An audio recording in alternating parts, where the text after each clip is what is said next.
Would you like to go moon gazing? You can sit in my rocking chair and admire the view. Or we could go to the moon and gaze down at that. Whatever you prefer.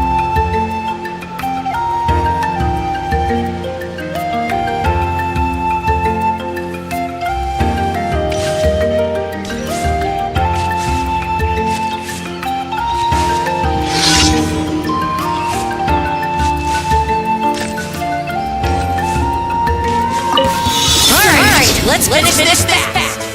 Show no mercy! Light it up! That was quick! Let's fight! Get to work! Let's finish this next time!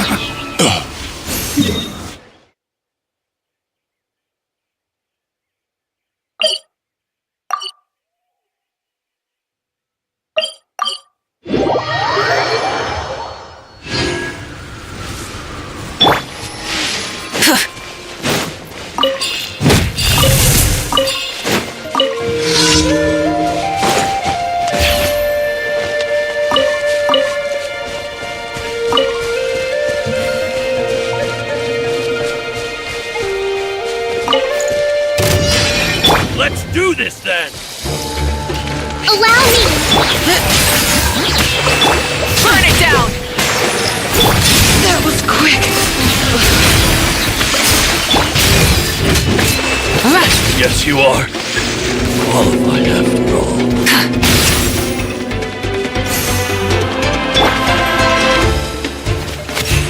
Let's round them up!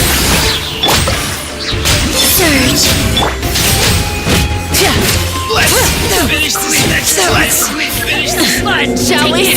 Hold the line. Show no mercy! Well, Ha!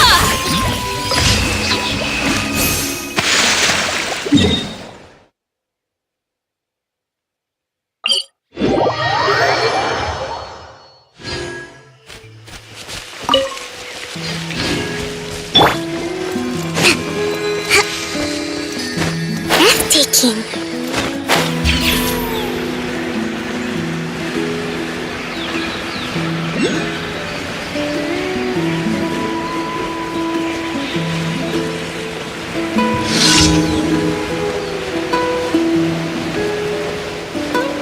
Show your mood, shall we? Rest and rebuild.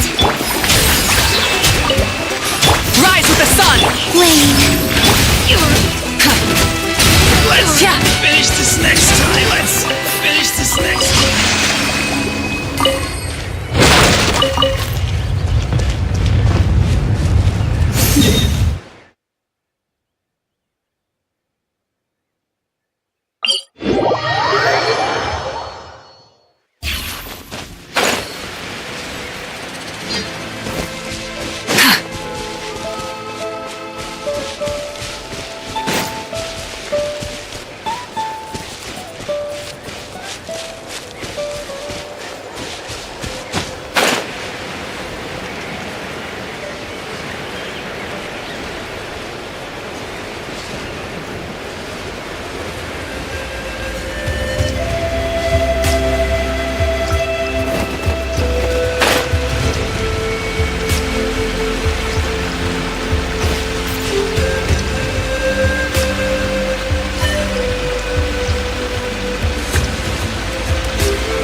Instead of confining themselves to the heavens, God should broaden their horizons in the world below.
Ad Astra Abyssosk. Welcome to the Adventurers Guild. Thank you for completing today's commissions. Here is your reward.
Branch into song.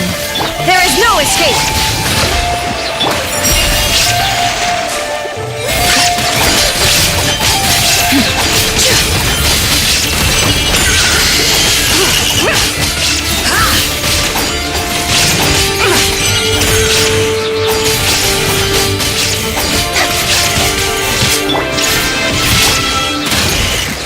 You poor lost lamb. Be cleansed!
Receive my blessing.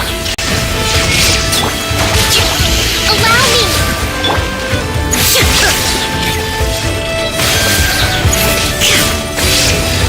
There is no escape! You poor lost. Be cleansed!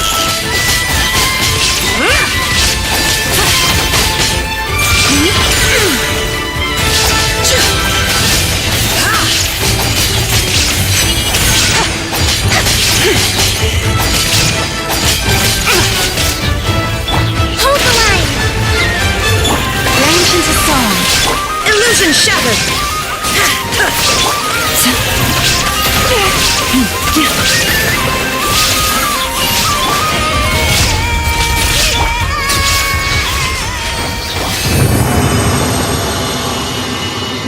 Allow me!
The sky in Natlan.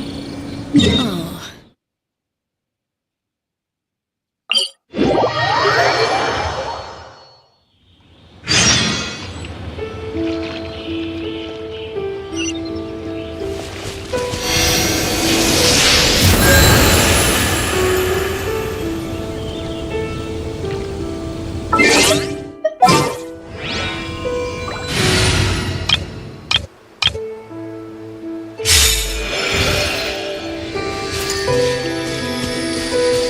Try and stop me!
The sky in Natlan. Oh. What happened now?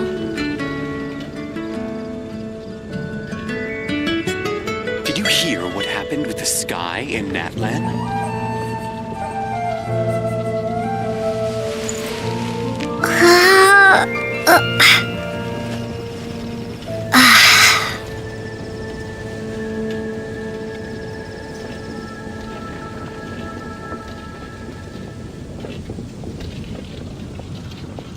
The sky in Natlan. Oh. What happened now?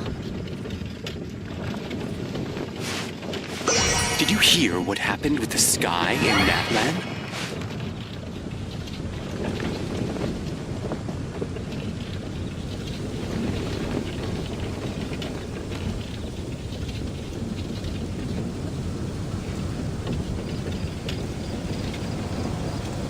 The sky in Natlan. Oh. What happened now?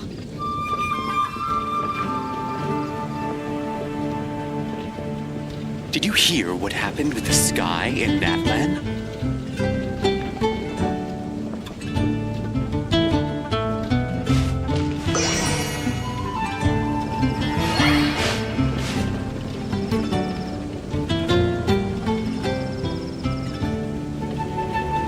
The sky in Natlan. Oh. What happened now? Did you hear what happened with the sky in Natlan?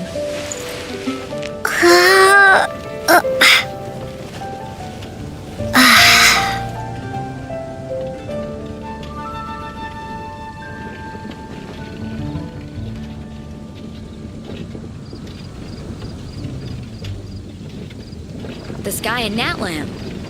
Oh. What happened now? Did you hear what happened with the sky in Natlan?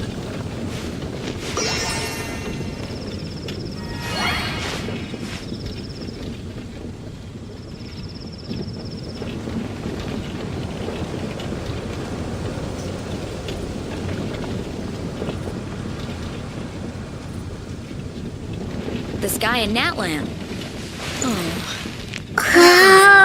Did you hear what happened with the sky in Natland?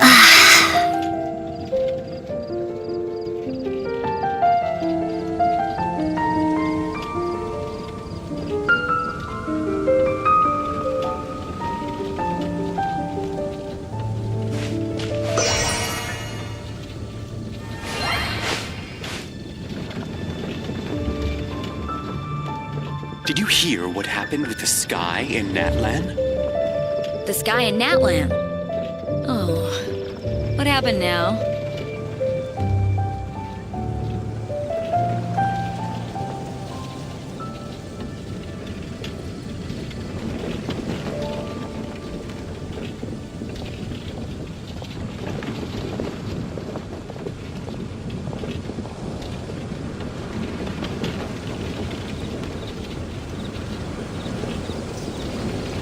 Did you hear what happened with the sky in Natlan? The sky in Natlan. Oh, what happened now?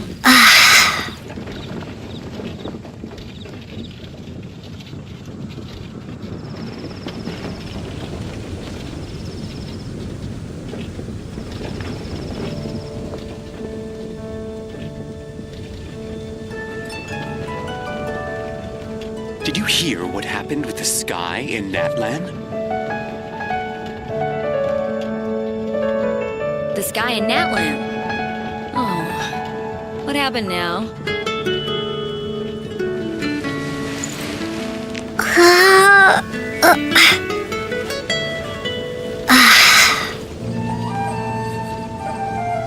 Did you hear what happened with the sky in Natlan?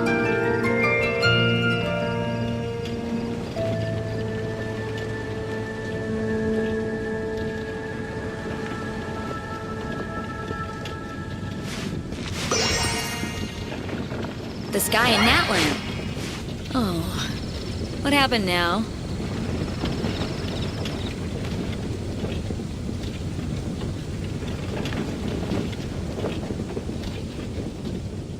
Did you hear what happened with the sky in Natlan?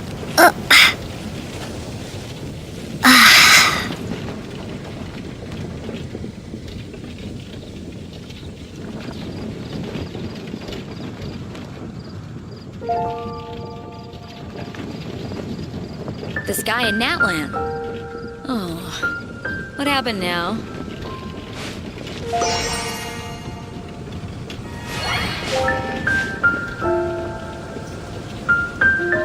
Did you hear what happened with the sky in Natlan?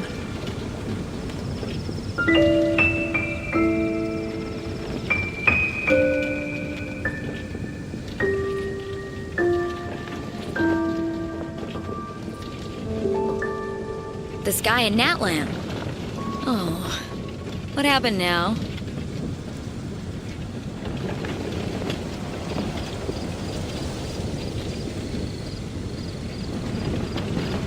Did you hear what happened with the sky in Natlan?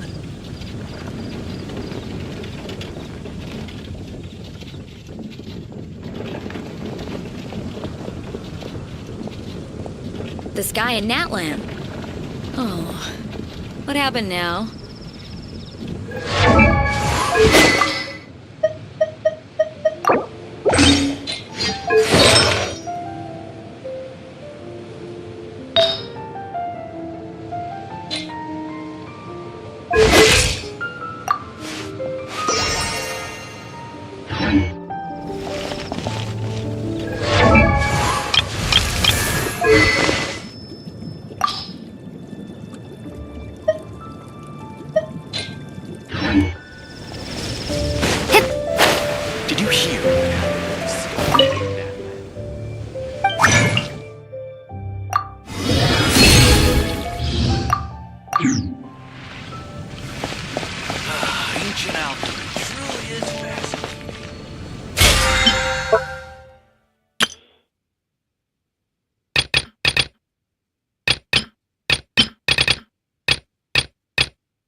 may now execute the command, Build.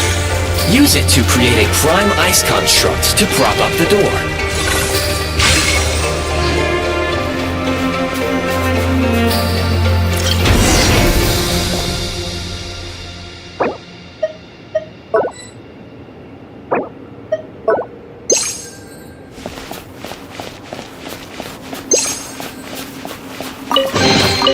A reward on the road.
Scanning local environment. Exit has been sealed off with ice. That would not be an efficient approach. One moment. Usable construct blueprint detected nearby. You can use this to clear the solid ice ahead of you more quickly.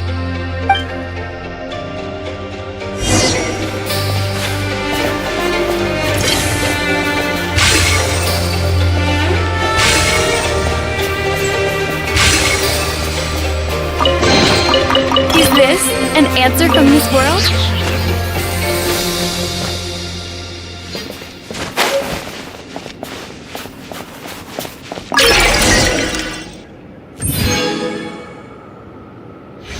Construct blueprint added to records. You may now execute the command, Build Heat Source. Generate a temporary heat source to rapidly melt the solid ice.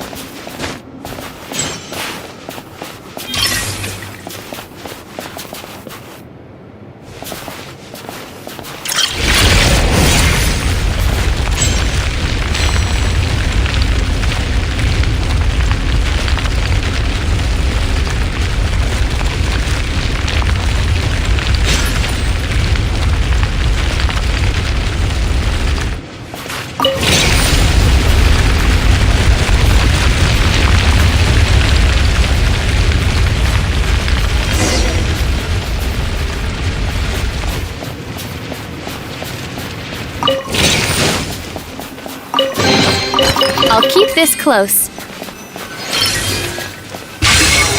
My scan indicates the path is straight ahead. I recommend we proceed.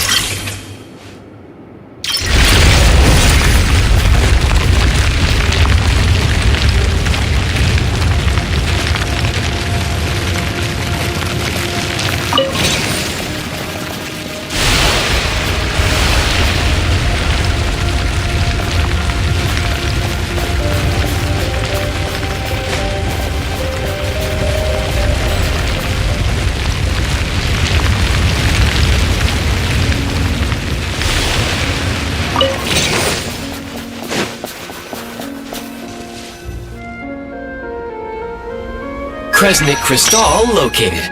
Please collect at your earliest convenience. The recent construct you built provides highly efficient heating by utilizing the unique properties of Kresnik crystal. Unfortunately, prime ice constructs have a very short lifespan and cannot be stabilized during the development period. Hence, the authorization to use Kresnik crystal was granted. That said, I have already forgotten what warmth feels like. Yes, perhaps then we can warm ourselves by the fireside together. But for now, all you need to remember is this. If you collect Kresnik crystal, I can extract the energy within and use it to maintain your body's surface temperature.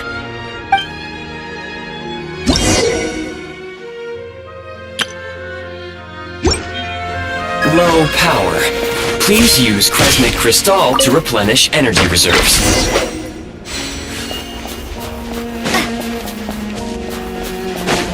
Signs of physiological activity detected in the distance. It is highly likely to be your travel companion, Paimon. Go. Go now. Be reunited and sing together. May all the people be united as one. May all of life rejoice in unison.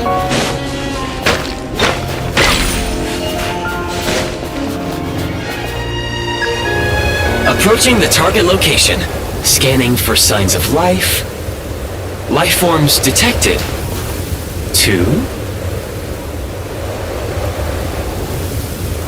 Affirmative. However, that is not the reason for my confusion. According to my database, this location is a train station, meaning the number of life forms is unusually low. Real-time environmental data suggests that the train station may no longer be in use. But whatever the situation, please exercise caution.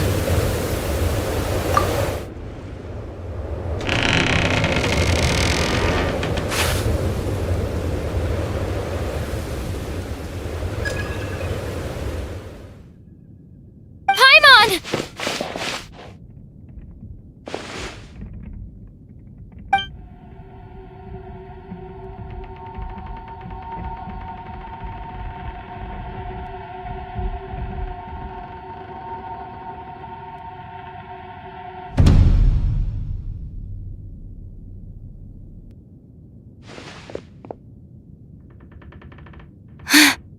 Who are you? Don't worry. She's only sleeping. You must be the Traveler. She called your name repeatedly while attempting to battle her way through the blizzard. Newcomers to Snezhnaya struggle to adapt to the sheer cold at the best of times. Lately, even the locals are suffering, with a powerful monster having summoned a bitter snowstorm.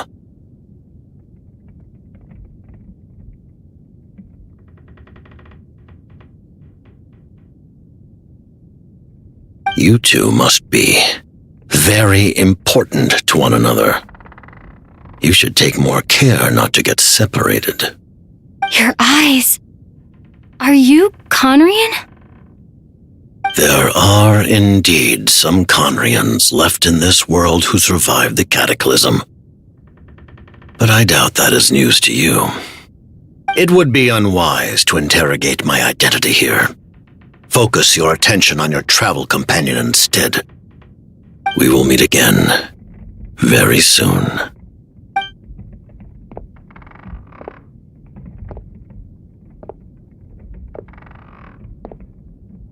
The unidentified subject has now left the area.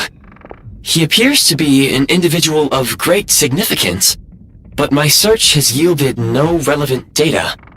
I will try searching the database again. Against the odds, your companion is safe and sound. The other person even left a blanket for her.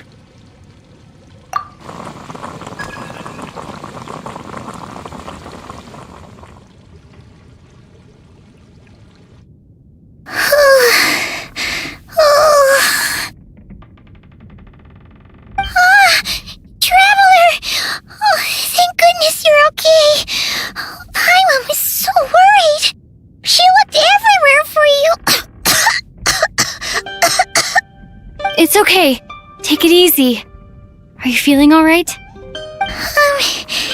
Pretty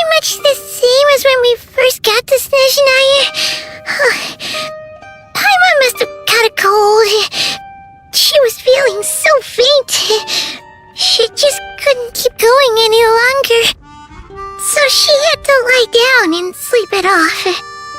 Wait, where did the jester go? Yep, the director of the Fatui. The Jester Piero. So, you met him?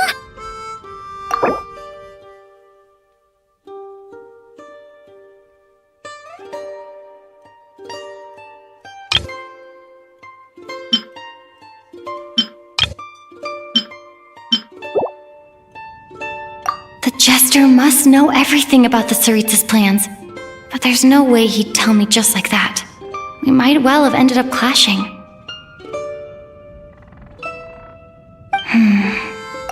Well, he was right about one thing. Right now, the most important thing for me is to take care of Paimon while she's unwell. He had no intention of explaining his motives, and he left in something of a hurry. Hey! What the? Who is that? It looks like half a pair of goggles. How amazing! A self-aware, talking pair of goggles! Snezhnaya was once the land of the Fae. There are many ancient creations here that I'm sure would broaden your mind further still. Mind you, my database is also expanding as we speak. You must be a rare creature yourself. Oh, wow! Well, thank you so much! You've earned yourself some of Paimon's favorite candy! Oh, but by the looks of it, you probably can't eat that, can you? Goodwill detected. Instead of candy, perhaps I can suggest my preferred strategy.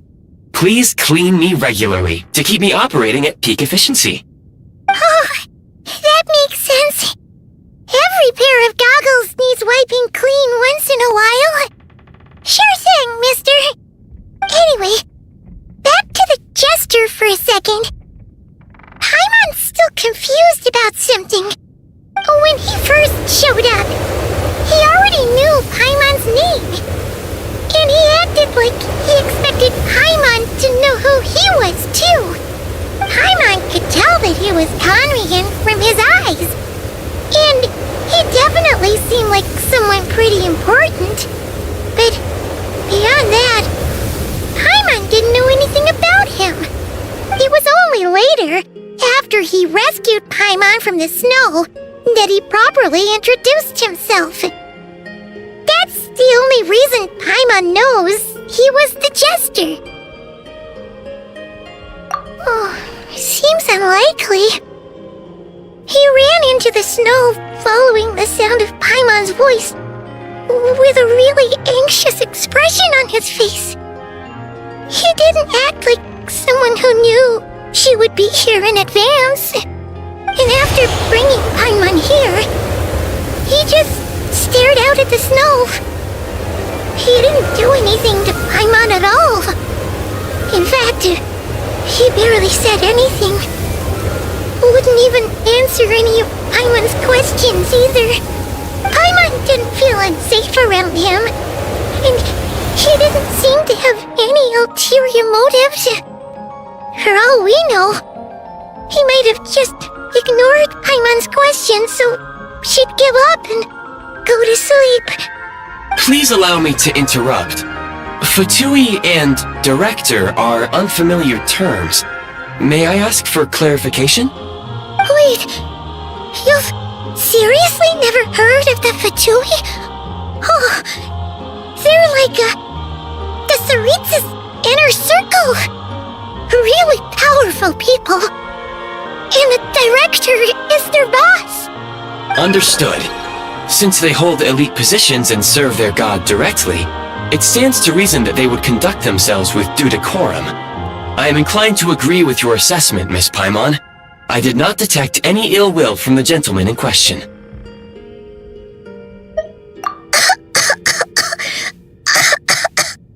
Sorry, I shouldn't have encouraged you to talk so much. Paimon, new plan. Let's get out of Snezhnaya for now. We can come back after the weather clears up and you're all better. The jester mentioned that this snowstorm being the work of a monster is worse than most. Even if we made it to Snezhnograd, we'd still have to wait out the storm before we could do any exploring. Oh, well, it's really nice of you to look out for Paimon, but she doesn't want to hold you back. We were really psyched up for this journey when we first set off. Just think of all the burning questions we have. If we turn back now, who knows how long it'll take before we finally get answers. Further information is required regarding the monster situation. But objectively speaking, there is another, more pressing issue at hand. At this point, we have traveled a significant distance into the blizzard. Were we to turn back now, the road would be extremely treacherous, especially since we would need to travel on foot. If, however, we continue onward, there may be a better solution. Do you remember what I said as we neared this location? I told you that this is a train station. While it has evidently fallen into disuse for unknown reasons, the tracks remain intact. We can break through the blizzard and forge ahead by driving a train. That is the Snezhnayan way. There is a small town up ahead, which would be the perfect place for Miss Paimon to rest and recover. Paimon thinks Goggles here makes a great point. Let's do that!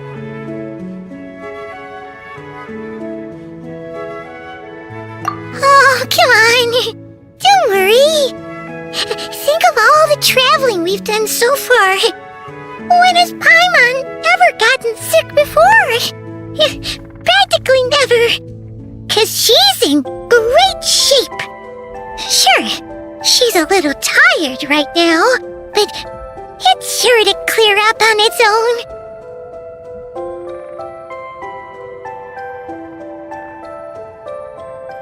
Affirmative.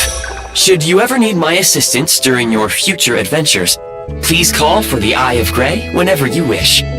Otherwise, I will remain silent to avoid causing any unnecessary distraction. Now, please follow me to the train tracks.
A reward on the road.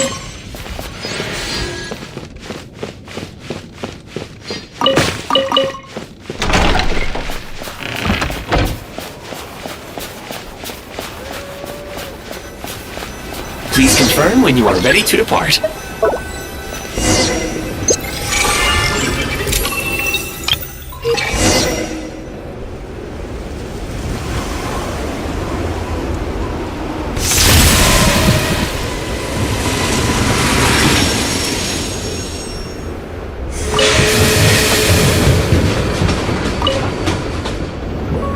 Heading north from here, we will soon arrive at... Wait, there's an error message.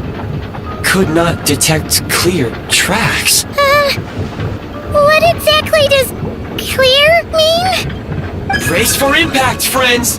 Preparing to enter impromptu flight mode.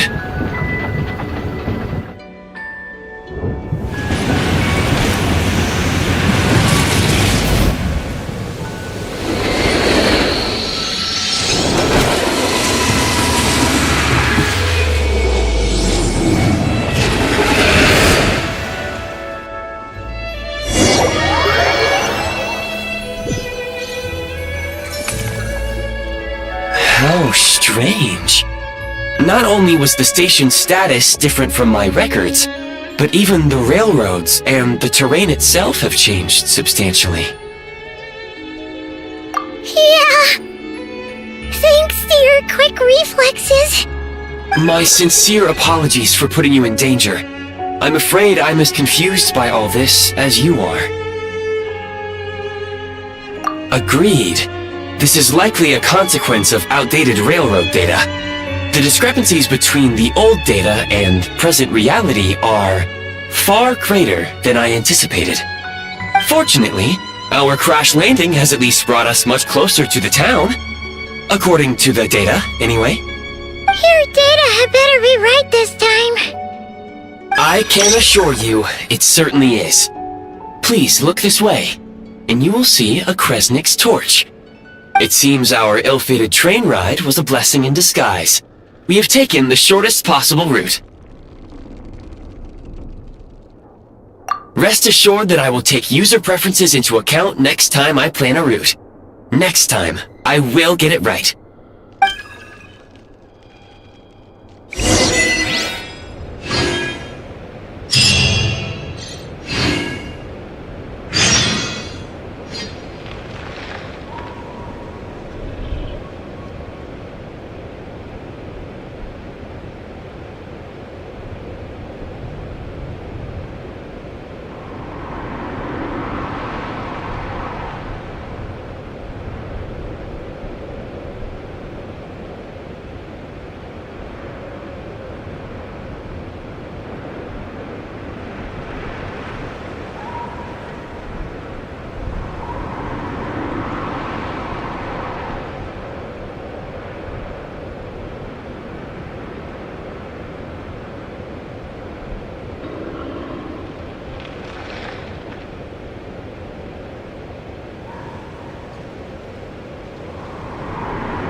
Excuse me?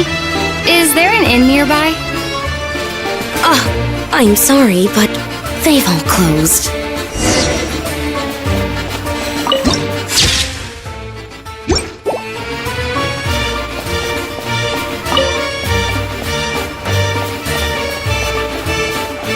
Oh, sorry to interrupt. We're looking for a place to stay. I can't even afford to warm my own house, let alone run a business. Excuse us. Is there anywhere we can stay around these parts? I'm afraid not. You'll have to try your luck somewhere else. All we can do is wait for the next shipment of Kresnik Crystal to get here.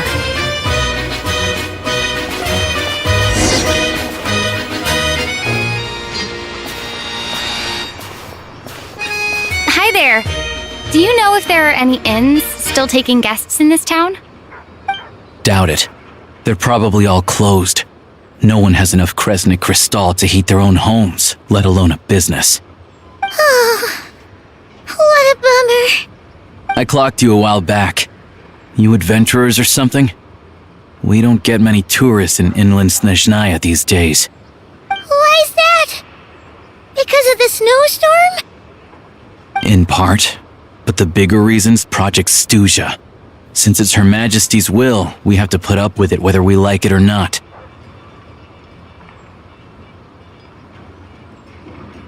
Oh, sorry. I assumed it was common knowledge by now. Basically, the Tsaritsa is planning something big. Something that requires an enormous amount of energy. Even if they used all the surplus Kresnik Crystal in Snezhnaya, it still wouldn't be enough to meet demand. So, the Vetja passed a resolution requiring all factories and households to reduce their energy consumption. The policy has thus been charmingly named Project Snezhnaya, meaning bitter cold. Bitter cold? So, like, it's gonna be a cold winter, folks? You're all gonna have to find a way to get through it? That kind of idea? Pretty much. When you're broke, you scrimp and save. When it's cold, you huddle together for warmth. There's always a way to stretch things out to make ends meet. Trouble is, if you stretch someone out like an elastic band for too long, who knows if they can ever bounce back. You know what? Come with me and see for yourself.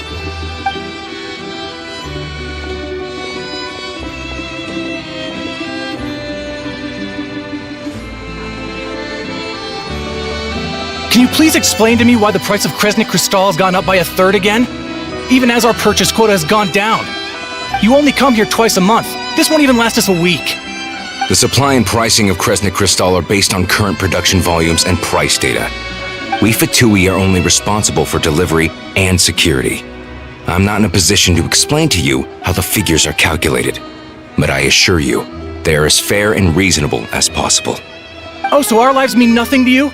How can you expect anyone to survive a single night in this weather without heating?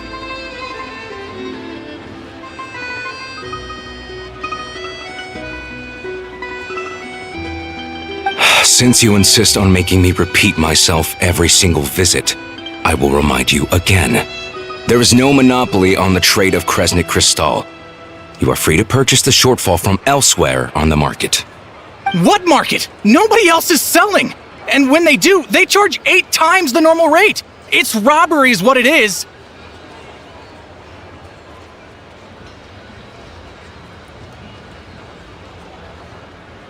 Which is why the Snezhnaya Vetche passed a resolution to support border communities, without which you wouldn't even be able to buy crystal from us to begin with. So if you're here just to argue, move aside and let the next person in line come forward. Everyone's feeling the cold here. You! All right, everyone, let's calm down for a second. A few words, if I may. We're all subjects of Her Majesty the Tsaritsa, and I'm sure every one of us is dedicated to her great cause. We all know how cold it is. And the more it snows, the harder life gets. Everyone's struggling already. Let's not make things even more difficult for each other. But Liaison Shishkin, there's clearly something wrong with this quota. I have a family in Marepasak who tell me they can buy at least double our crystal allotment. Oh, believe you me, I had the same reaction when I first saw the numbers.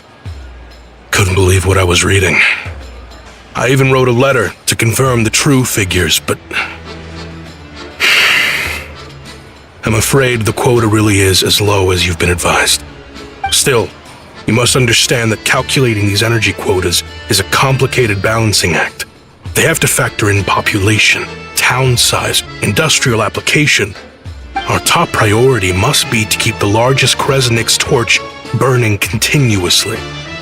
Only then can we sell the remaining crystal for household use, and in doing so, we must make sure that everyone is treated fairly.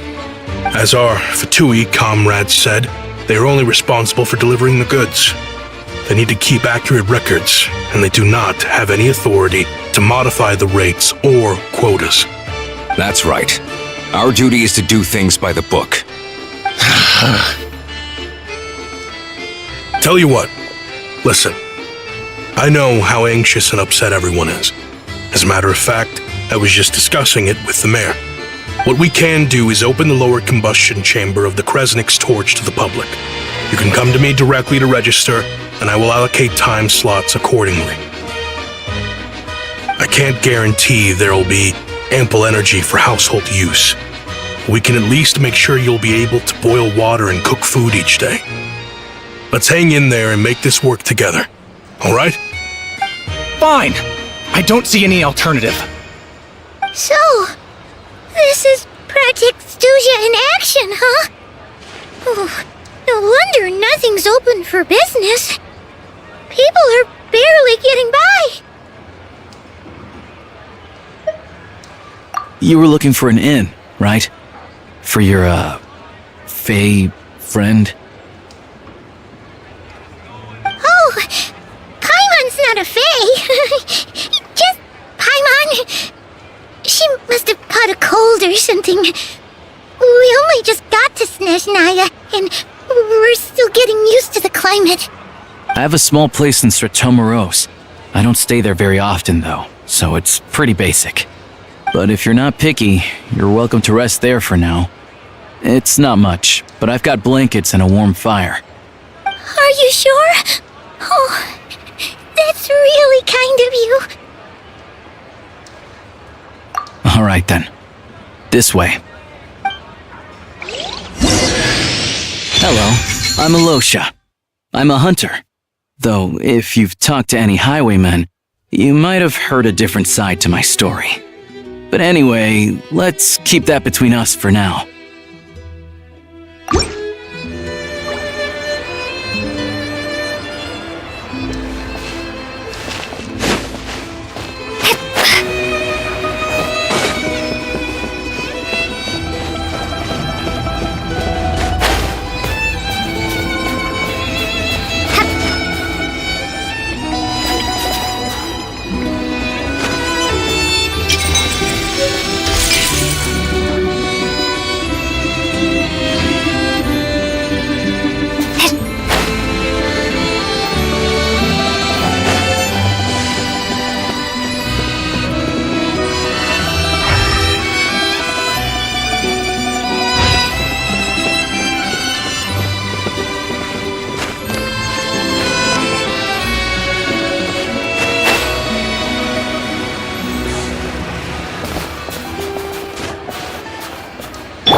Return to the skies! Is it too much to carry? Here, let me help.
And warm. Paimon's getting nice and toasty. Oh, wait. Paimon only introduced herself so far, didn't she? This is Paimon's best friend, the Traveler. Good to meet you. I'm Alosha. Most travelers find the Snezhnayan climate to be a shock to the system at first. But as long as you keep yourself warm, you should be fine. Still, you should keep an eye on your condition.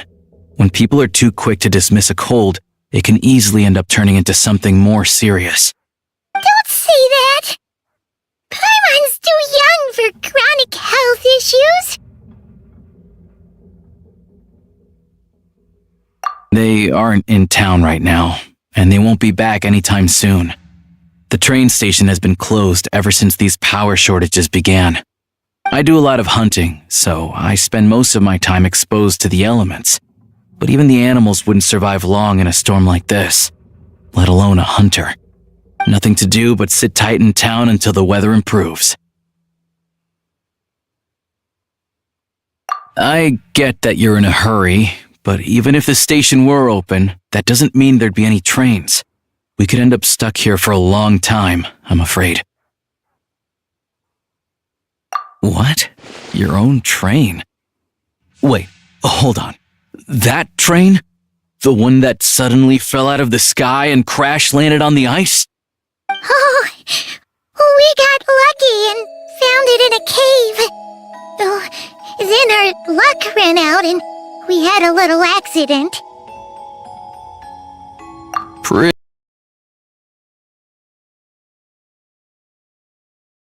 Train's good to roll. You might get to Snezhnaya after all.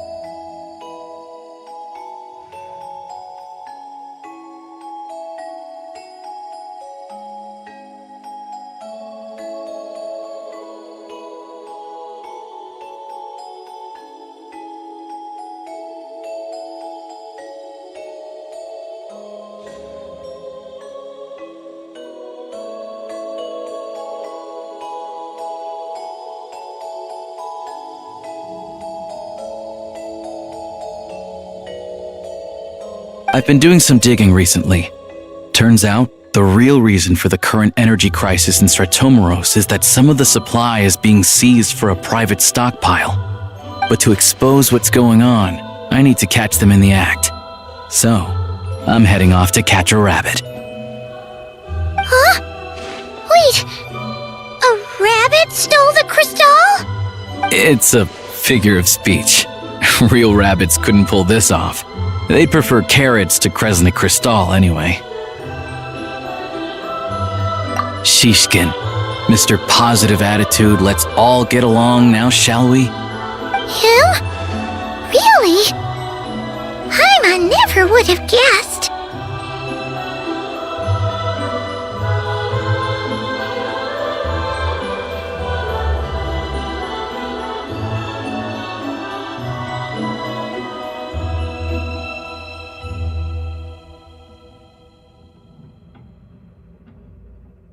Huh? You're coming with?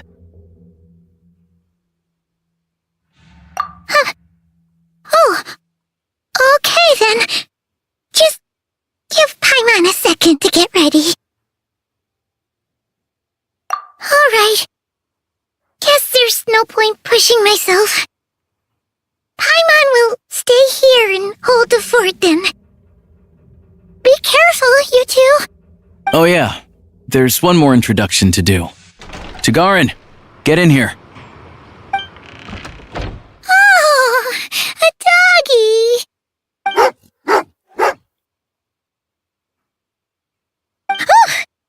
angry doggy. Oh, Tagarin doesn't like being petted then. He likes to think he's above that kind of thing. He's my hunting partner, so he'll be joining us when we head out. Carrots aside, we'll need to stay completely undetected. We can't risk spooking our rabbit, or there's no telling which burrow he'll scurry back into. First, we need to find a way into the train station and see if we can find any real freight data. Shishkin's figures can't be trusted. Then, we get Tugarin to catch a scent and find out which way the crystal went. What are you eating? Oh, check it out!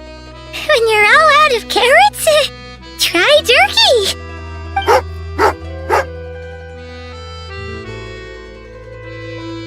Good doggy! Good doggy! A fellow dog lover, huh? Yup. And rabbit lover. Carrots are great too, you know. Good to know. Eat up, Tagarin. We got a lot of work to do.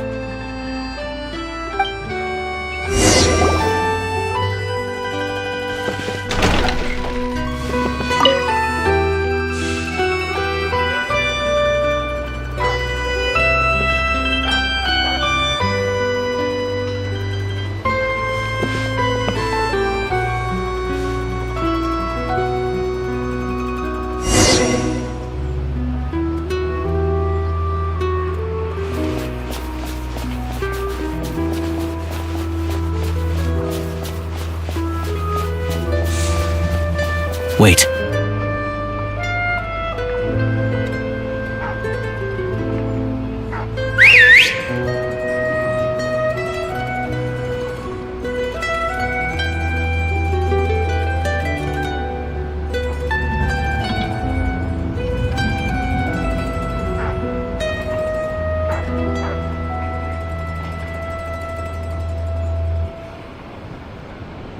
Nice work, Tagarin. Come on. We'll go around.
This way. We'll enter from the upper floor.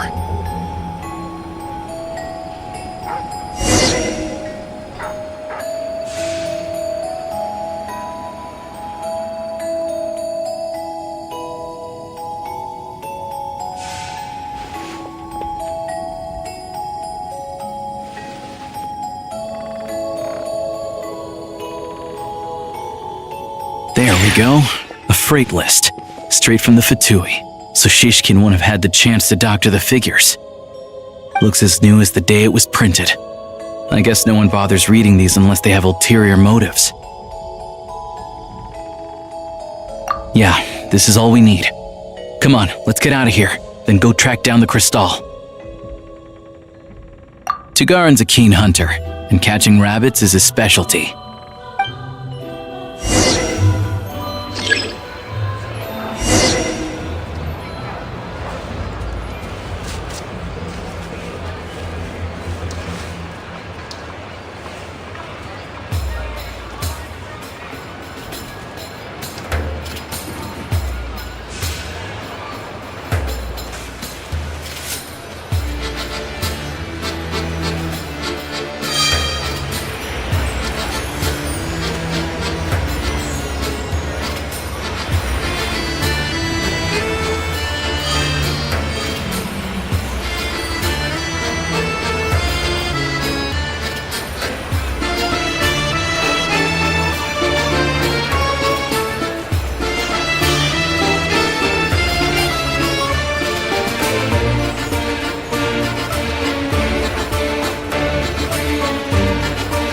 But if he picks up the scent of crystal somewhere and there's no stove around, that's how we know something's up.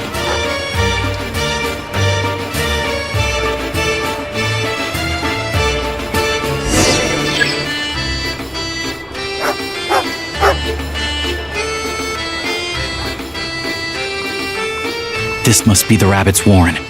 Good job, boy. Sure enough, there's a tunnel. You stay here and keep watch. I'm gonna take a look inside.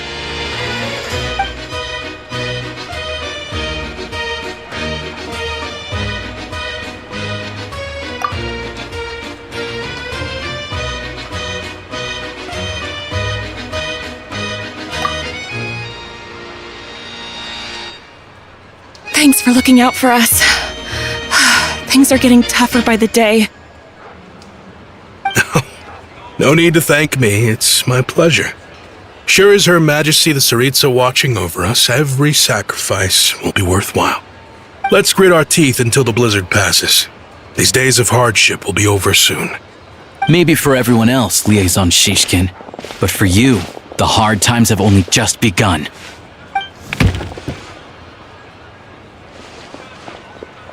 Huh? Who are you? What's the matter?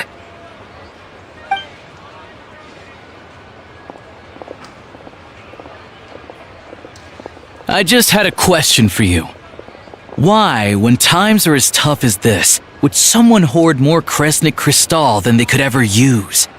All the crates here are from the most recent shipment, but they weren't brought here for sale. Instead, they were secretly stashed away. Would you be able to shed any light on the situation, Mr. Shishkin? Me? Why, I have no idea. But look at how much there is! It's quite a godsend. Now there will be plenty to go around. This godsend was found in a cellar adjacent to your residence following a tip from Mr. Alosha. And this is only a fraction of what we found down there. We're still taking a full inventory. The official figures will be finalized shortly. I've always been grateful for your efforts to mediate between us and the townspeople of Sretomaros. But now, Mr. Shishkin, it appears you were the source of the conflict all along. How could you do this to us? We trusted you to have our backs. You've been lying to us this whole time? Hey, I owe you all an apology. I'm sorry.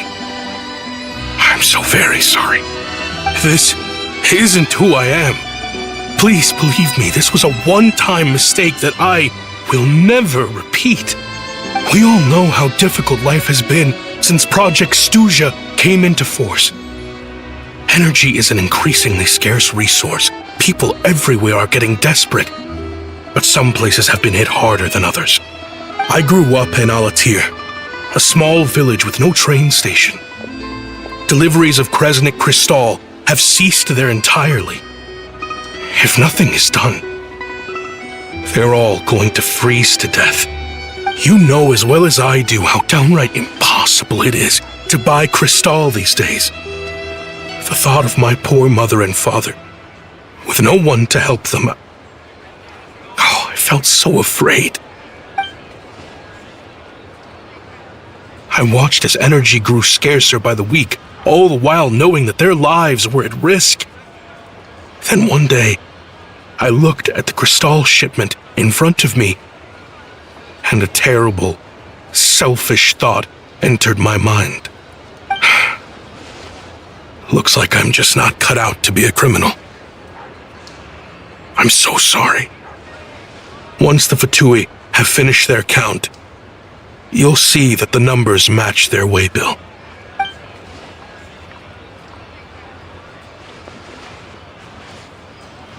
I have the official Snezhnayan quotas here.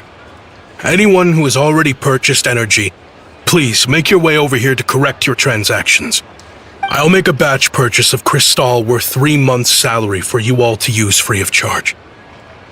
As for Alatir, I'll think of something else. You don't have to go that far.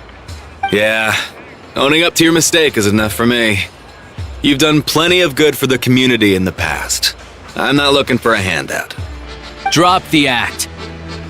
You claim this was a one-time mistake, but the real reason there's only 1 shipment's worth of stolen Kristall in your basement is that you have an accomplice. Reporting in, sir. We've conducted a full search of the mayor's house. As expected, we found many crates full of Kristall, half of which were still in their original shipping containers. This wasn't your first time at all. You've been colluding with the mayor of Sretomaros for a long time now.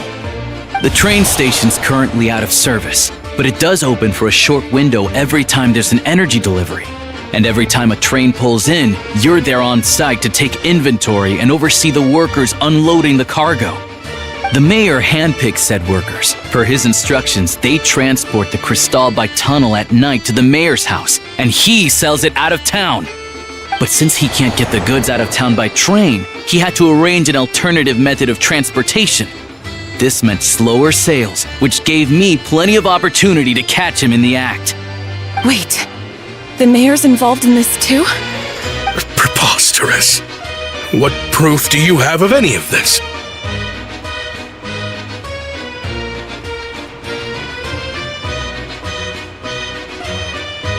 Basic math. I've spent a lot of time lately counting carriages as the snowstorm rages.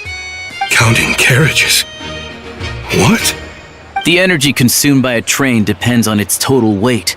And since energy is a limited resource right now, it's fair to assume that every carriage is packed full.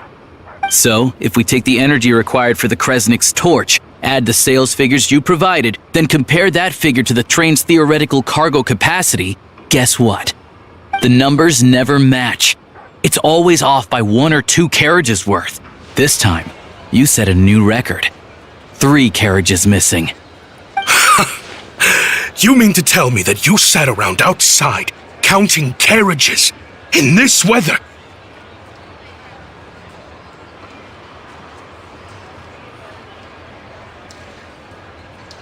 I'm a hunter. I have 2 options: hunt or starve. Well, I've heard enough. The evidence speaks for itself. Take Shishkin and the mayor into custody and escort them back to Snezhnaya.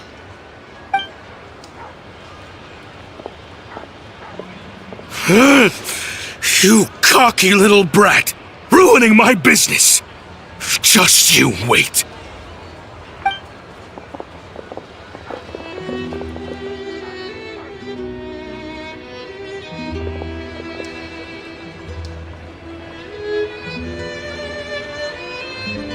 Yeah, something felt off, so I just followed my gut. Math isn't my strong suit, though.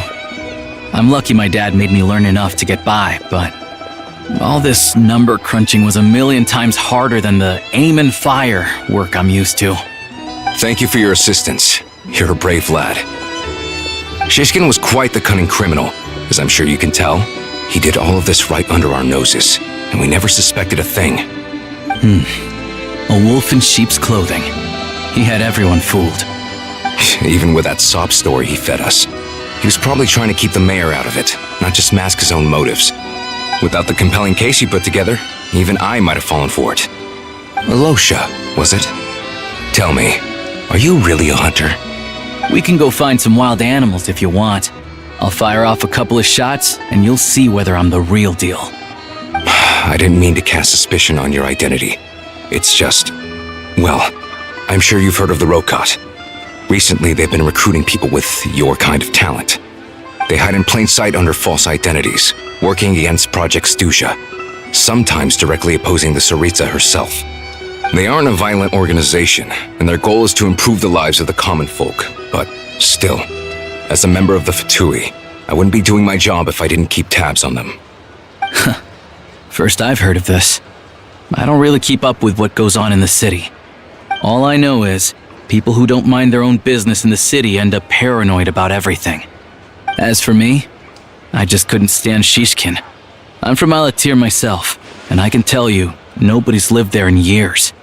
Why would an abandoned village need crystal? Of course, no one really cares about the fate of that place. I'm guessing today is the first you've heard of it. I see. It does sound quite tragic. Really. Well, thanks again for your assistance, and your friend here too. I will report this incident to Snezhnaya. The Fatui will take over energy distribution until new officials are appointed. We'll also ensure that the train station resumes normal service as soon as possible. Looks like it's my turn to brush up on math now. I never liked it as a kid either.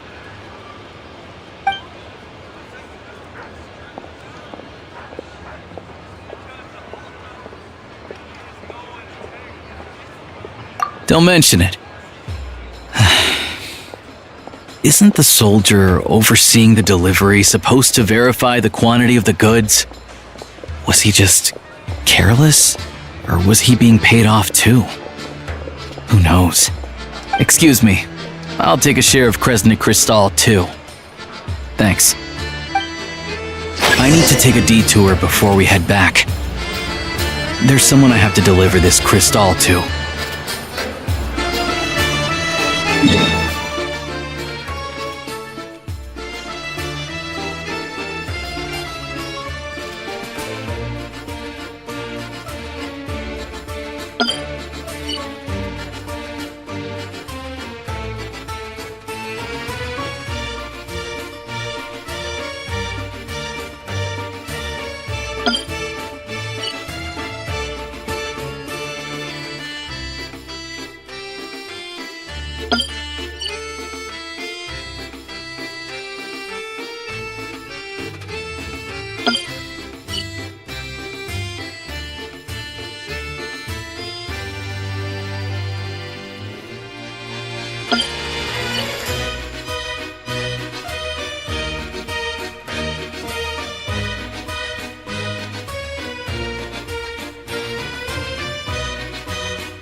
Hang tight for a moment.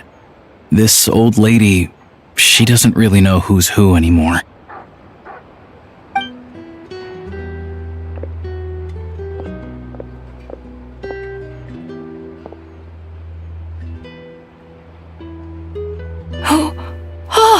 Grandson. It's so cold today. You must be freezing. Ma'am, it's me, Alosha. Alosha? Alosha who? You know me. I came by earlier today. Cleaned the ashes out of your stove, gave you some warmer bedding, and washed your back.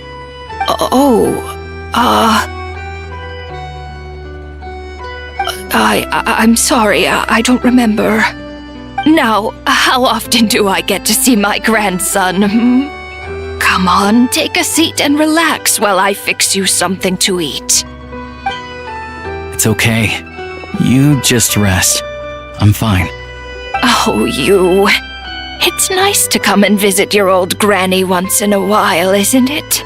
Sretomaros, a good town. All sorts of things to do and people to meet. And the local officials are good to us. Sit down, come on, take a seat. I still have some fruit left. Let me get it for you. Please, don't get up on my account. You need to rest. Where's the fruit? Right under the basket by the door. Or maybe it was on the bedside cabinet.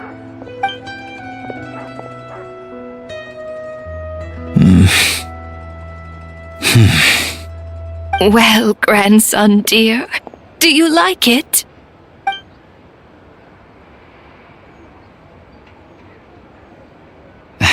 Very much, ma'am. It's delicious. Good. Wonderful.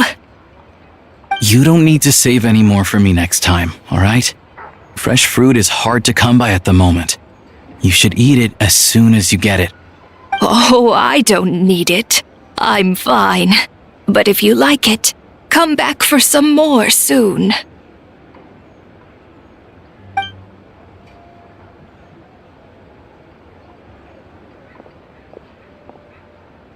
Some kind soul must have given these to her. But she always saves the nicer things for special occasions. I met her at the market back before her health began declining. She was a lovely old lady. We're from the same hometown. Not many people have heard of Alatir, and if they have, it's usually for all the wrong reasons. There's a gang of highwaymen that came from there. Now that it's an abandoned village, It's rare to find anyone who shares fond memories of our hometown. So after we got talking and realized we were from the same place, we decided to keep in touch by letter. I first learned of Stratomoros's energy supply problems from a passing comment in one of her letters. Then, after her health went downhill, I started visiting more often to check in on her. The town's been in decline for a while now, but because of her memory problems, she thinks of it as the bustling, prosperous Stratomoros still in its heyday. That said, I kinda appreciate her optimism. There's not much of it going around in this world of ice and snow. It's fine. Everyone grows old. In Snezhnaya, some people believe that in your final moments, you'll sense a familiar presence by your side. You turn to look at them, but their face is blurry. So you focus hard, trying to make out who it is. And when you finally see their face, the Grim Reaper reaches out and takes your life. She still calls me grandson, though. So at least I'm not a blurry face in her world just yet. Come on, let's get back and see how Paimon's doing.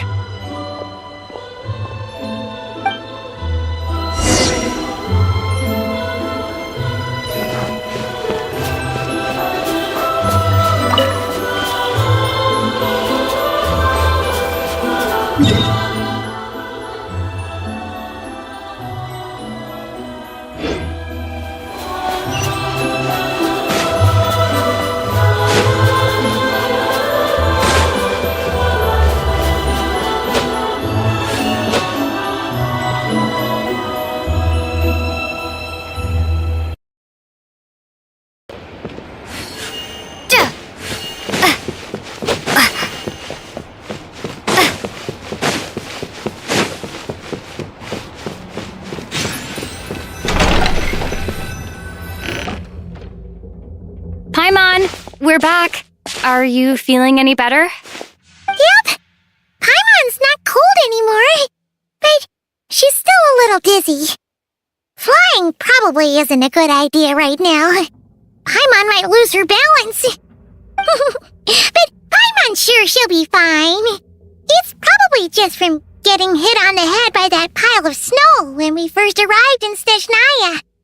Her complexion's looking much better. Let's keep an eye on her. Sure, but enough about that. How did everything go on your end? Are you all set? Did you have any trouble? I'll explain.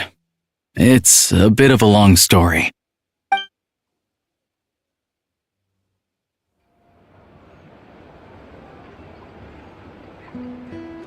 Jeez, you guys got pretty busy.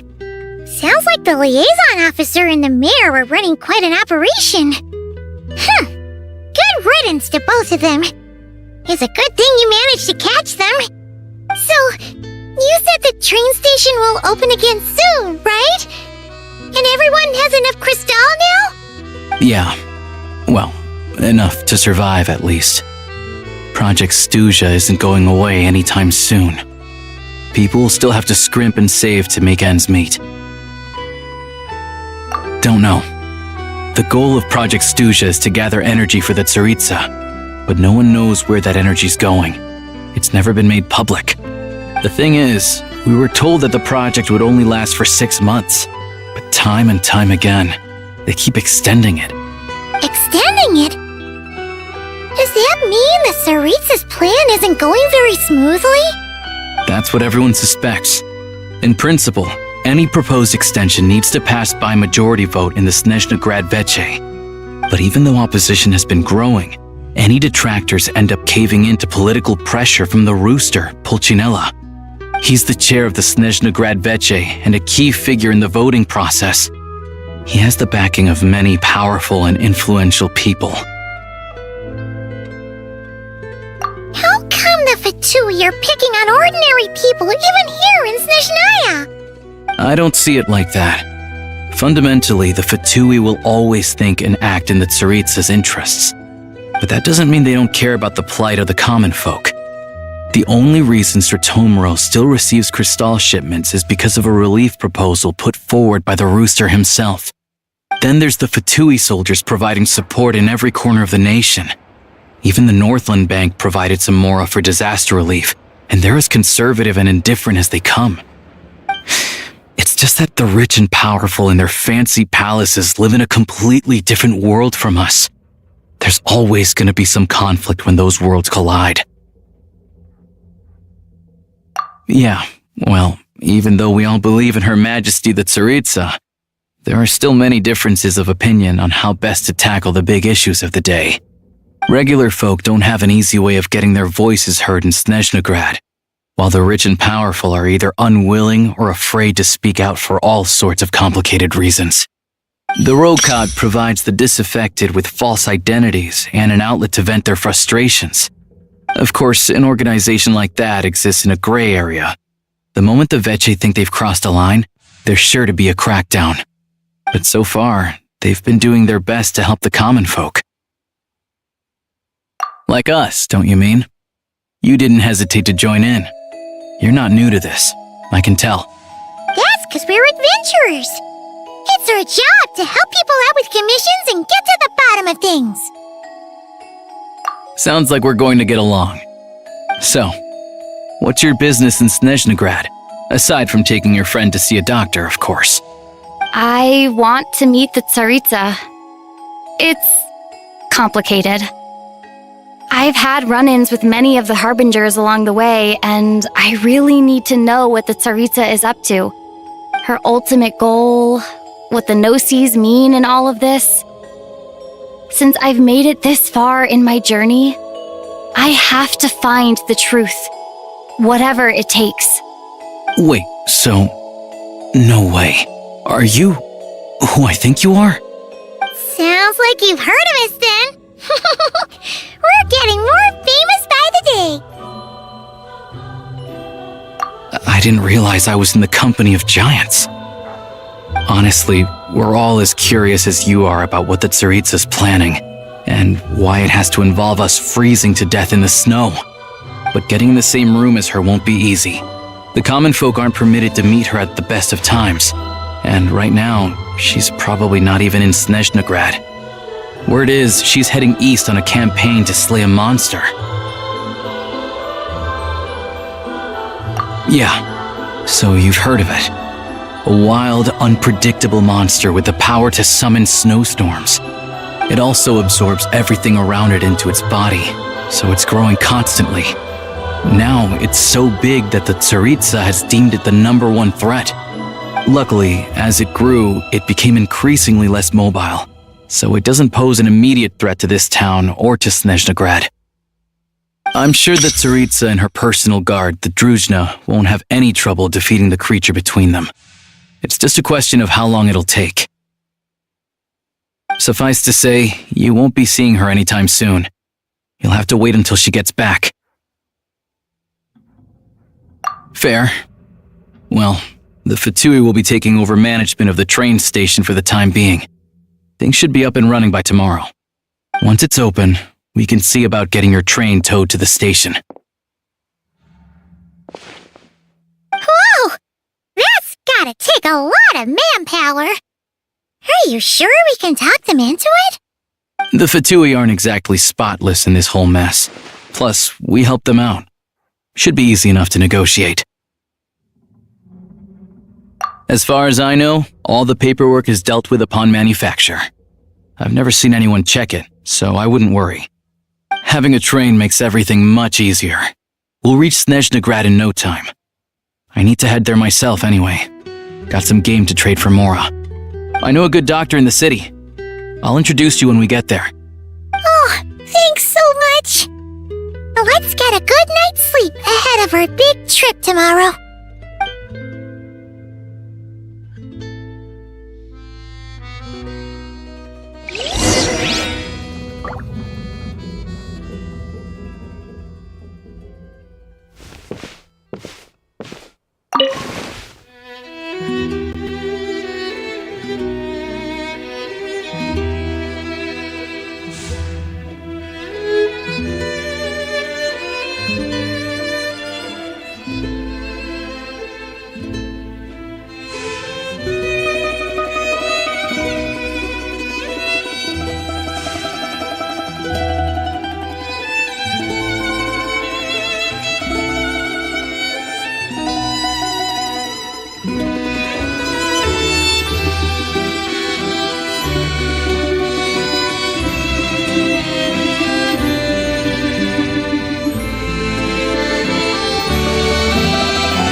to a life where the drinks keep flowing and the Mora keeps rolling.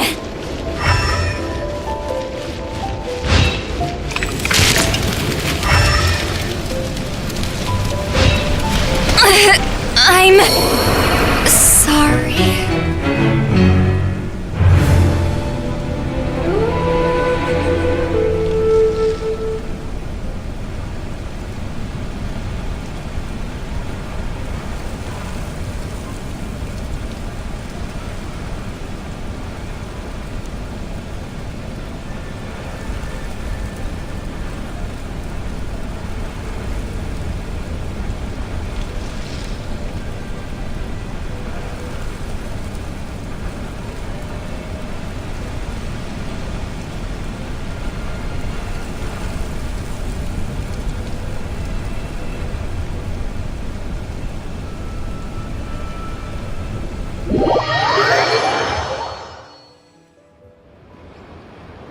Let the show begin.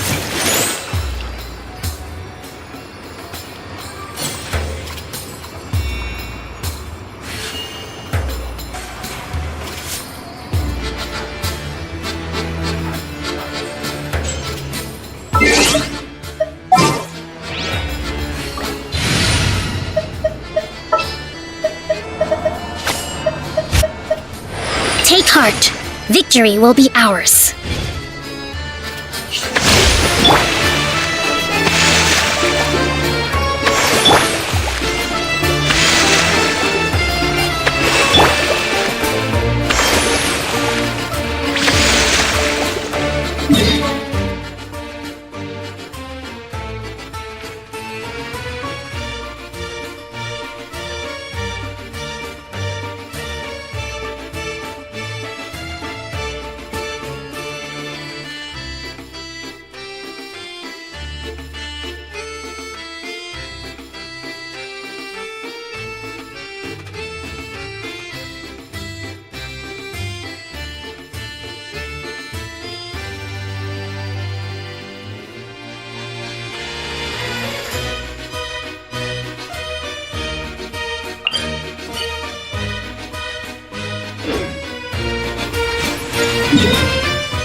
Drive carefully, all right?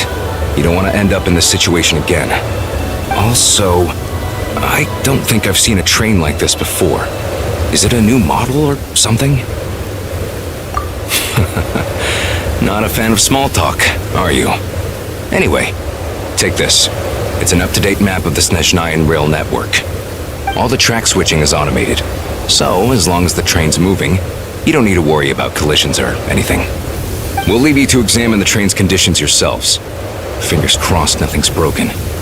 I doubt Sratomaros has any engineers with experience working on this model. Shouldn't be a problem. Thanks for everything. All right then. Have a safe journey. And make sure to check everything's working before you set off.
Destination settings have been applied. Let's give this thing a final once-over and then head out. Goggles, your time to shine!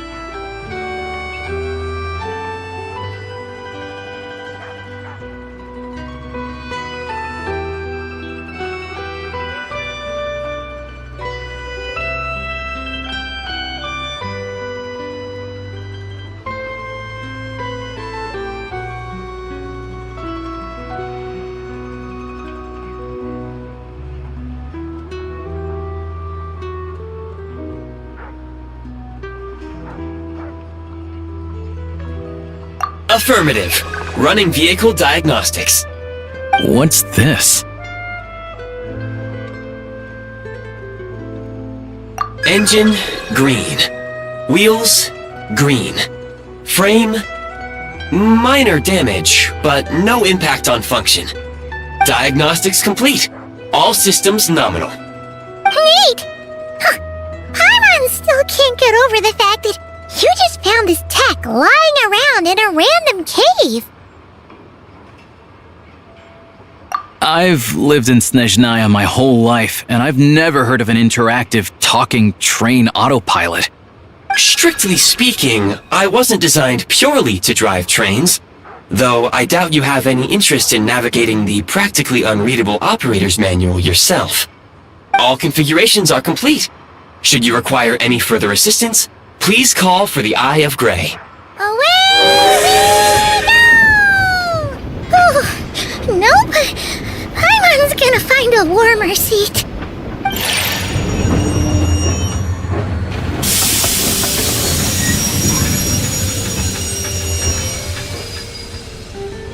Huh? What's going on?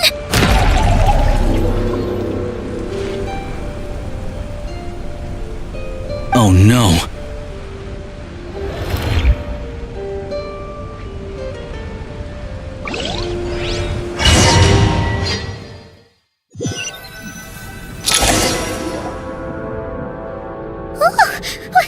What is this place?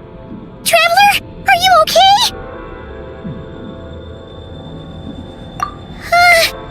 Paimon's still airborne, but it feels like swimming through thick, gloopy water.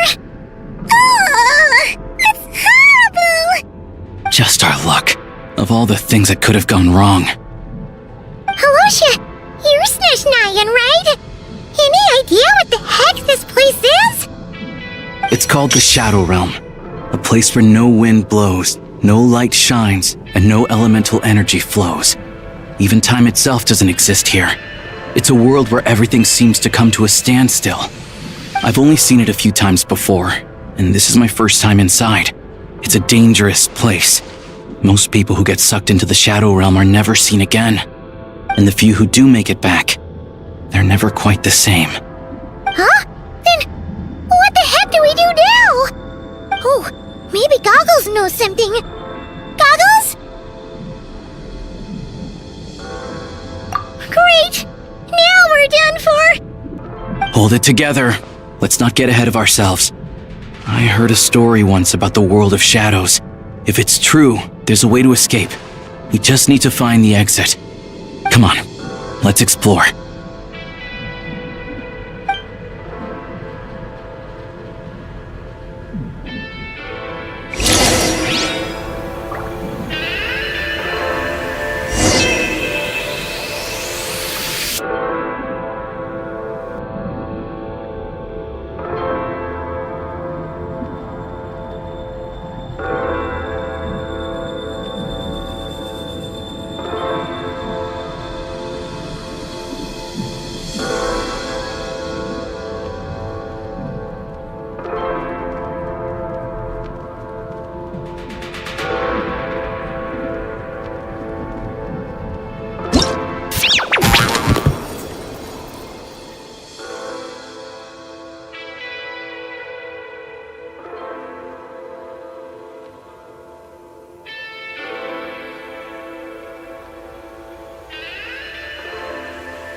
Look at these Fatui! It's like they've lost their minds!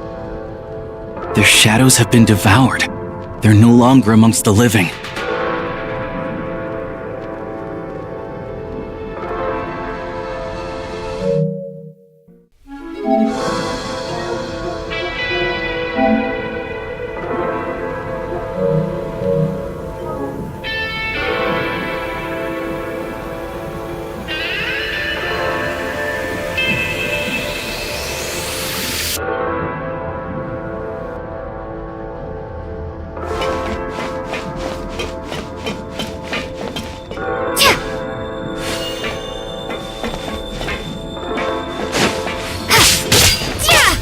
I can't channel elemental energy here, but I have a few gadgets that still work.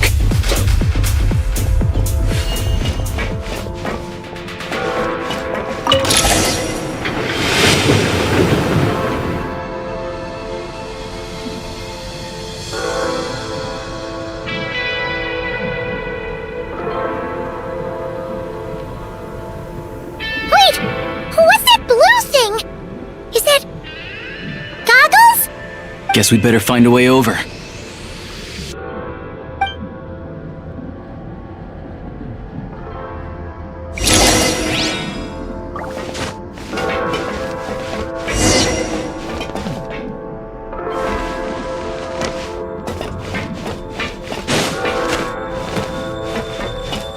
I'll take point. This is the last one. What do we do next? Play it by ear.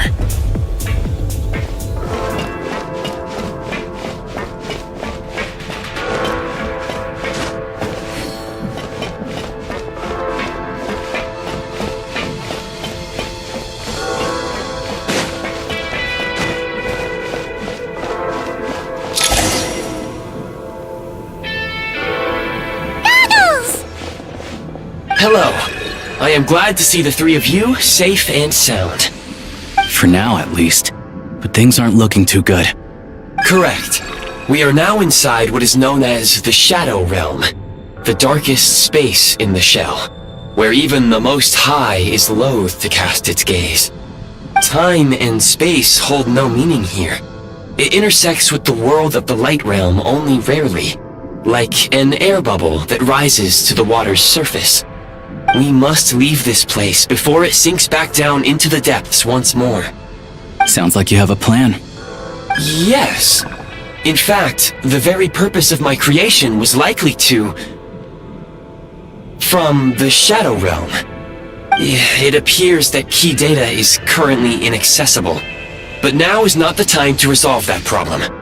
I have marked the exit to the Shadow Realm for your convenience. In addition, I have prepared some equipment to aid you as you traverse the Shadow Realm, Traveler. It may well be one of my core functions. Scan complete. Construction in progress. Activation code? We once peered into the past from the ruins of the shadows. This is what remains of the Golden City, Hyperborea.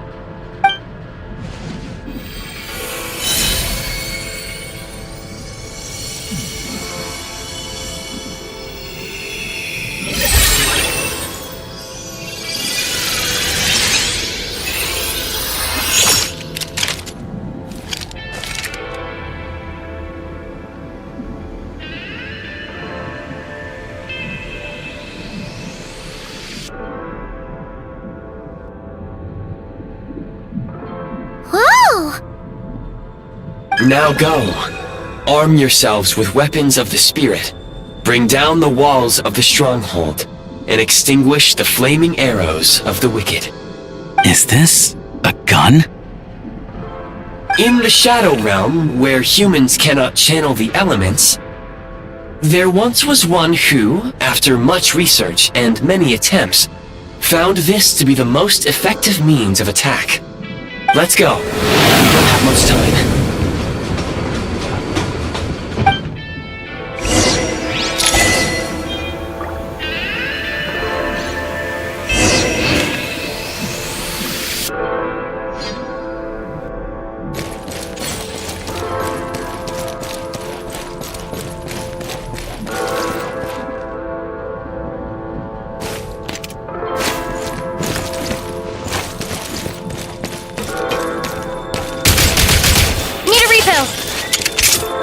When you encounter small obstacles, you can simply clamber over them.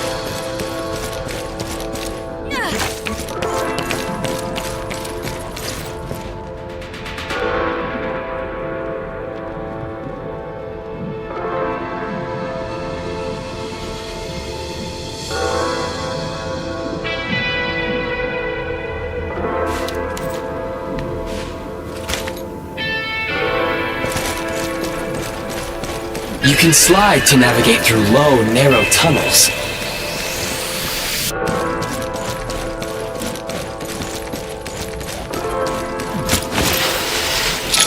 Obstruction ahead. You may be able to use the explosives nearby. Since elemental energy is unavailable in the shadow, for long-range targets, try using the scope to line up your shot.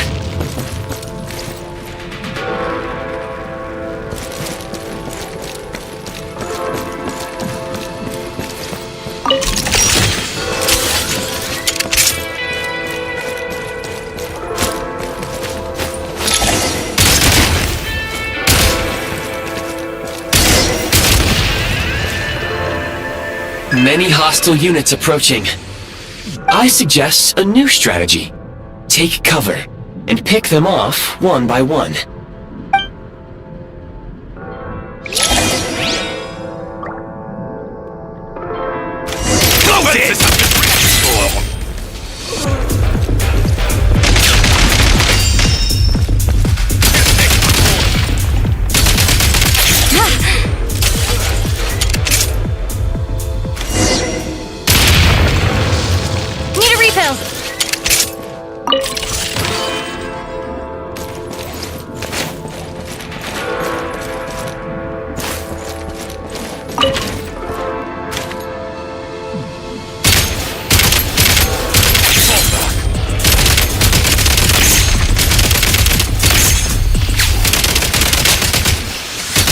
More enemies detected. Try attacking with the newly unlocked Assault.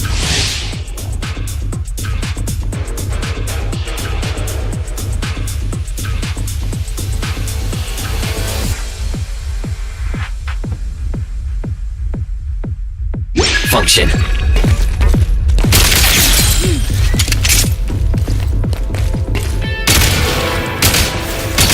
Nice. Need a refill.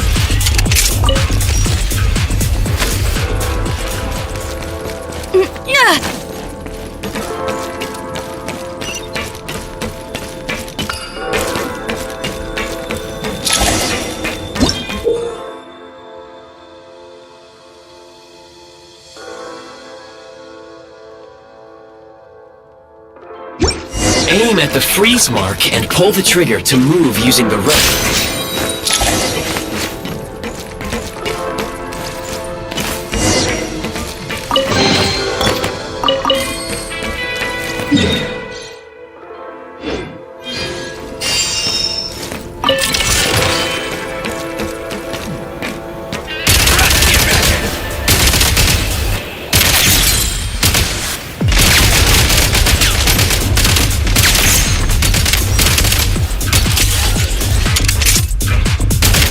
Supply points can restore a small amount of stamina. Press on.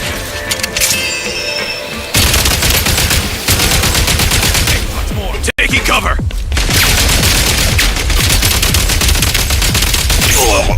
Need a refill.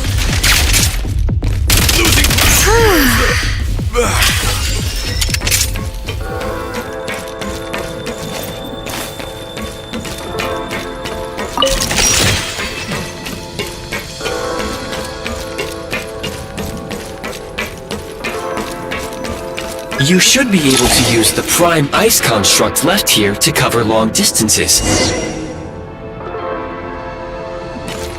State number 2. Charge!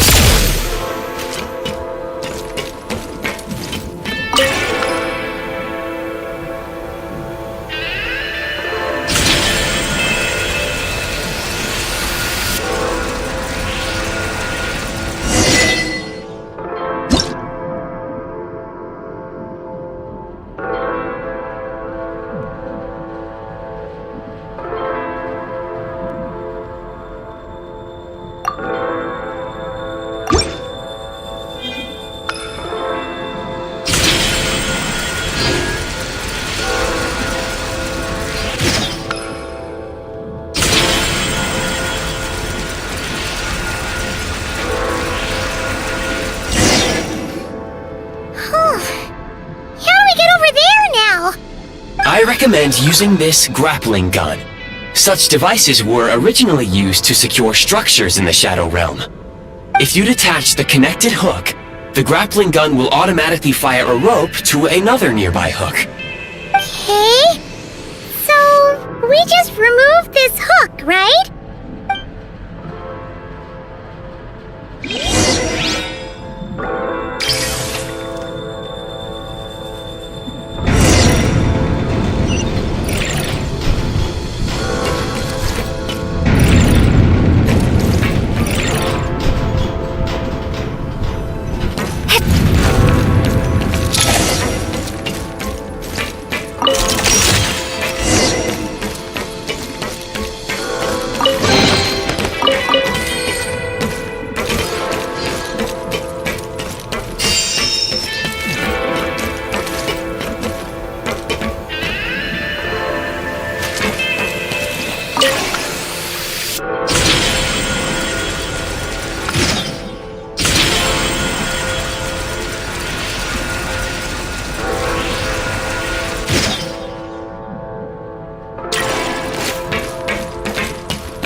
Sprint at the prime ice launcher to reach high places with ease.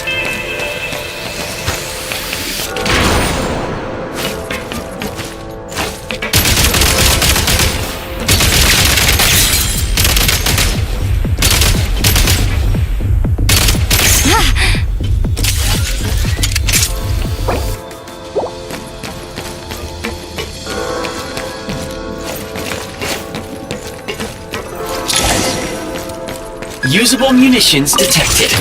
Frag crystal.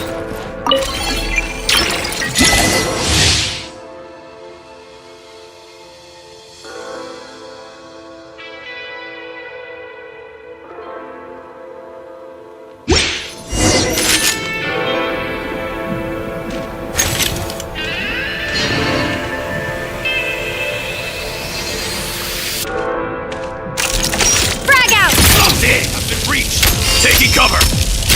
Where's the...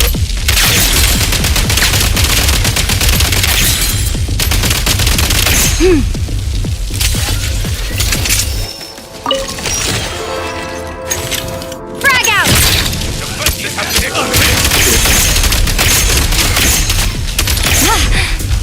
Reload!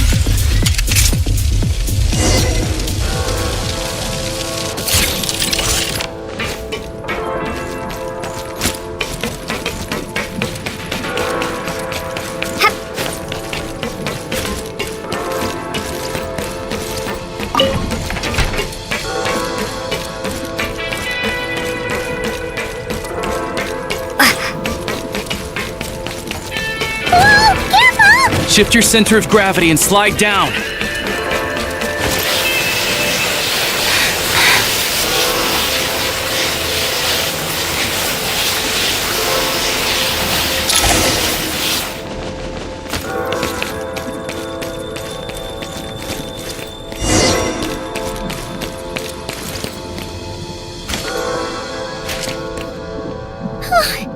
How much longer is this gonna take? The exit is right ahead.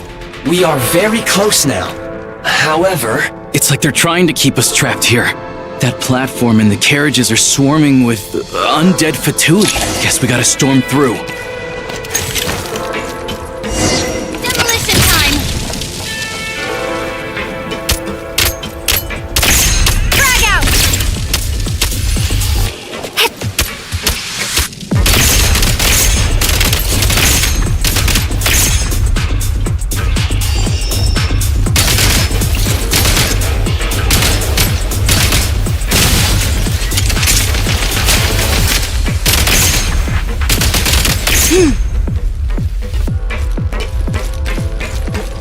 Back in business.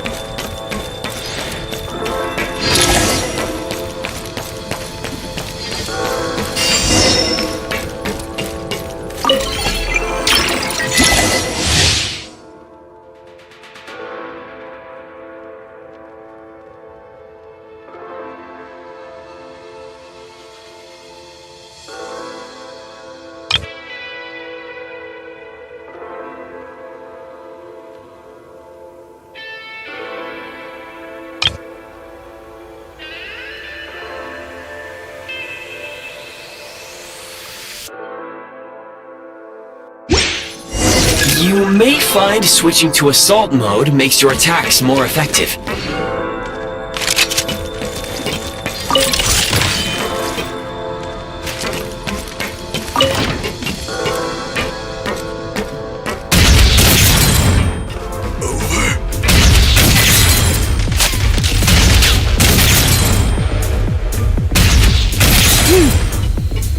Gotta recharge.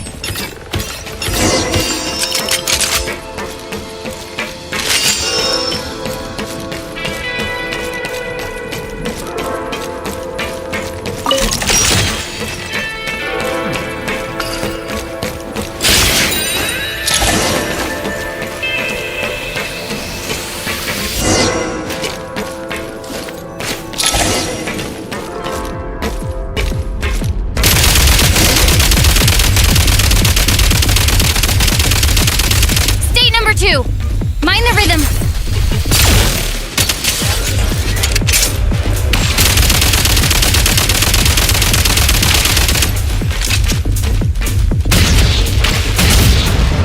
Come on! We're almost there!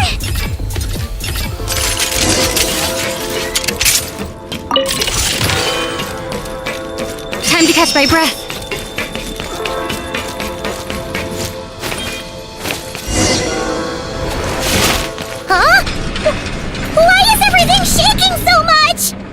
Looks like the Shadow Realm is about to sink back down into the depths. The exit is right here.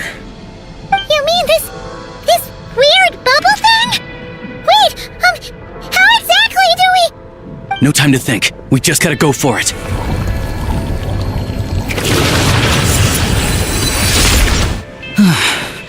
Looks like I was right.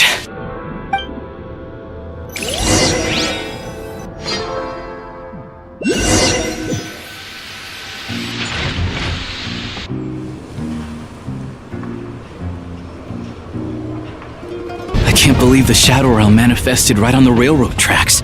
It's almost unheard of. Lucky we made it out. All thanks to you and that awesome gun.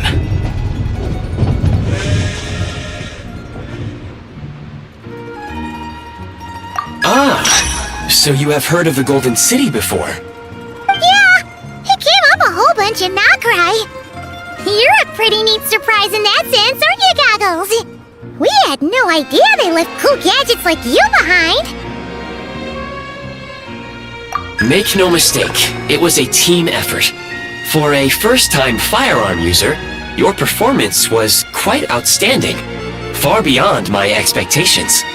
As Alosha said, it is highly unusual for the Shadow Realm to manifest in a place like this, but we should still watch out for similar dangers ahead. Oh, let's hope not. If anything else goes wrong with this trip, Paimon's gonna have train trauma for life! The Shadow Realm can appear anywhere, not just on the railroad. I am simply advising that we take sensible precautions. Now, if you wish to further calibrate and upgrade your firearm, you may do so over there, provided you have the necessary components. Please take a moment to catch your breath while I repair the body of the train. Amongst other things, this will ensure Paimon is a little warmer while on board. Oh, thanks, Goggles! You're a trusty train conductor! Well, maybe trusty isn't quite the right word, considering. Anyway, at least you get the job done. Yes, of course. And just like the Eye of Grey, I am sure it will be a great asset to you in your future adventures. If not the trustiest, then it will at least get the job done. Let's get some fresh air while the Eye of Grey fixes the train. Yeah, sure. Paimon wants to forget all about the Shadow Realm. It was so creepy in there. Stretching our legs might help take our mind off things.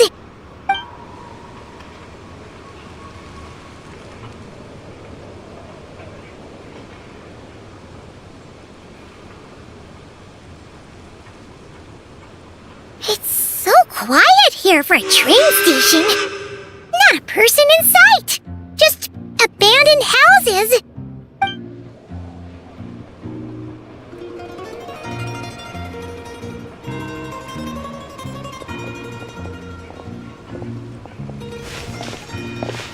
Huh? So much for repair? You've swapped our train out for a whole new model! My plan was to restore the train to its original appearance per my records as quickly as possible. Now that the repairs are complete, the train offers optimized performance and a significantly improved trendiness level. Huh. Didn't know trendiness was a parameter. According to my calculations, parameterization is the most effective way for the Eye of Grey to understand trendiness. Hyperborea, huh? I'm sure I've heard of that in a story somewhere. What an incredible little gadget you are.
Not bad.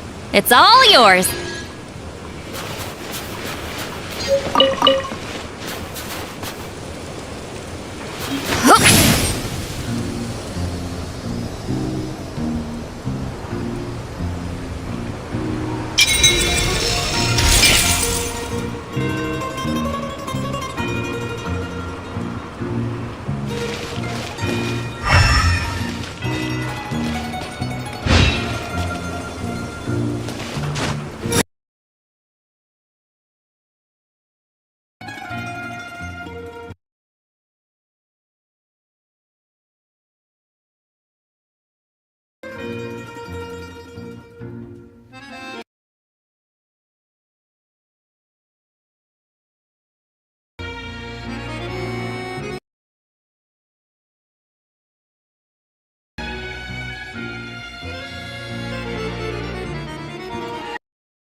Go on, take them. I'll thank the stars for you.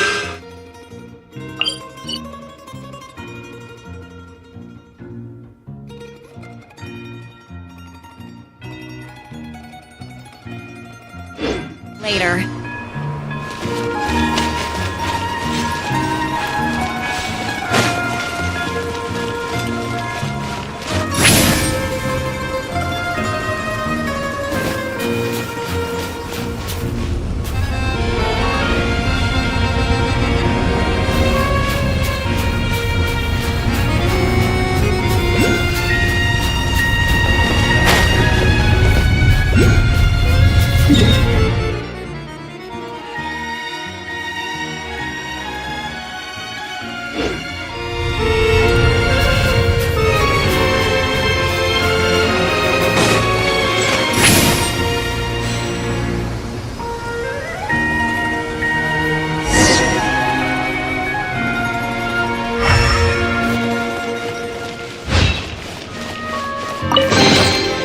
Go on, take them.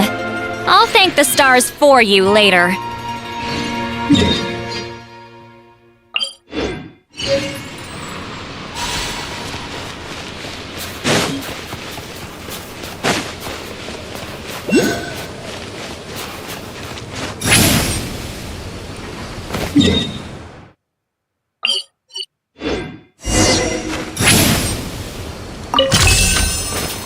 Take me up!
all geared up.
You might want to avoid looking down if you're afraid of heights. No, it's not that. Paimon's just praying that we don't have yet another accident.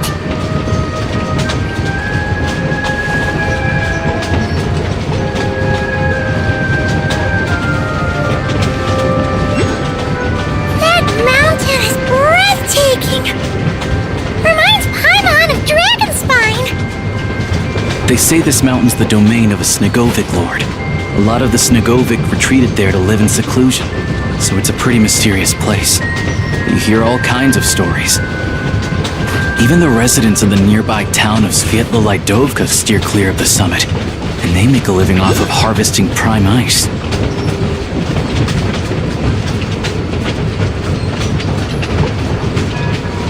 Look, Snezhnagrad's just up ahead.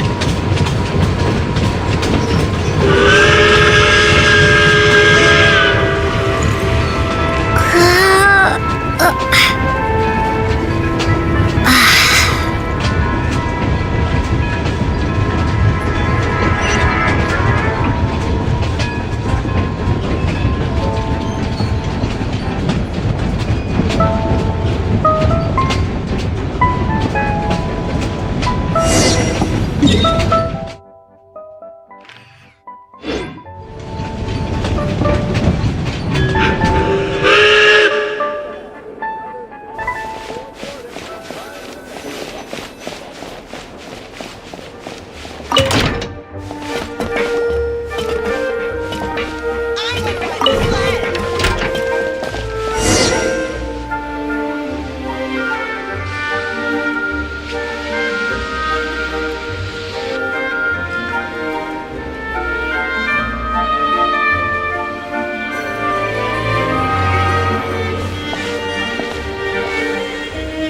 here we are. Welcome to Snezhnaya train station, the biggest transport hub in the nation. Wow! It's so majestic! Just flying from one side to the other would probably leave Paimon out of breath! It's built for maximum efficiency, but yes, transferring trains here can be a little tiring. In the future, you can use this train station to travel anywhere you want in Snezhnaya. For now, though, come with me. Let's get Paimon checked out. This way. There's a lift car that goes straight to Sapoliarni.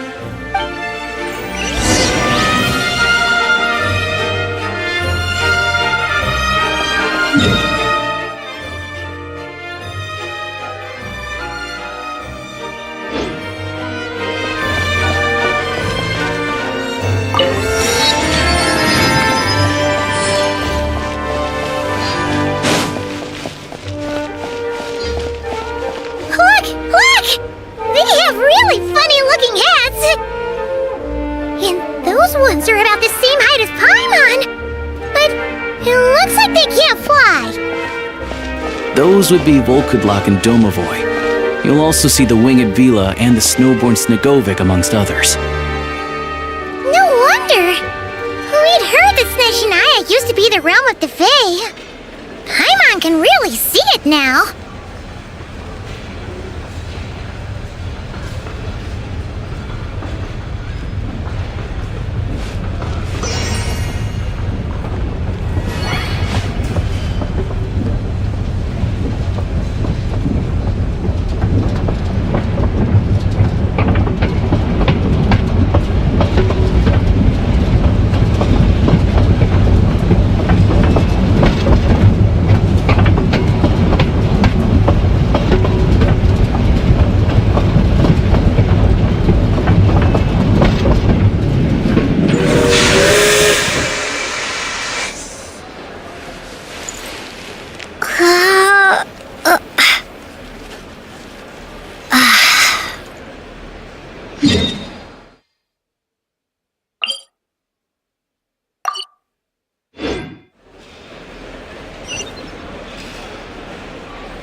To the left is the Market of Zolny.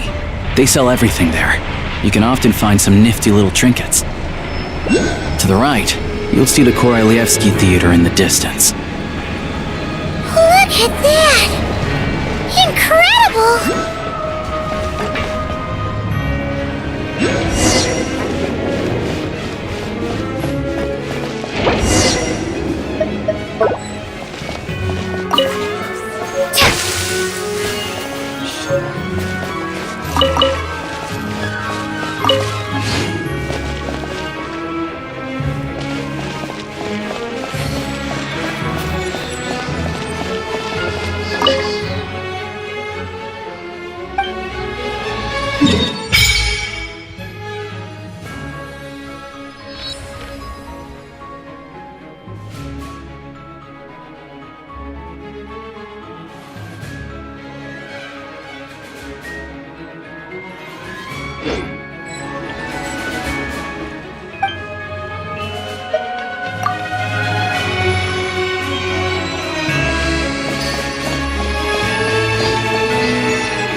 With our own eyes makes all the trouble we went through to get here worth it!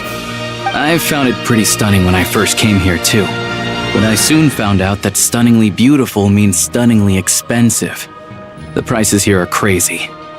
I'm just a small-time hunter, so Zolny is where I spend most of my time. This way will take us to Podvorier restaurant. They offer food and lodging there, so you can get settled in while I fetch the doctor. Is that gonna be stunningly expensive too? Yeah, I mean, there are places to stay in Zolny, but I highly doubt they'd meet your standards. Most of the stoves are out of crystal, the windows are drafty, and at night, four-legged roommates come out to play, sharpening their claws on the roof beams and floorboards. Yep, no way! Not a chance Paimon's staying anywhere like that. Maybe we can split the cost of the room between us? Paimon still has some savings left. Fine then. It's your treat. Paimon will save her money for buying a nice little cake. Don't worry, you'll get some too. I'm glad to see you've perked up. If you find yourselves in the mood for some sightseeing later, there's a few places around here worth seeing. This way leads to Zapoliarny Palace, which serves as the Tsaritsa's audience chamber and also her personal quarters. The adjacent block is kind of a city in its own right. That's Glupov, the headquarters of the Fatui. Inside, there's a munitions factory known as the Armory Palace, producing a constant supply of all kinds of equipment for the Fatui. A lot of important research happens there too. And over there is the Snezhnaya Vecha, where all the big shots meet regularly to make policy decisions. These places are best admired from a distance. I'm sure I don't need to explain why. Yeah, they probably have super strict security. We're not looking for trouble right now. The downtown area is near the center of Zapoliarny. That's where you'll find the restaurants, bookstores, and gift shops. Another place of interest is the Northland Bank, which is over this way. Oh, and I'm sure you'll want to make contact with the Adventurers Guild at some point, right? That's right here. Ooh, speaking of adventuring, we use alchemy quite a lot. Do you know where we can find a crafting bench? No one practices alchemy at Snezhnaya, I'm afraid. Apparently there's some historical reason for it. Oh, we'll just have to use the one on the train then. Kinda inconvenient. Wait, how come there's one on the train if that's Snezhnayan too? Yeah, I don't know. Not my area of expertise. Still, I wouldn't say the absence of alchemy makes life here any less convenient. Anyway... Finally, there's Zolny in that direction. It's mostly residential buildings and factories, but there's a few shops too. Worth a look around if you're interested. That's about it. You guys go ahead and get checked in while I track down my doctor friend. Sounds good. Thanks for all the recommendations. It'll be good to get out of the cold wind. I'm starting to feel another headache coming on. Podvorye restaurant is right this way.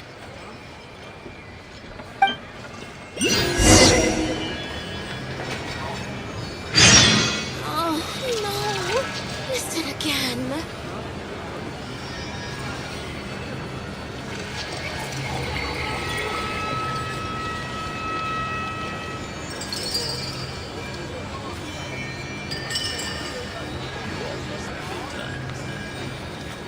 Rebooting.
Ad Astra Abyssosque. Welcome to the Adventurers Guild headquarters.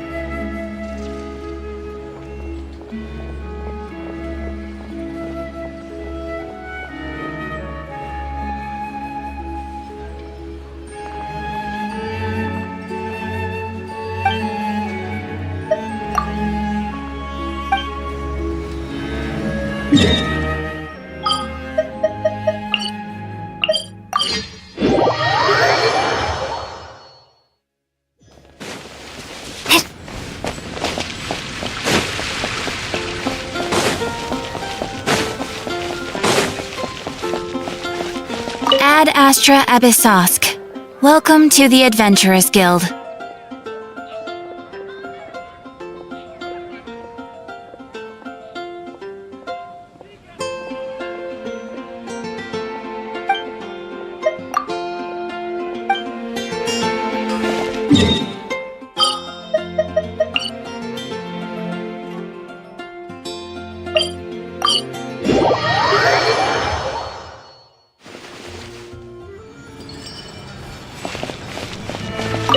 Astra Abyssosque.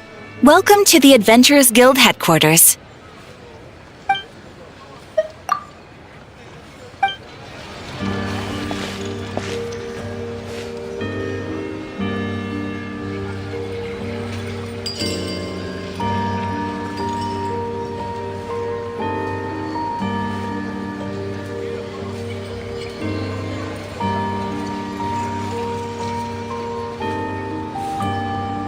You all miss the good times. Missed it again.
Looks like you get what you pay for, huh? Paimon likes this room a lot! Yeah! Much better now that we're out of the cold! Oh, thanks for taking such good care of Paimon! Honestly, she feels kinda bad for throwing a wrench in the works.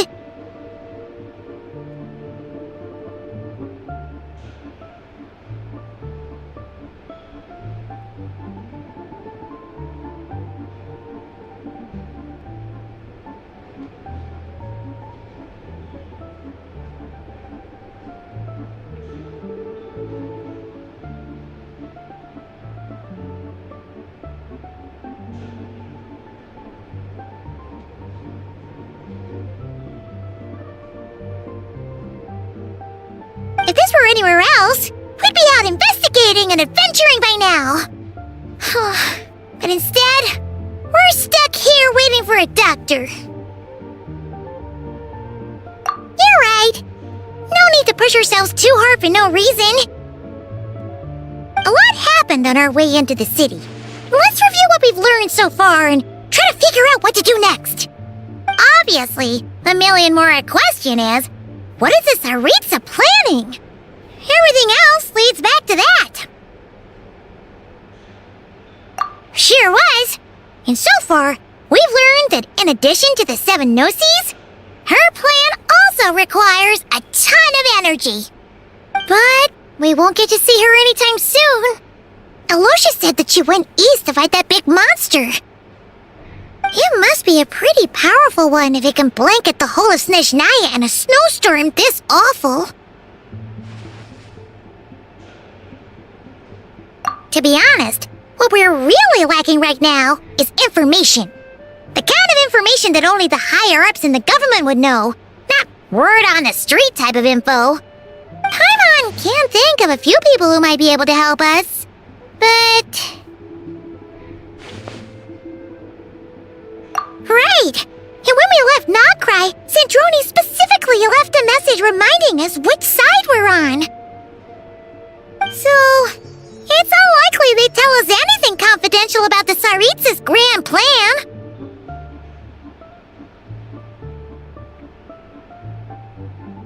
Yeah, fair point. Besides, that Gloop-Off place is right nearby. We've got nothing to lose, so be a waste not to go. There's gotta be someone there willing to talk to us, right? Maybe Arlecchino or Sindrone? Or possibly Tartaglia. But it's unlikely we could sweet-talk Arlecchino, let alone Sandrone. She basically told us to stay in her lane already.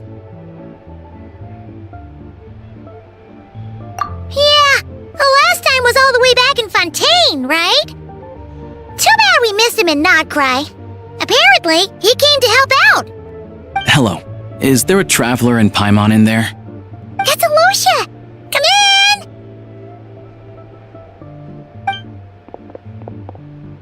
Hello, I'm Dr. Luneva. Alosha mentioned that one of you is feeling a little under the weather.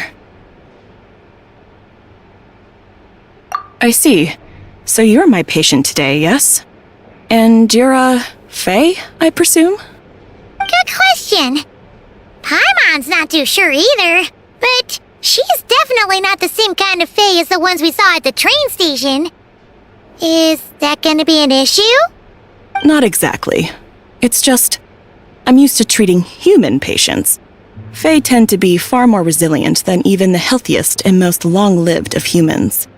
But don't worry, I do have some experience treating Fae. I've even diagnosed plenty of cats and dogs in my time. Safe to say, I have a fairly eclectic range of expertise. It'll be fine. Paimon's basically the same as a human. Right? We're no different when it comes down to it, are we? That's just because Paimon knows how to eat. Now, please take a seat.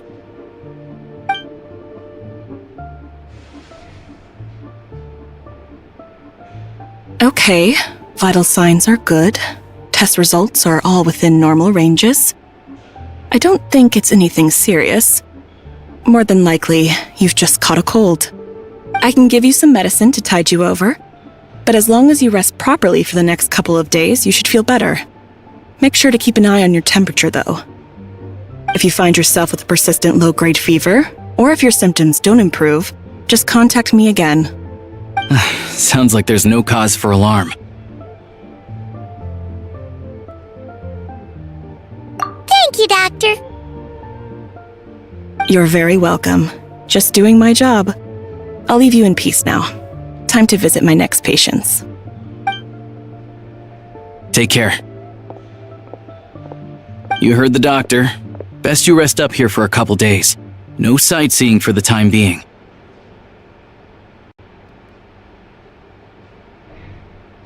Alright then. Guess we've got no choice. Let's just treat it as a short vacation. I have to get back to it. If you need anything else from the doctor or me, go to the Hunter Trade Station in Zolny. The boss there knows how to reach me. Hey, no big deal. You saved my life in the Shadow Realm. This is the least I could do. See you around.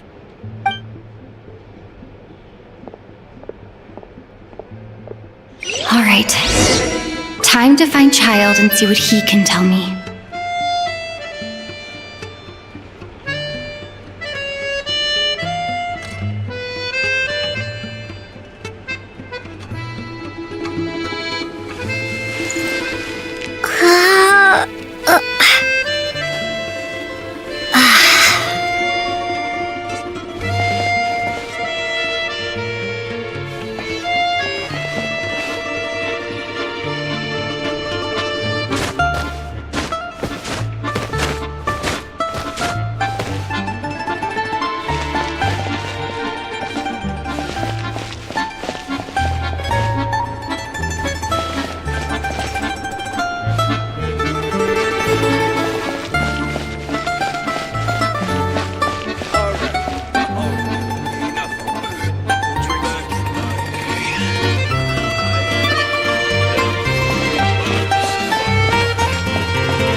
What's the next step again?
Let the hunt begin.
Naturally.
What is the situation?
News every Snezhnayan citizen cares about.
Hold on.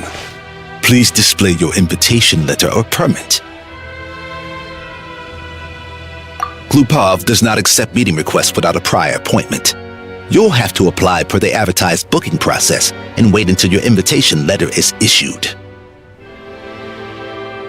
Might I ask who you're hoping to visit? Another one who thinks the rules don't apply to them. I don't understand why people think they can just talk their way in here. You don't just show up and land a meeting with a Harbinger.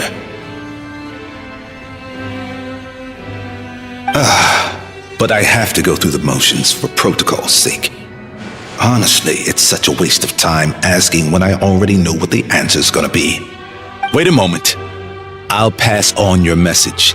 If Child is unavailable, you'll have to go through the proper procedure.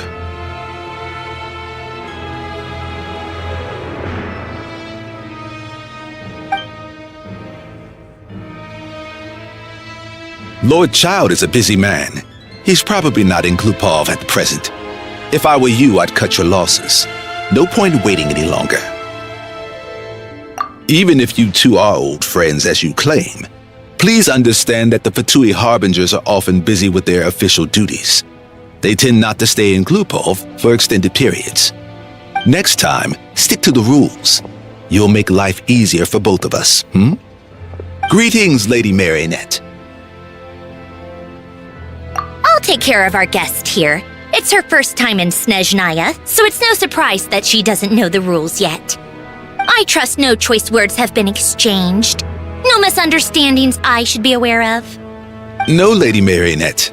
No incidents to report. Whew, that was a close call. Good thing I played it cool. Is that right? Good to know. Wait, where's Paimon? Under the weather? That's hard to imagine. She's always buzzing with energy. I take it she's still adapting to the climate. Happens to a lot of people. It's even colder here than in Nodcry. Has she seen a doctor? I can get you one if you need.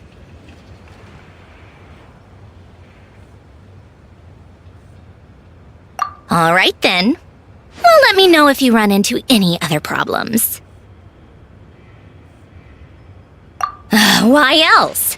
I was just about to sit down for some much-needed tea time when I heard that an old friend of Tartaglia's had shown up outside. No appointment, nothing. And, as obnoxious as it may be to show up uninvited at Glupov, I couldn't help but take pity on the poor soul who was waiting outside in vain.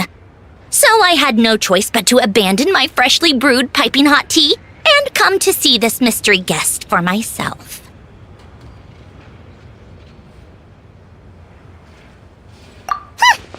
Well, I felt our time working together in Nodcry warranted some courtesy.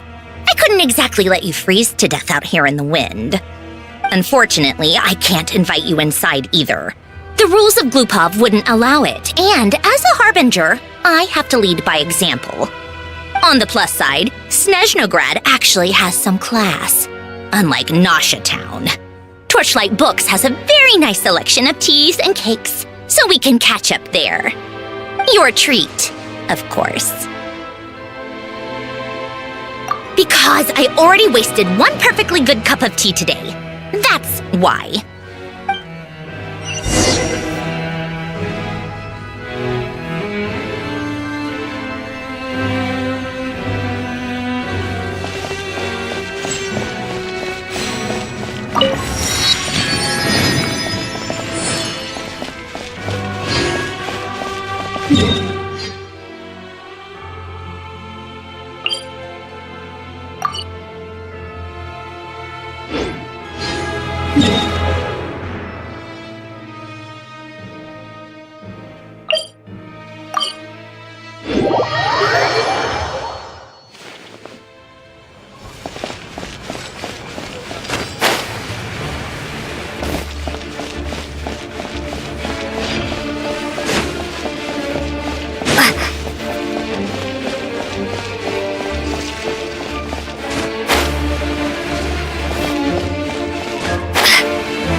Ordered for the both of us.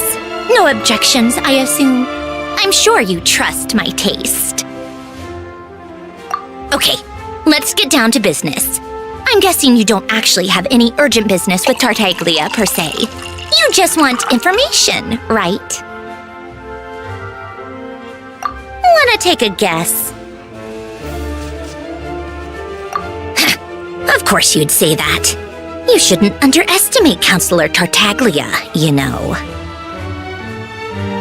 That's right. I'm sure you've heard of the Snezhnaya Vetcha by now. Well, he's busy preparing some paperwork for their next meeting. They'll be discussing yet another extension to Project Snezhnaya. It's basically all anyone cares about in the Vetcha these days. Yeah, he's more of the shoot first, ask questions later sort, isn't he? It all started with a very detailed letter that Capitano left for the jester, Piero, before leaving for Natlan. In that letter, he detailed the future arrangements for his subordinates. All of his key people were reassigned to Tartaglia. I guess he'd already prepared to leave us for good all the way back then.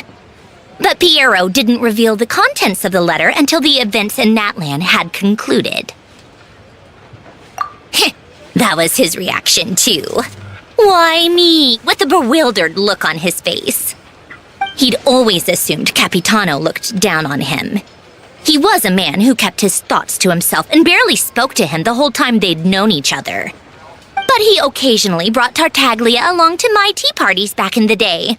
So to the rest of us, it was clear that Capitano had quite a lot of respect for his young comrade. By the rest of us, I mean my tea party regulars. Arlecchino, Rosaline, and...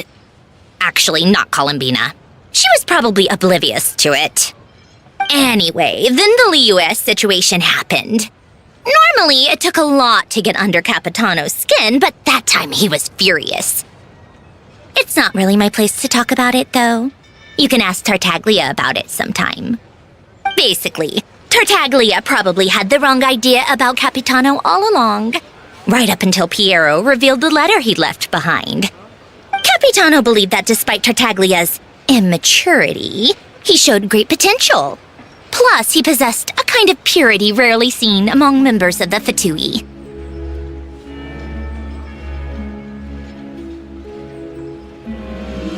Yeah, it's one of the few things that I'd agree those two have in common.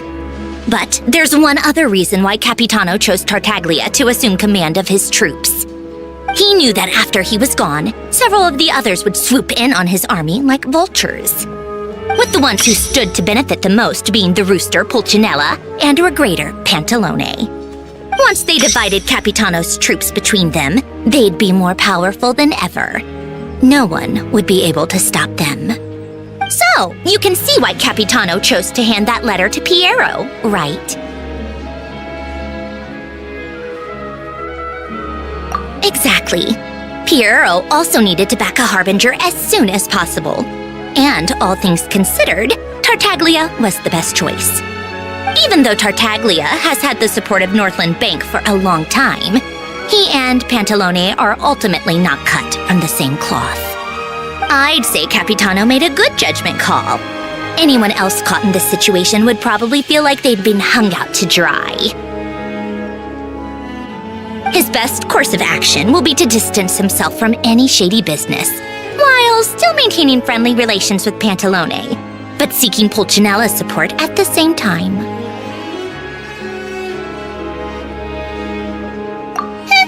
What's the point in having a tea party if you don't spill a little tea?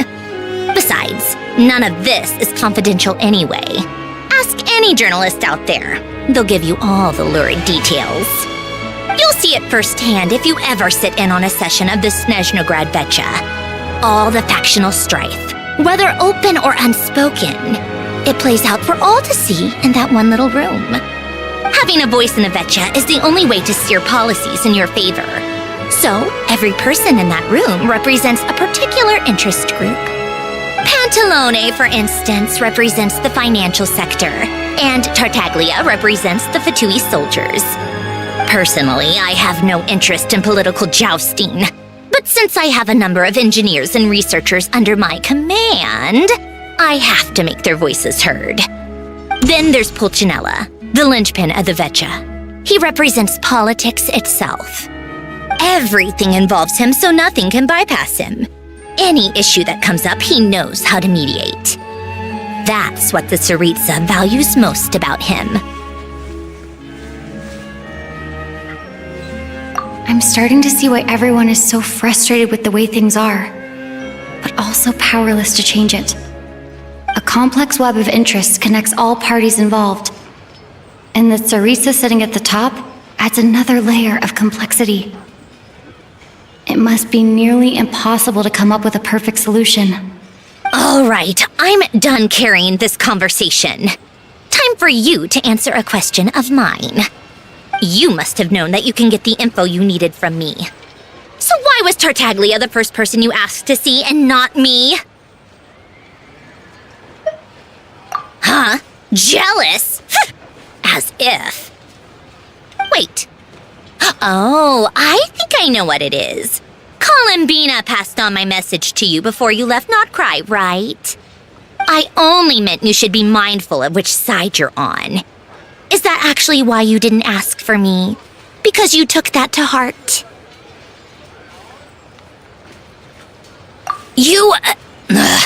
Fair enough. It's not your fault. I blame all these politicians I've been hanging around with lately. Always beating about the bush when they talk. I guess it must have rubbed off on me.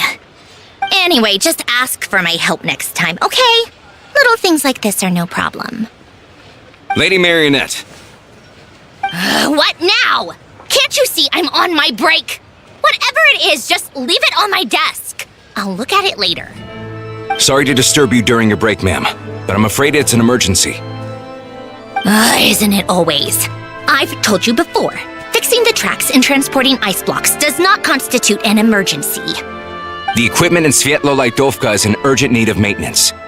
With how the weather's been recently, we suspect that the cause is a buildup of snow, exceeding the maximum weight limit. The supports on one of the machines broke and fell, awakening a dormant beast and leaving many of the ice miners trapped in a nearby ice cave. Luckily, Odette's team was nearby and launched a rescue operation, but we're still facing a severe manpower shortage for both the rescue and engineering teams. I guess that's it then. Our tea party will have to end here. I'm the only engineer you'll need. Do you actually want to come with, or are you just saying that? Nice of you to return the favor. I'll have a couple of people look after Paimon. They can let her know that you had to step out for a while. Given how urgent this is, I'm sure she'll understand. And honestly, I'd rather have your help than anyone else's. Between your skills and experience, you'd be reliable help.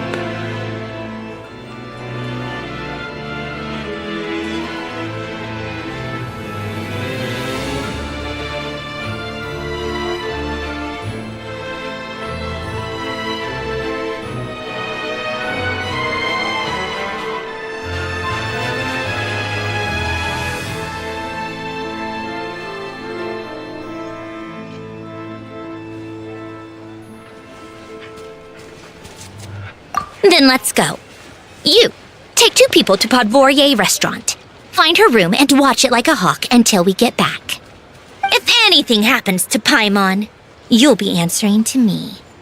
Yes, Lady Marionette. Wait a moment. You look as though you've run into trouble. How exquisite. Now this can truly be called art.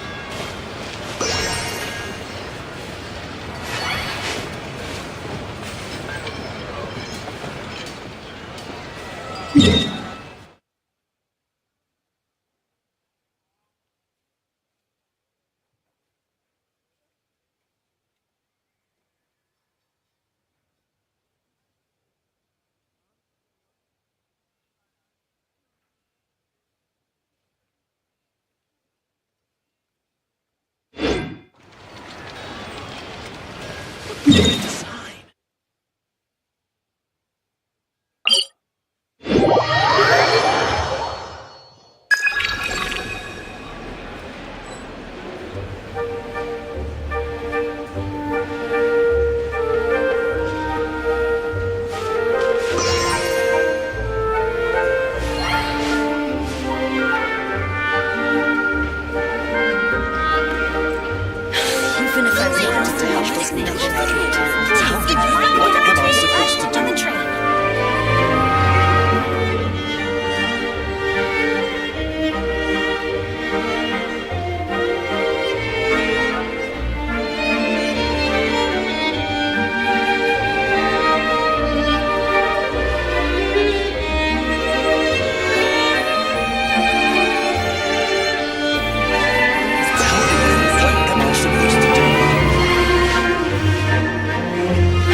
supposed to do? Even if I wanted to help, there's nothing I can do.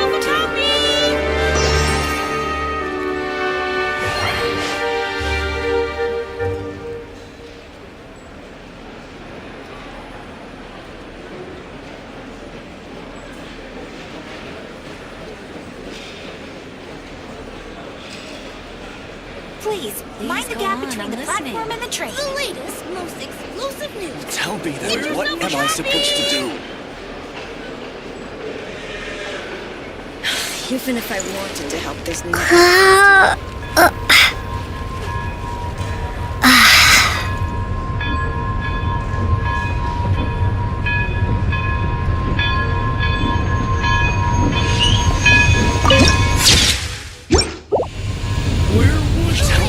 What am I supposed to do? Get yourself a copy!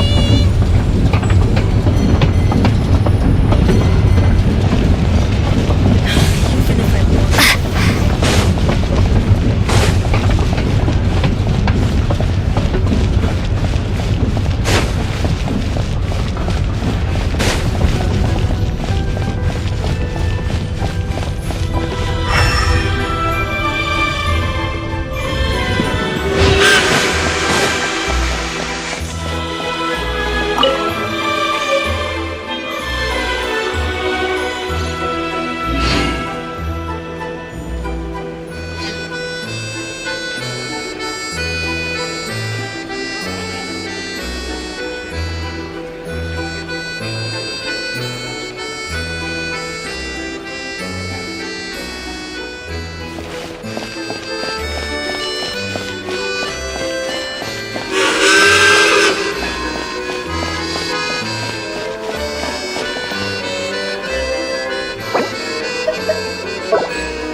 been still like this. What a fool.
They weren't exaggerating. This is really dangerous.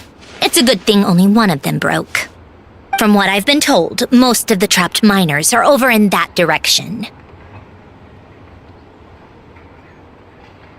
Yeah, you do that while I check the rest of the equipment.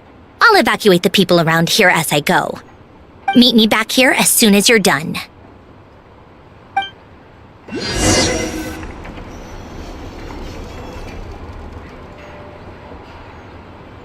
This is how it's always been done. Everyone's gone by like this for years. Rules are rules.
Have to be getting close.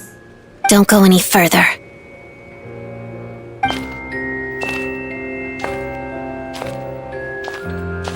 It's too dangerous here. There's a highly aggressive monster on the prowl. You need to leave, now. Ah, I see. You're the backup from Snezhnaya. Well, I'm Odette. Good to meet you. Ah, so this is Odette. She was the first member of the Fatui on the scene. There are 5 people trapped in the cave. Monster type is unknown, and so is its location. Let's go. Every second counts.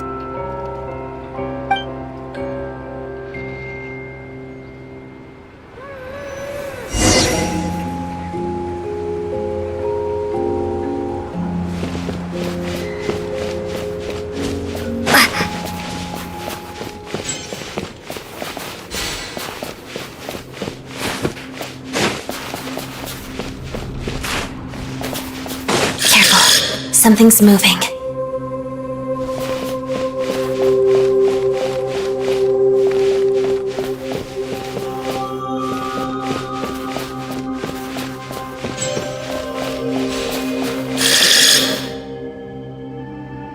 This must be the monster's shadow. Looks like a tough opponent.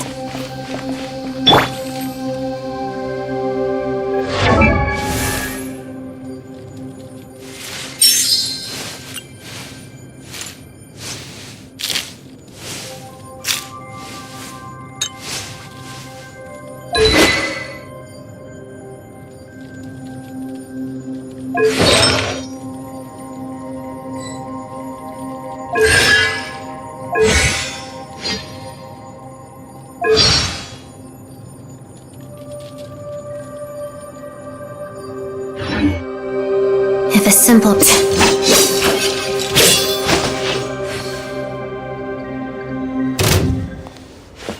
Let's begin.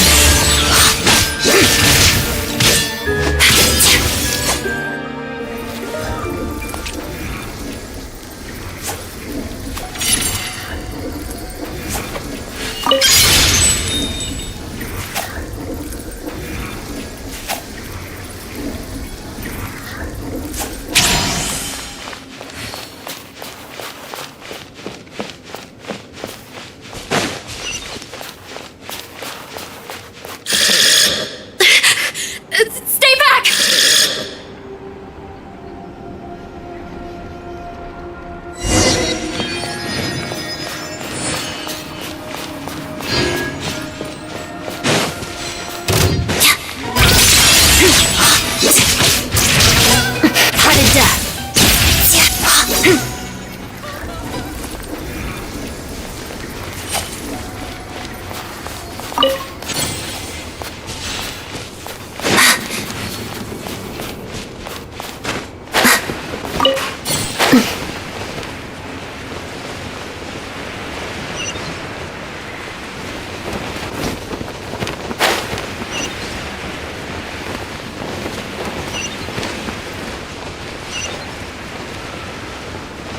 I see them. They're right behind the monster. The monster seems very agitated. It could attack at any moment. Let's make the first move.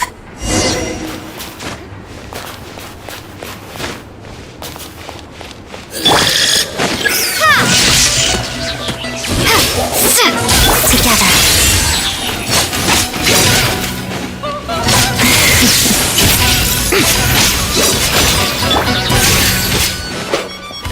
Take this!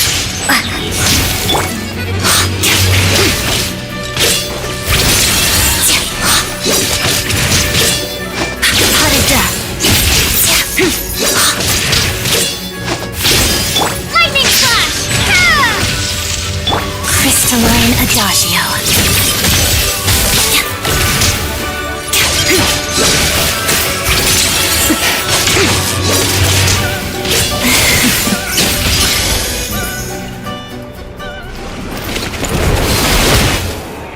Thank you for saving us.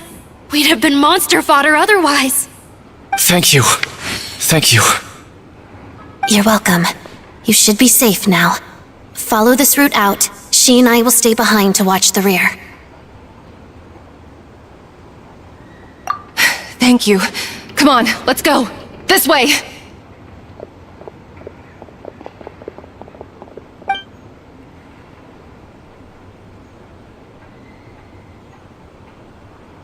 I've searched the area.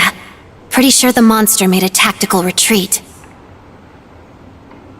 Yeah, but with us here, it won't be coming back anytime soon. It may be small, but don't be fooled. It's a ferocious beast. People are just food in its eyes. It's lucky we got here when we did. The trapped miners have been successfully evacuated. Time for us to leave. Wait, this place... There's something unusual about it.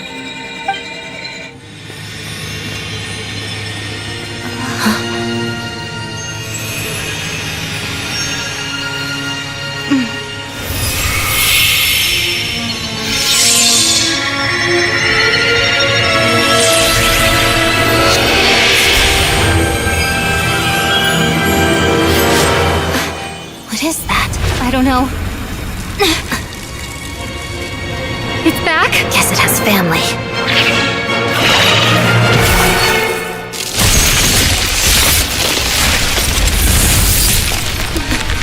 This way. Run!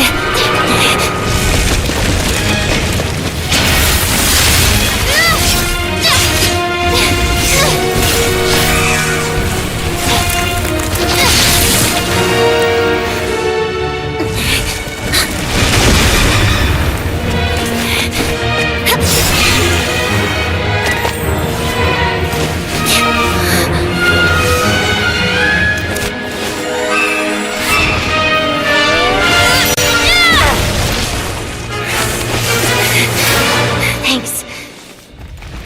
Let's get out of here.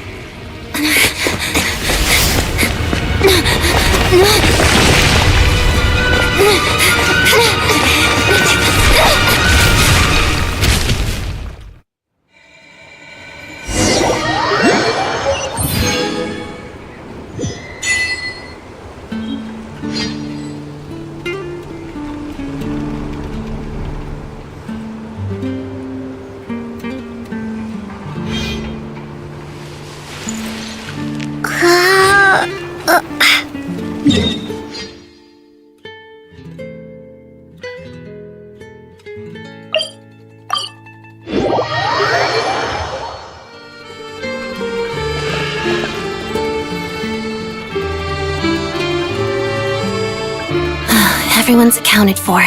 We managed to rescue them all. We also placed a sign at the entrance to the cave, warning people to stay away. You really held your own today. I still don't know your name. Don't think I've seen you before. I'll remember the name. All right then. See you around. Hello, Lady Marionette. I hear the rescue operation was a great success. I knew I could count on you. What brings you here, Odette? Here for a performance? No, a Fatui mission. I happened to be nearby and heard the crash. She hasn't introduced herself then. Odette is the prima ballerina of Snezhnograd. She's quite the celebrity. If you ever hear people mention the two crowning jewels of the Korailievsky troupe, they're talking about Odette and the prima donna, Vodianitsa. On top of that, Odette's also a rising Fatui star. It's looking likely she'll inherit the title of the Fair Lady. She learned all her combat skills from Rosaline herself. Used to be one of her most valued subordinates, too. You flatter me, Lady Marionette. If she's Rosaline's protege, that makes me... never mind. There's no need to bring it up. No point making things awkward. How's progress on your end, Lady Marionette? Equally successful. I finished reinforcing all the equipment. Took me a little longer without Polonia's help. But the outcome is the same, of course. Even if the heavy snowfall summoned by that monster lasts for another 3 months straight, this equipment won't give way. All right, now that we're done here, it's time to get out of this blizzard. Sure, but Snezhnograd will send someone to investigate and draw up a relief plan. And I guess I'll have to write the incident report myself this time, since it involves a mechanical malfunction. First, Pantalone needs to approve the budget, then Pulcinella has to sign off on the plan. Once they've argued it out and reached a compromise, we can move forward. That's the rough process anyway. Could take anywhere from a couple of weeks to a couple of months, depending on how smoothly it goes. Yup, nothing we can do about it. There's a whole stack of incident reports like this back at the office. The snow has eased a little for now, but there's no telling when that will change with that monster still at large. Fuel for heating is in short supply, and relief is weeks away. There's no immediate threat to life, but still, it just feels like there should be a better way. Hey, quit daydreaming. Let's get back to Snezhnograd. When did you get a new sword? I found it in a cave. It handles pretty nicely. You have a strange affinity for secondhand swords.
This is how it's always been done.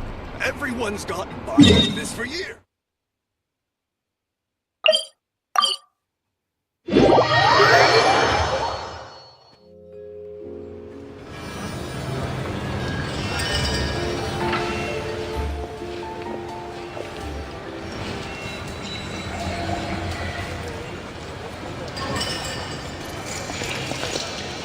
Huh.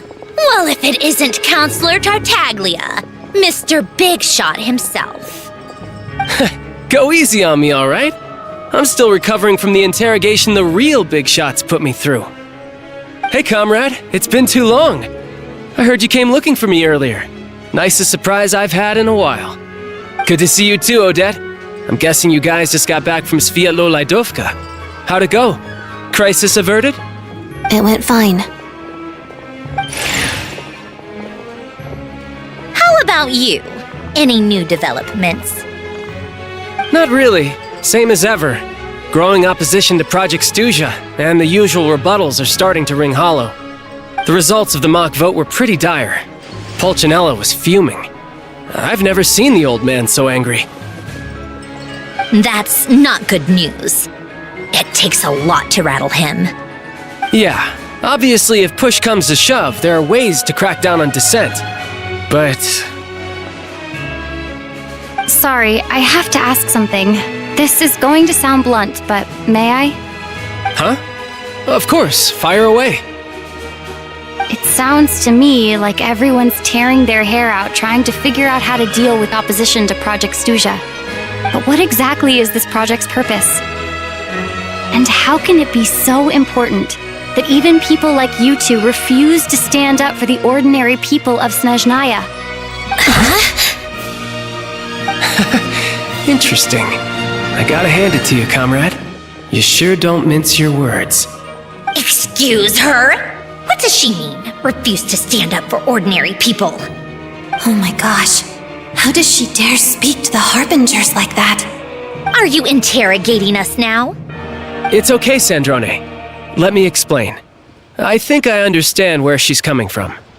If I could, I'd take your side right now. In fact, my position's very similar to yours. I've only held back on casting a dissenting vote in the Vecha because the Tsaritsa would never let me get away with it. Still, I have a responsibility to the Fatui armed forces, so I do what I can to make their voices heard.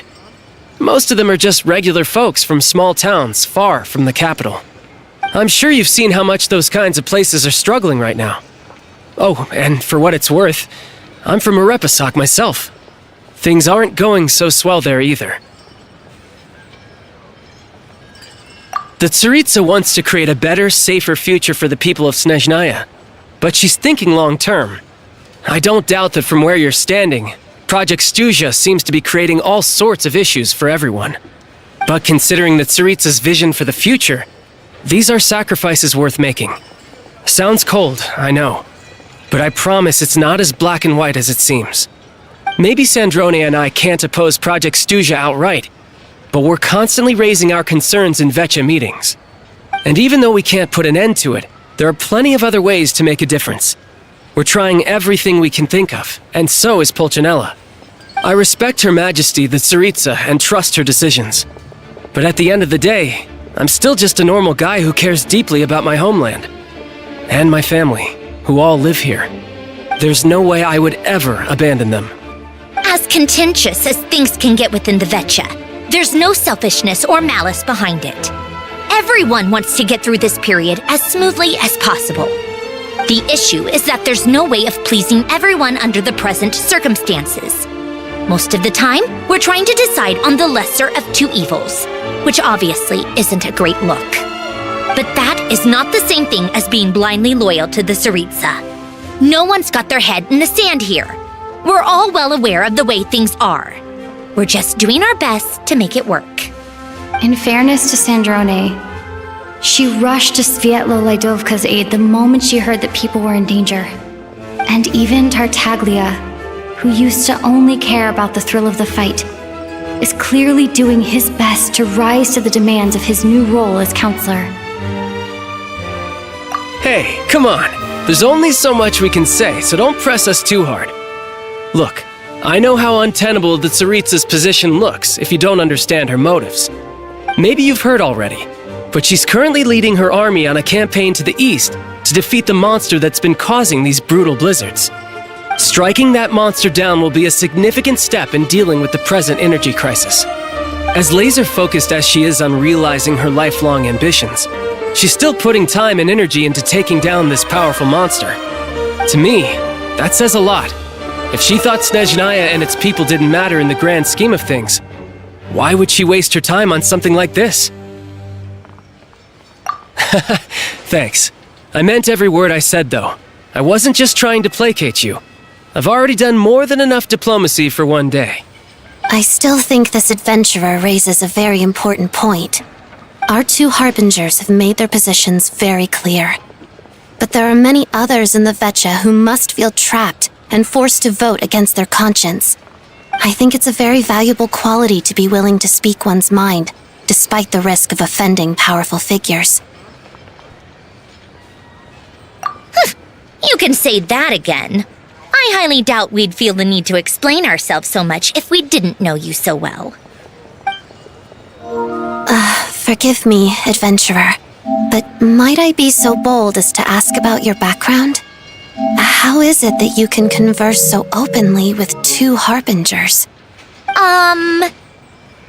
Oh, haven't you been properly introduced?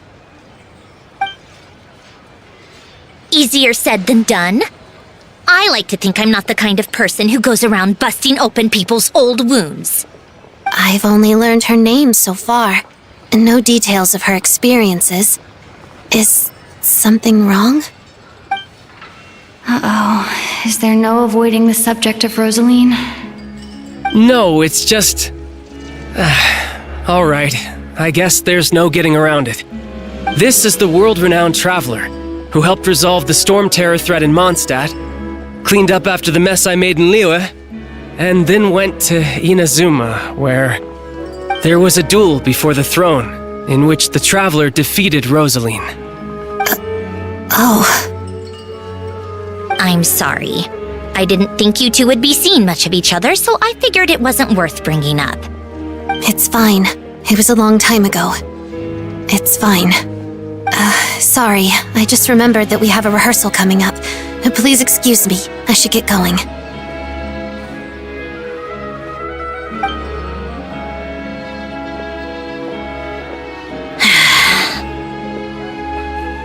I've mentioned this to you before, remember? She was Rosaline's most valued subordinate. But they didn't actually get along. Not that Rosaline was really the type of person to make friends, but death has a way of resolving a lot of conflicts. Don't let it weigh on you. Like she said, it was a long time ago. It's in the past now. Odette has a very different personality from Rosaline. Give her some time. I'm sure she'll work through it. Oh, by the way, where's Paimon? It's not like her to hide away. She hasn't been feeling well, so she's resting at Podvorier Restaurant. I got a couple of my people to look after her while we were gone. Oh, right. Sorry to hear that. Poor thing. Reminds me of when Tonya was little. She really felt the cold back then. Used to get ill all the time. I felt so bad for her seeing her lying in bed, coughing. She was so mature for her age, though. Whenever someone came to visit her, she'd greet them with a smile and would never complain. I'm sure Paimon's a good kid, too. You're a little short on manpower, right? Let me have a couple of my people take over for yours. I'll send my most capable and reliable. They'll make sure Paimon can recover in peace. Well, that would be great. Your people are more qualified. Hey, don't mention it. I'm sure you have things to do. Hopefully this takes a load off your mind. So no more accusing me of not being on your side, all right?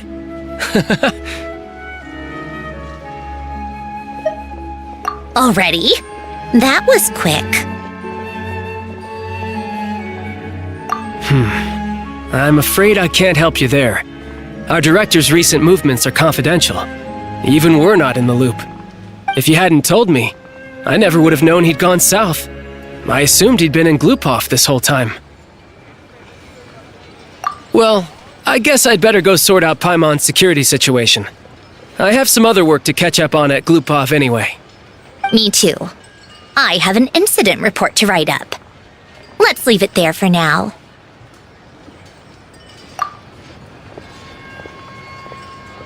I guess everyone's in a difficult position. But Tartaglia's right. I have things to do. Things I want to do, and things I ought to do. To start with, I should go ask Alosha if he knows of any way to help Sviatliledovka.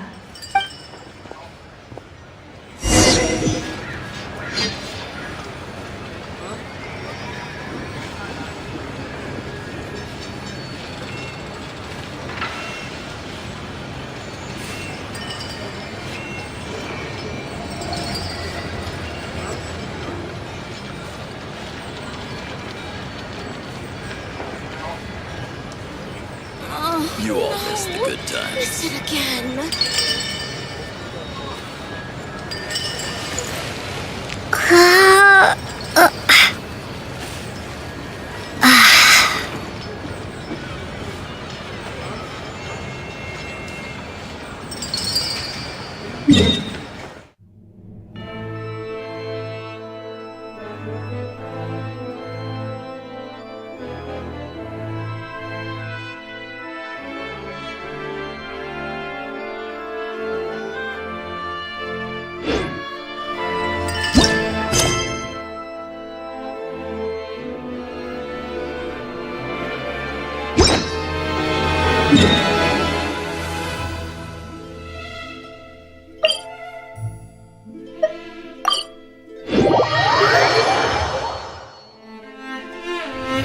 How strange. This sword seems to be vibrating of its own accord. It's a very faint vibration, but it's getting stronger as I get closer to the statue of the Seven. Does this sword have some connection to the statue?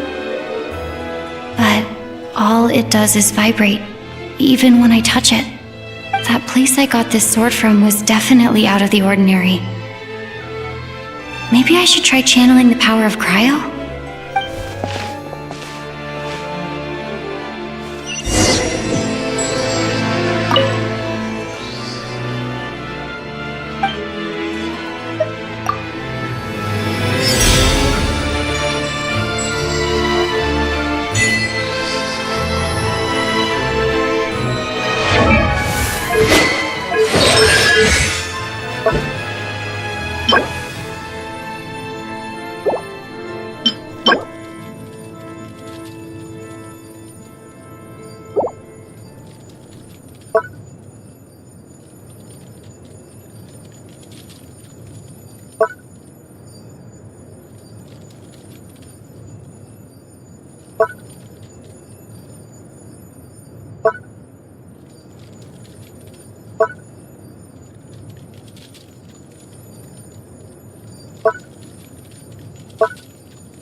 special about this sword?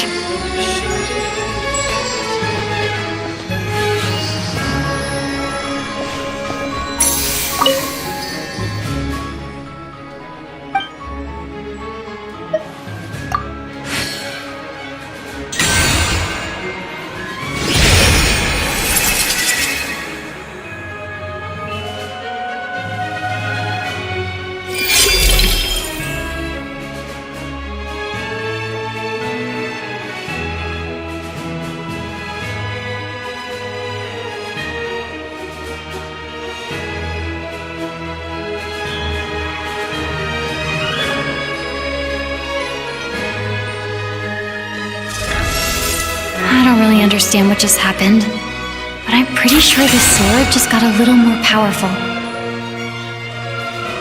I'll have to try the same thing again when I come across another statue of the Seven. In the meantime, I better go find Alosha.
You all missed the good times.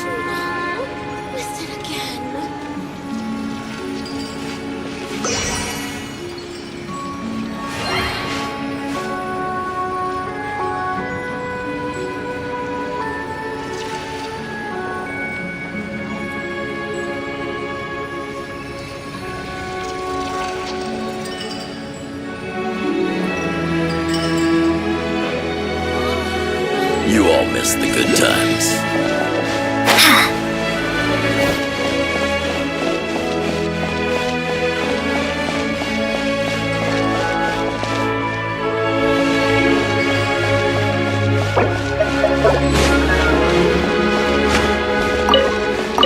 If you don't strengthen your books, you know who's the strongest.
That's right.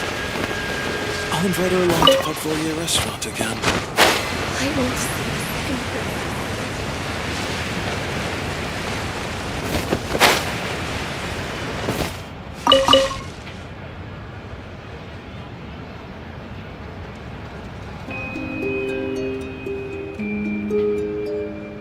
Later on, I'm gonna have myself a proper drink.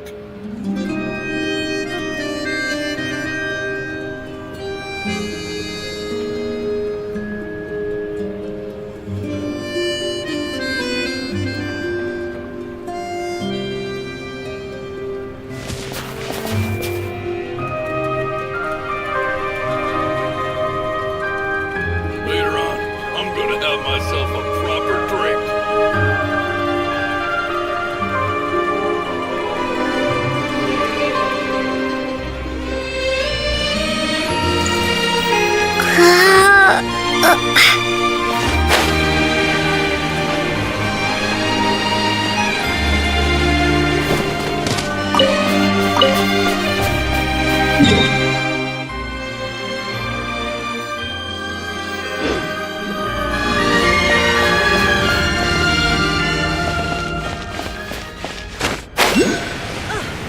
It was all stolen by that terrible.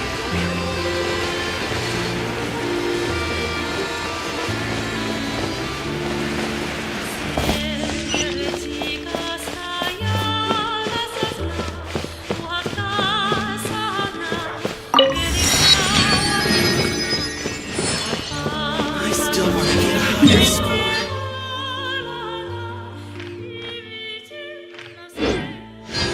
New stock just in.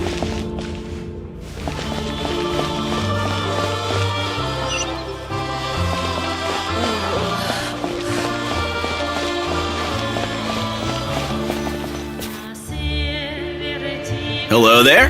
How can I help? Ah, sure thing. Give me a second, I'll go fetch them for you.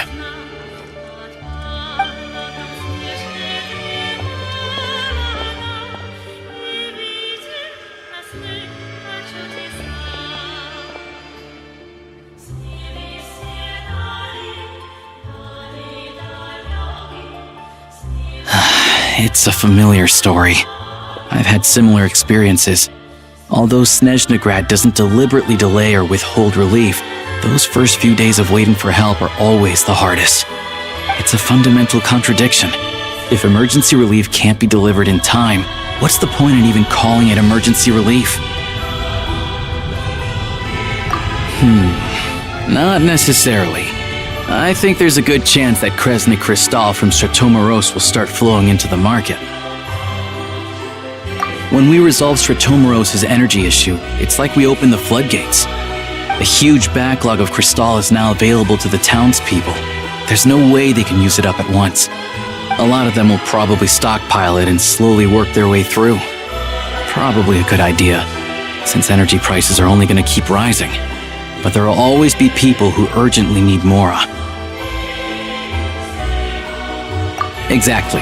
At the current prices, selling Kristall is an easy way for an ordinary person to make a fortune. Hey boss, how much do I have left in my account? 1 second, let me check. So, you're planning on buying the Kristall out of your own pocket? Yeah. I don't know if I have enough, so I'll chip in a little extra and buy as much as I can afford. No, it's fine. You're new to Snezhnaya, and you have your own living expenses to worry about. Besides, you're already providing the train.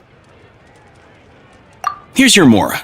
See what you can find at the market, but I doubt there'll be much Kristall left. Yeah, well, can't hurt to take a look. Let's see. Huh?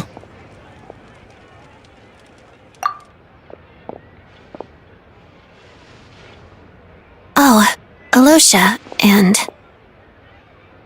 Hello? I didn't realize you two knew each other.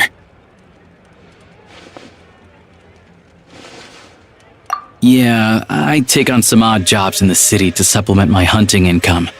Sometimes I work as a cleaner or prop hand at the theater where Odette is one of the big stars, so I've met her a few times. When the weather's as bad as this, it's better for a hunter to adapt than to keep looking for game. Yes, and we sometimes need extra help.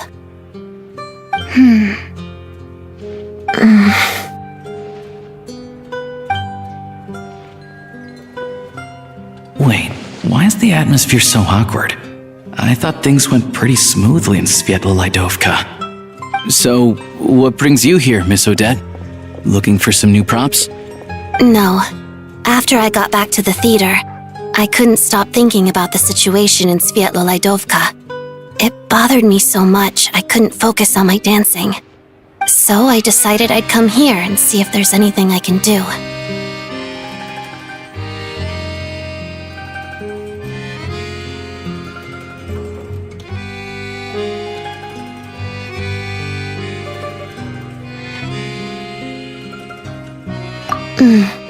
You too, I presume.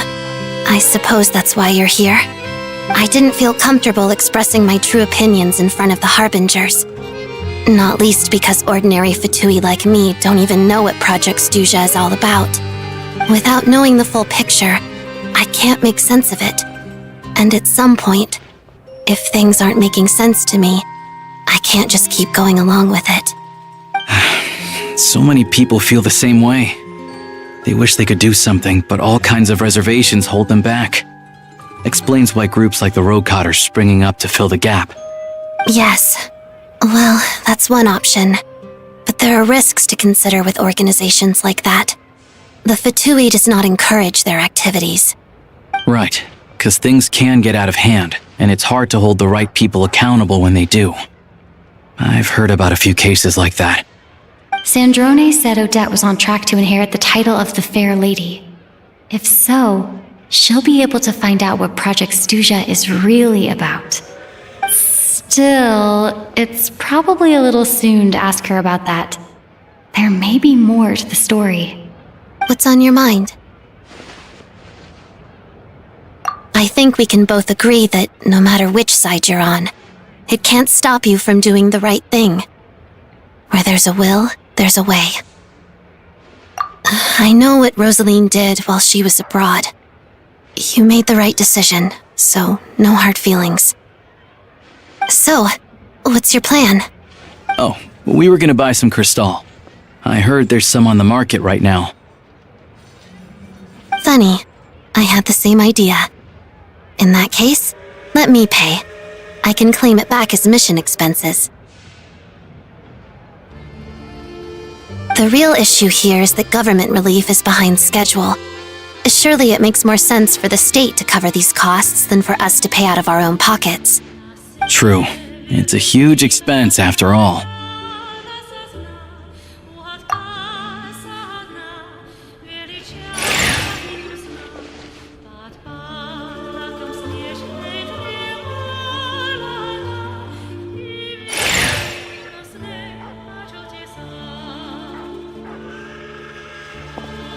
Let me see. I'll take it all, please. And I'll be needing a receipt. Right.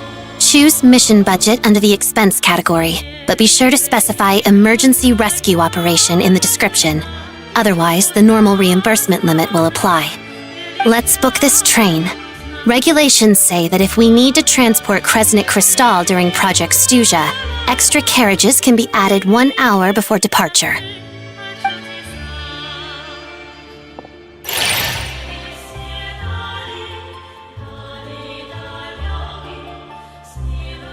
That should do it. The train will be escorted to its destination by Fatui guards. This is my first time seeing you handle Fatui affairs, Miss Odette. It seems you're as skilled an officer as you are a dancer. You flatter me. It's only because I've been doing both my whole life.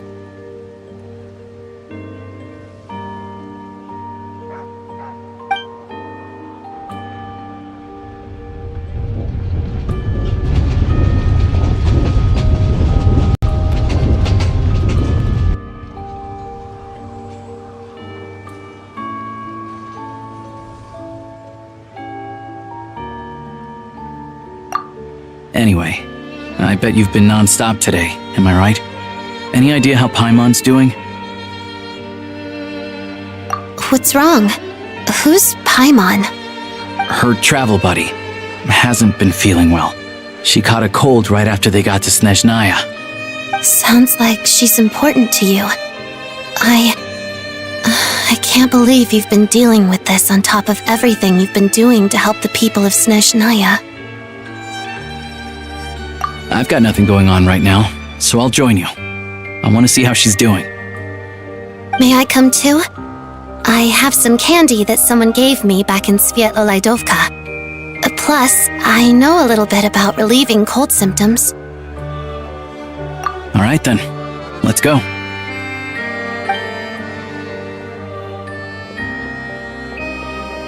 I still don't know what the deal is between these two, but at least the tension seems to have vanished. A good sign, hopefully.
Hello. Sorry, but there's a sick person recovering in this room. Can I help you? What happened? Oh, please, excuse me. Are you the Traveler?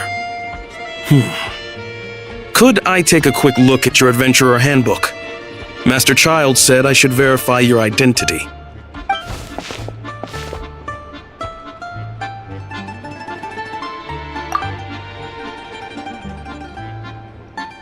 Ah, it's really you. Sorry for the inconvenience. We're under strict orders from Master Child to keep this room well guarded. At the same time, we can't interfere with Podvoye Restaurant's business. That would only seem all the more suspicious and draw unwanted attention to this room. Besides myself, a few of my colleagues are stationed in and around the restaurant, in plain clothes, of course. Rest assured, you're in safe hands. I didn't expect such a high standard of protection. Well, Master Child handpicked us for this special assignment. We're not about to let anything go wrong. Anyway, I won't keep you any longer. Please, head inside.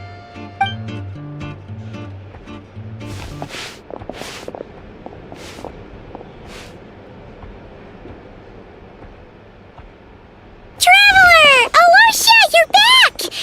Oh, hey! Who's our new friend? Hi, I'm Odette. The Traveler and I crossed paths a few times. Another friend from the Fatui, huh? You're practically a member yourself by this point. Paimon's definitely on the mend. We should be back to our usual travels in a few days' time. Seems like that doctor was right. It's just... Paimon's limbs are still feeling a little chilly. I have just the thing. Whoa! What's this? Is that a flame inside an ice cube? Wait, is this real ice? How's it not melting?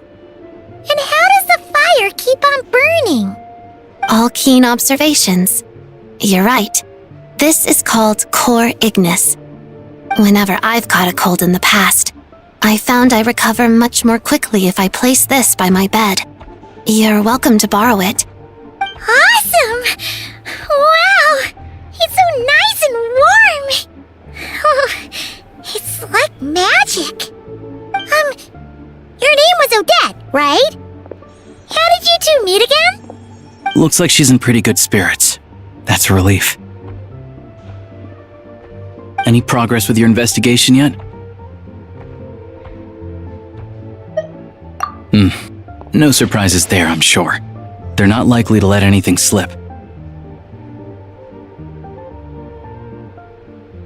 The Rokot, huh?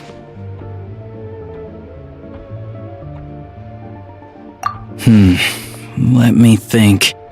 Members of the Rokot keep their true identities hidden, but I think there might be someone I can introduce you to. Leave it with me. Meet me at the Korolyevsky troop tomorrow, and I'll tell you how it goes. Would anyone like a drink? I'm gonna head to the bar. Paimon will have... maybe some hot milk? Yeah. Paimon's in the mood for something warm. Enough with the secret chat, you two. Let's catch up properly in a minute. Paimon wants to know everything that's happened today. It'll be kinda like Tabletop Troop. No reason why listening to a story can't be an adventure.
made it.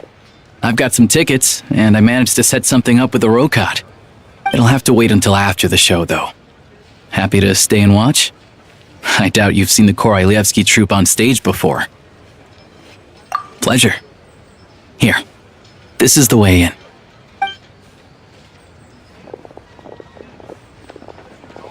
Please present yourself for a routine inspection in accordance with theater regulations. Thank you.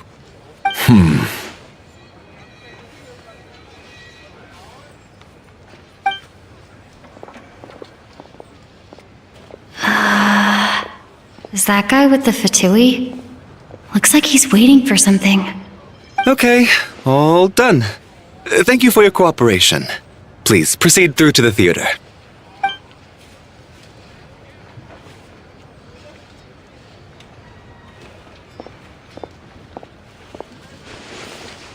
What's up? Everything okay?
Snezhnaya's business and political leaders are always passing through here, so it makes sense that security's tight. Still, it's a little unusual to see the Fatui's Armory Palace guard here. You saw him, right? The guy right at the back. Strong, silent type. His name's Valeri. He's part of the Special Assignments Battalion, but I only ever see him here for one thing: to look for a guy named Mitya.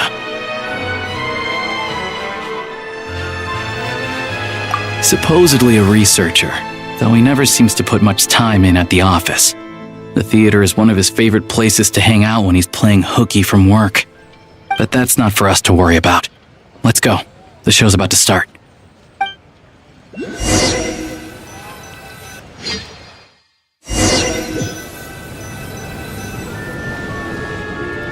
What do you think? Pretty impressive, huh?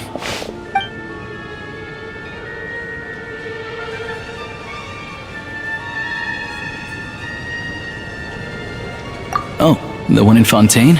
I hear it's iconic. Never seen it for myself, though. Here we are, just in time. Sorry, coming through.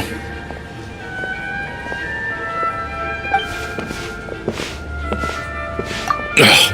If you're gonna show up late, keep your mouth shut. What's his problem? Whatever. No point arguing with people like that. Look, there she is. That's who I'm introducing you to later. She's the lead singer of the troupe, Vodyanitsa.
This leads directly to the green room. They're expecting us. Vodyanitsa will be waiting for us there.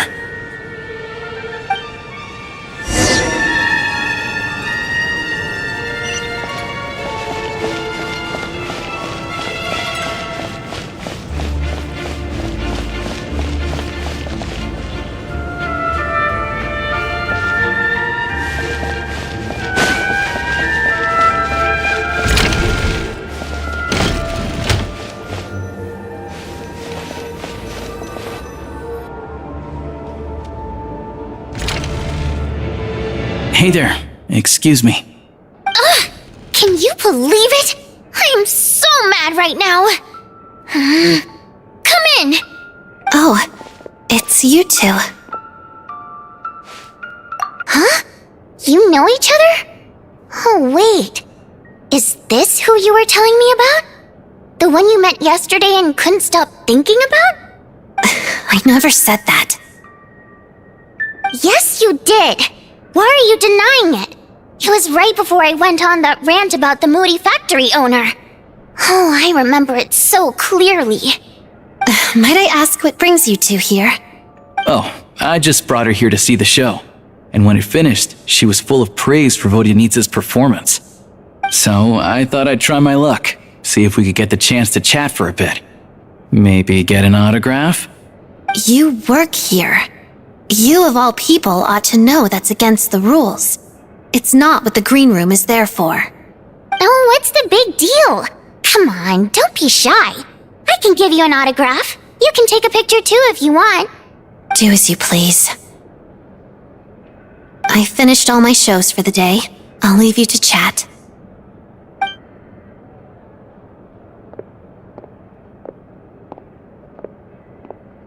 I wasn't making that stuff up, you know. Odette's just too proud to admit it. She thinks very highly of you, and so do I. You did the right thing in Svietloladovka. We're good. Odette's out of earshot. I'll lock the door. Confidentiality, of course. The Rokat is very strict on that. Whoa, Alosha! Not out loud! Not with an outsider here! Relax, I've taken care of it. Look at this. The president's reply sent this morning. Wait, so she's been approved to join? You told me last night that you wanted to get intel from the Rokat. Unfortunately, Rokat intel is only available to members. But ever since you set foot in Snezhnaya, we've been working together. I've seen the way you work, your character, and your motives. Everything about you is perfectly in alignment with what we're trying to achieve in the Rokat. So I figured I might as well cut to the chase. I wrote a letter to the president explaining your situation, including just the right amount of detail. His approval came very quickly. Of course, it's still your decision whether you want to join or not. We'll respect your choice. Well, assuming Odette was telling the truth and she didn't misjudge you, I guess we don't need to worry about you blowing our cover. Still, you gave me a real fright. I didn't know that's why you came looking for me. So, that stuff you said about admiring my performance, was that just because Odette was here? Did you actually mean it? Now you're talking. That's what I like to hear. Anyway, let me give you a quick rundown of how things work. Like I said, the Rokat is a covert organization, and we hide our identities. Members typically don't meet in person or even know each other's identities. This helps us maintain a high level of independence and secrecy. Because of this, members are basically free to decide their methods without constraints, so long as the outcome of any activity doesn't violate the organization's principles.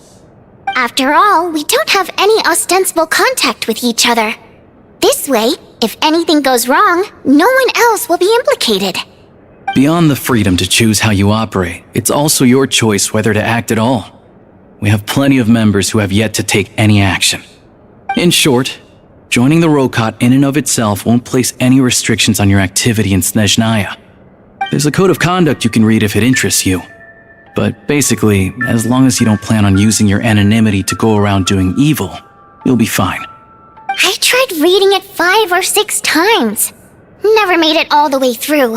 Even the most lackluster script makes for more interesting reading. Great. Then I'll go grab an official application form. Be right back.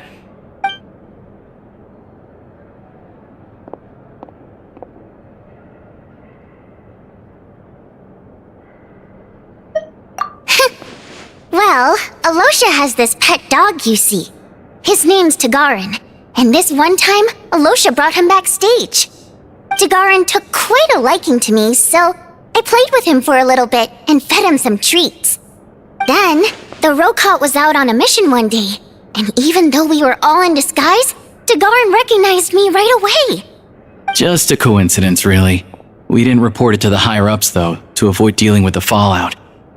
Like my job at the theater, for instance. I really needed to make ends meet. By the way, what were you complaining about just before we came in? Did everything go okay with Chuganov? Everything did not go okay. That's why I was so mad. I tried to make some small talk with him before I went on stage to fish for intel about the Iskra manufacturing plant. But he wouldn't take the bait. No matter what I said, he kept dodging the question. And then he started complaining. He said he didn't appreciate his second-rate seat in the stalls because he usually gets a private box. I mean, what did he expect? Everyone knows that if you want a box seat, you buy a ticket well in advance. But instead, he sends me a letter the day before the show when we're practically sold out. I had to juggle things around just to get him a half-decent seat, hoping he would appreciate the gesture enough to share some information. But nope, he didn't give me anything. Yeah, meeting Chuganov in person has definitely been a disappointing experience. Oh, you probably don't know who we're talking about, do you? Chuganov was that older guy you were sitting next to today. I'm sure he didn't make a great first impression on you either. To the citizenry, he's a family man and a kind boss. But our interactions with him tell a very different story. It's one thing to ask for a favor, but he acts like it's his right. He always expects special treatment. Take the ticket situation, for instance. I've actually gotten him a private box in the past. But not only was he not even grateful, now he's acting like I've sold him short this time. Not to mention that he's never paid for a single one of his tickets. And another thing, if he's such a big family man, why doesn't he bring his wife and daughter to see the show once in a while? I've never seen them here, not even once. Calm down, Vodyanitsa. If you won't do it the easy way, we'll have to try the hard way. But first things first, here's your application form. Go ahead and fill it out.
Looks like I'll need to make a few little tweaks here and there.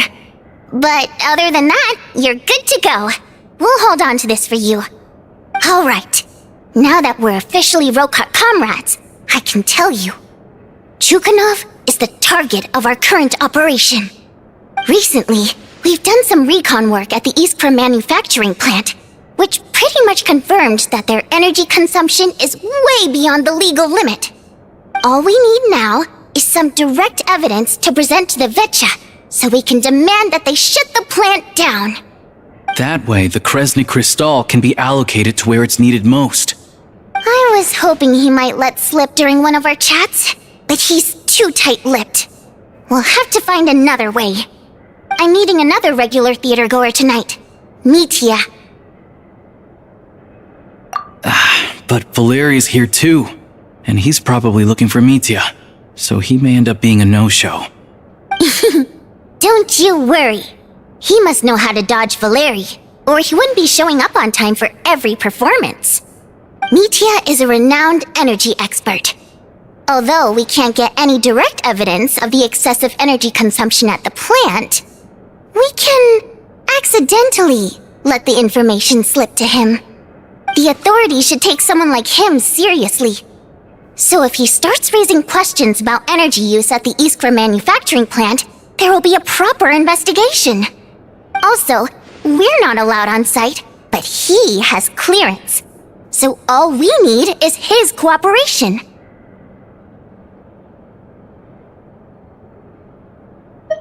Yeah, so that's the other thing we're trying to figure out. Though I think we're far less likely to make any progress on that front.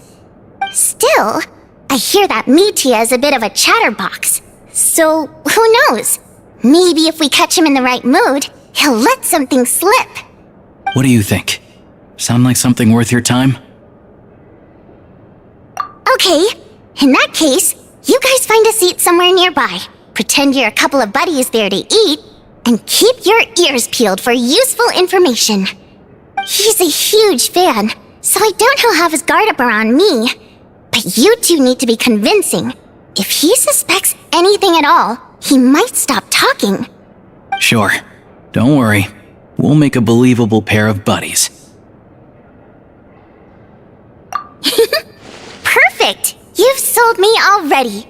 Now, help me tidy this room up a bit before we head out. Okay. What needs tidying? Everything!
we should just buy some more clothes?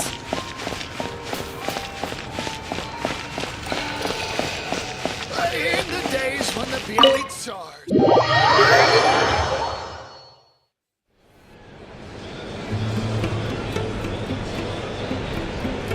We come here often, so we shouldn't stand out. Let's sit here. Now, it's up to Vodyanica. Let's see how the conversation goes.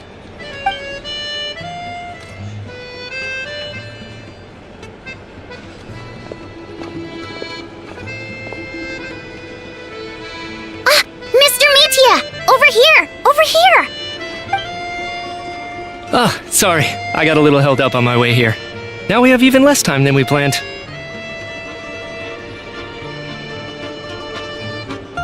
Go ahead and order some snacks and drinks, whatever you like. Let me see. According to my schedule, we still have 25 minutes left. You're really pressed for time today, huh? I was imagining this would be a leisurely chat. If you'd prefer, we can always reschedule for another afternoon when you have more time. No need. Getting to meet the lead singer is a very precious opportunity for me. I'm not about to pass it up. I've already had to decline your invitation several times because our schedules rarely align. If I don't grab this chance while it's here, who knows when the next one will come around?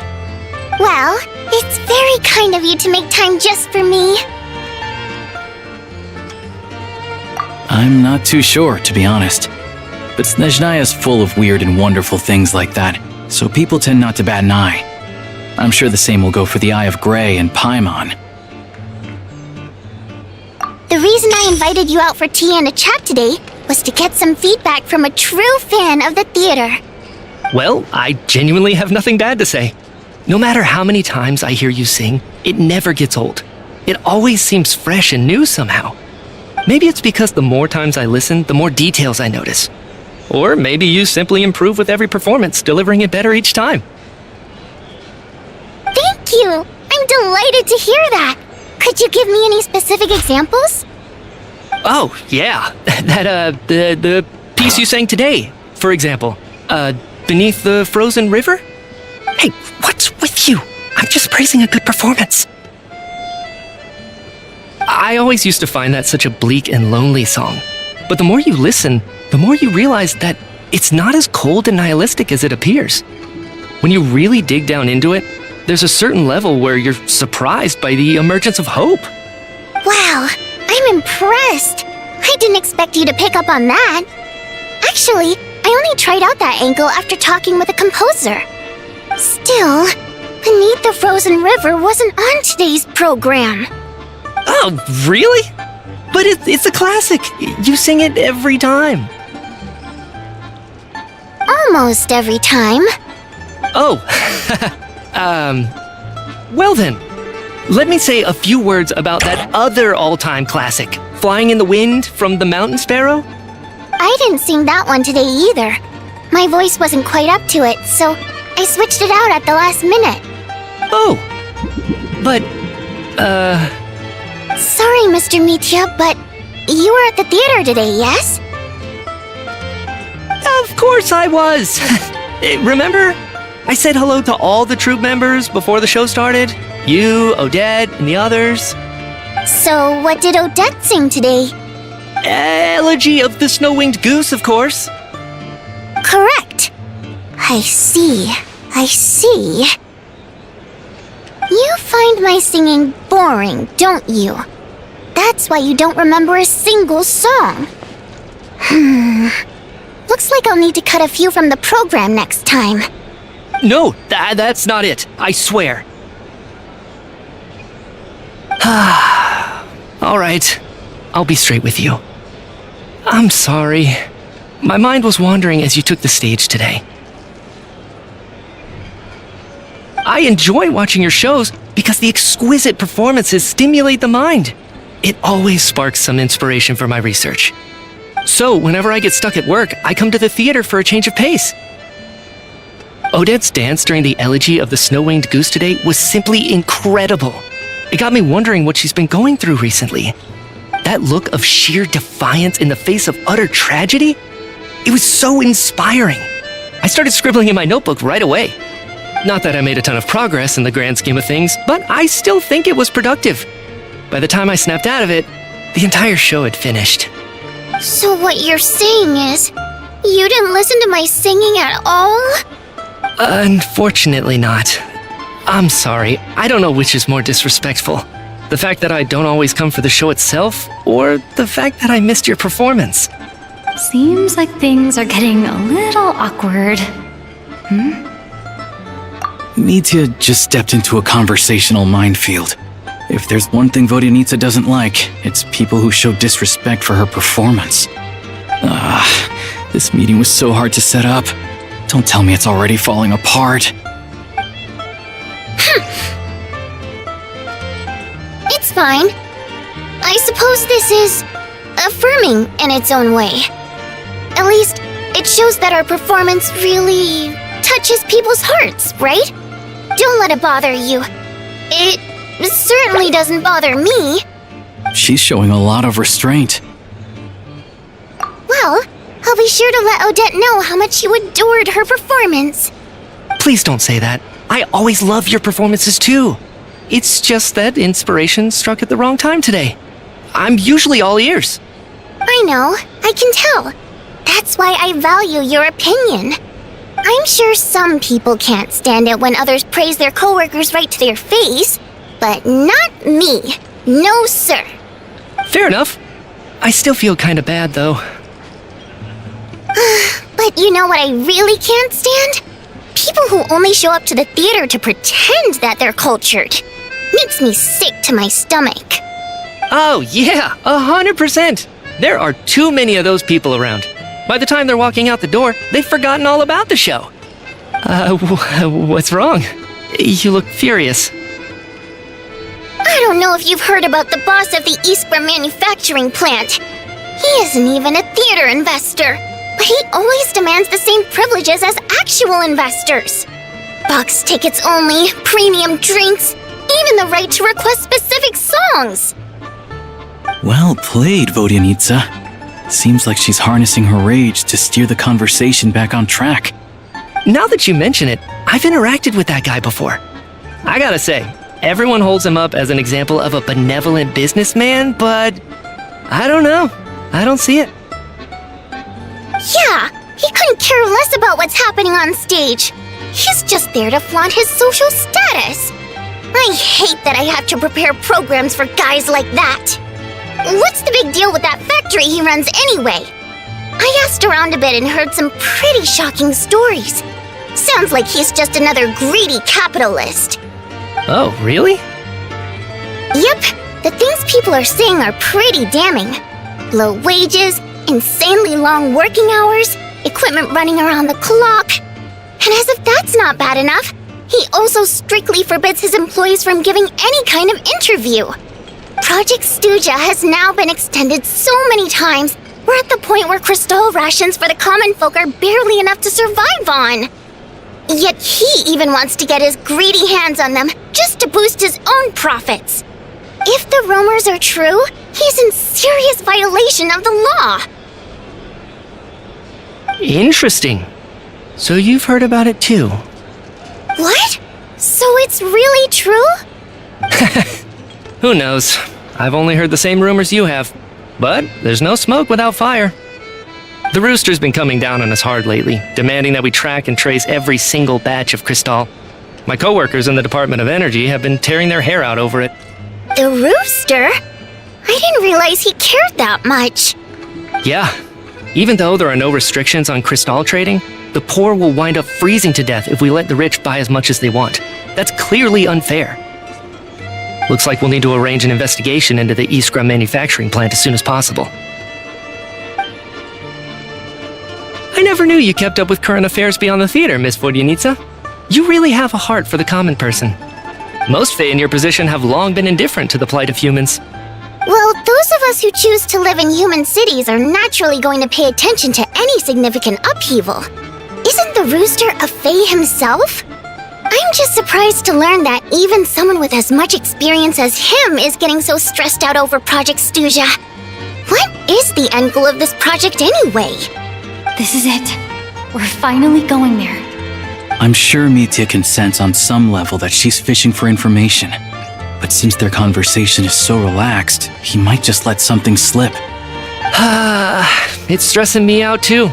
If I'd only made better progress with my research, things wouldn't have dragged on this long. Oh, so your work is related to Project Stuzha? That's right. The Armory Palace needs a brand new energy source. Not the power of the Light Realm and not elemental energy. Right now, the only thing that meets the requirements is the power contained within stellar linchpins. But harnessing that power is costly. Each step of the process requires enormous amounts of Kresnik crystal, from extraction to quantification to attempts at conversion. Progress has been painfully slow, and the team is getting burned out as time goes by. Sometimes, I see people staring into space as if in a trance. Could it be that this new energy source has side effects? No, it doesn't affect us, because the energy is used for...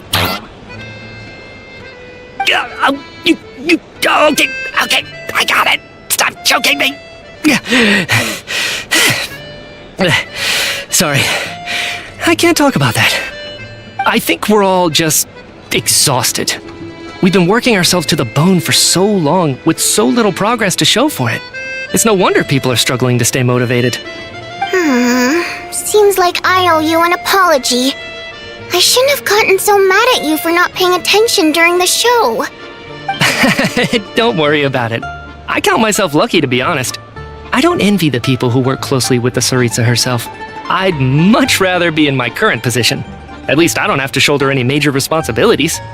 So they're trying to develop a completely new kind of energy.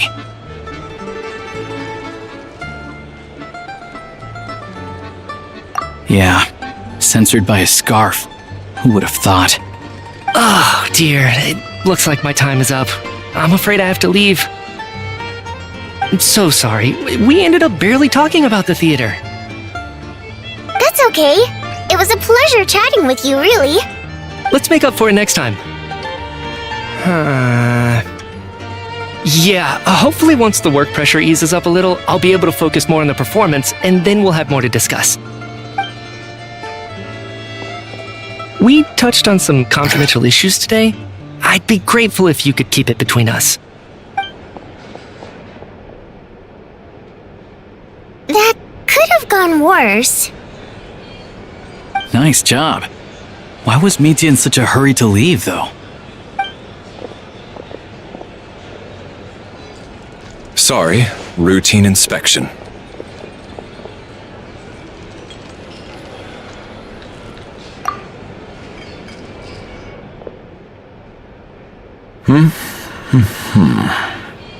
Okay, let's go. So he wasn't rushing to get back to work. He must have calculated that Valeri would find him here in exactly 25 minutes. That's frighteningly accurate. One of the main duties of the Special Assignments Battalion is to ensure that important figures stick to their schedules.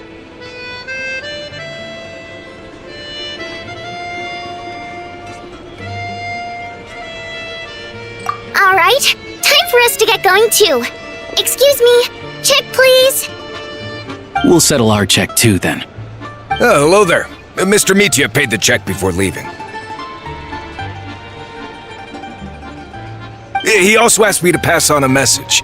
He said it was an honor to share his tea break with Miss Vodyanitsa and her two friends.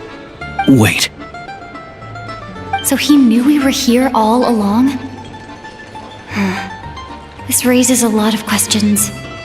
Did he deliberately mention the new energy source so that we'd overhear it? Maybe his work isn't confidential after all. Maybe the key here is the purpose of this new energy. I guess that's the next thing to look into.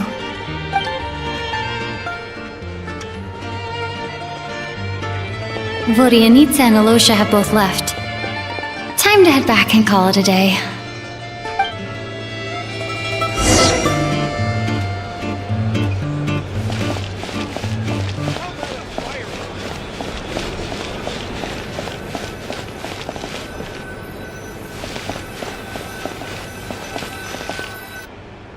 You're back! Here pretty early today. Paimon was just gonna mention that. she woke up today, Paimon felt like her temperature was completely back to normal. But her strength still hasn't returned. Still, there's some good news. Paimon thinks she might have figured out the source of the problem. It's like there's some kind of mysterious power affecting Paimon. Paimon's never felt this way before during any of her travels. She only started feeling this way since we arrived in Snezhnaya. That's right. The Armory Palace needs a brand new energy source. Could that have something to do with this? What is it? You're making that face again. You know, the one you get whenever you have a light bulb moment?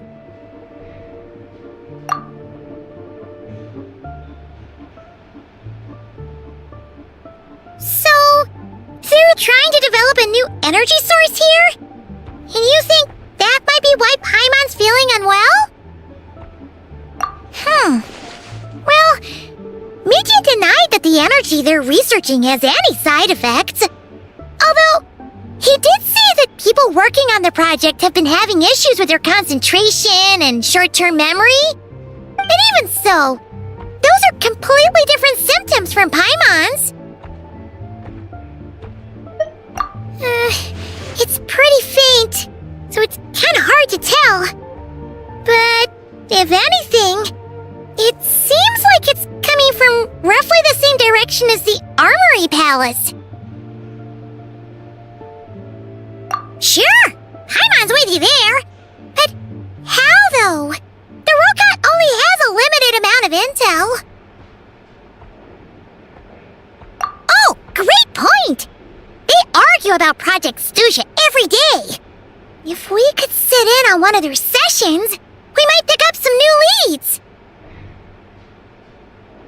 Good idea! Oh yeah, while you were out, Paimon tried all the yummiest looking desserts in the Potpourri restaurant. This one seemed right up your alley. So, Paimon saved some for you. Come try it once you finish writing your letter.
Alosha replied.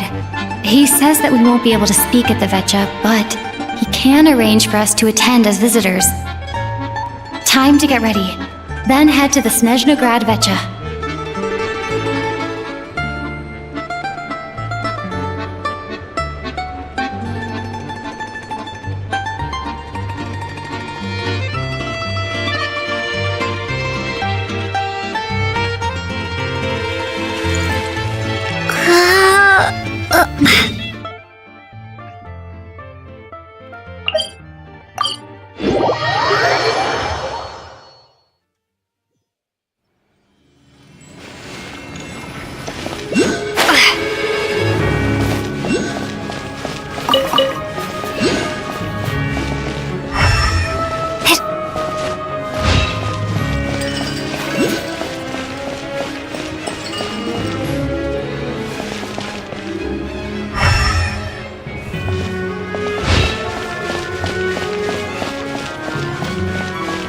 Just downtown. The Vetcha could use a thorough reckoning.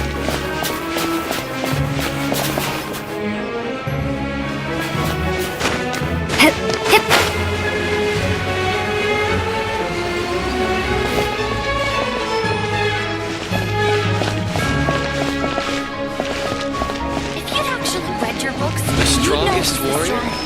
It can only...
Vetcha could use a thorough reckoning, too.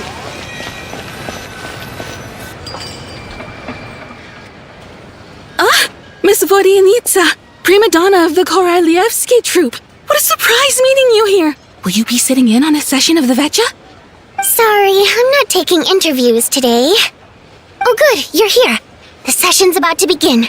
Let's get inside. Please wait, Miss Vodyanitsa. Could you introduce me to your new friend?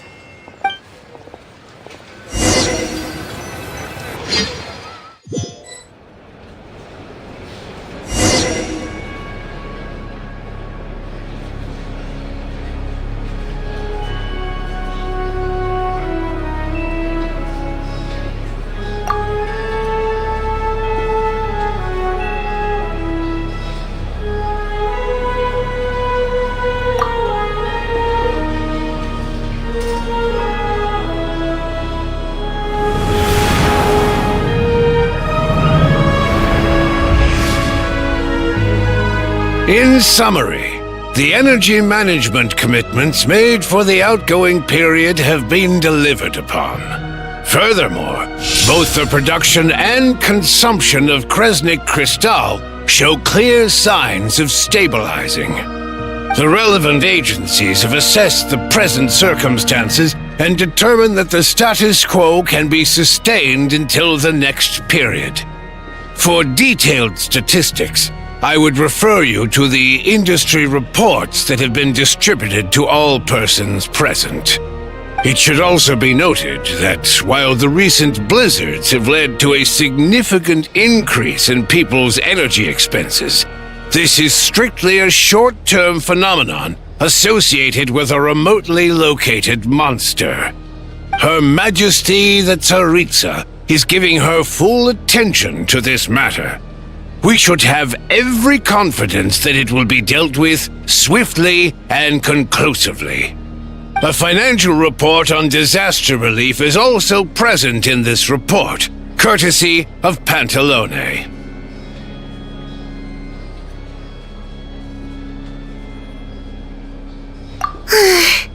They cover the same old ground every single time. The rooster never seems to mind, but everyone else is getting tired of it. There's a general lack of trust. People aren't seeing any tangible benefits that affect them directly. Of course, none of that will be reflected in any of the reports on the table. Yeah, if it weren't for these hard copy documents, I could have at least made something up. Oh, don't mind me. I'm just out here trying to hit my interview quotas. Bring out the kvass. Ever read it? Best-selling newspaper in town. If I remember correctly, you guys don't even have a sales permit. You have to sell from stalls on the street. Okay then, best-selling street stall newspaper in town. Still counts.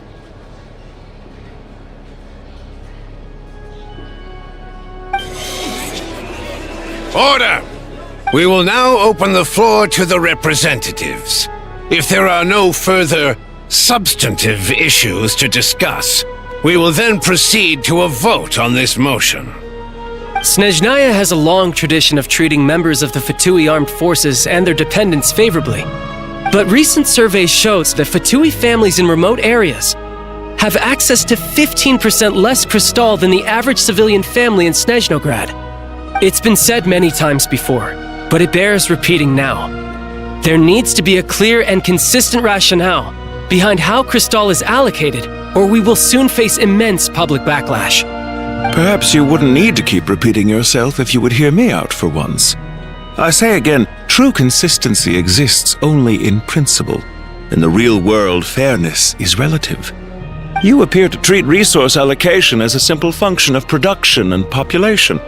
So what about when the equipment used in production breaks down? Have you factored that into your equation? And do you even know how long it's been since Snezhnaya last conducted a census? If I knew the answers to questions like that, I'm sure I'd be a very wealthy man. And I doubt I'd be going by child. I'd like to bring the focus back to the specific issue I raised. Or do you wish to deny that favorable treatment for Fatui dependents is our long-standing policy? It's easy to be a critic when there's no accountability. That seems to be a running theme in the anti-Project Stuzha cohort. Defeat the ringleader and all other problems will magically resolve themselves. That's what they seem to think. But in case you aren't aware, not one jot in my report would change whether Project Stuzha continues or not. So you have no intention whatsoever of finding a solution to this problem? On the contrary, I'm the only one here who ever brings solutions. Child opened by speaking up for the armed forces. Regrator struck back with style and a war of words ensued.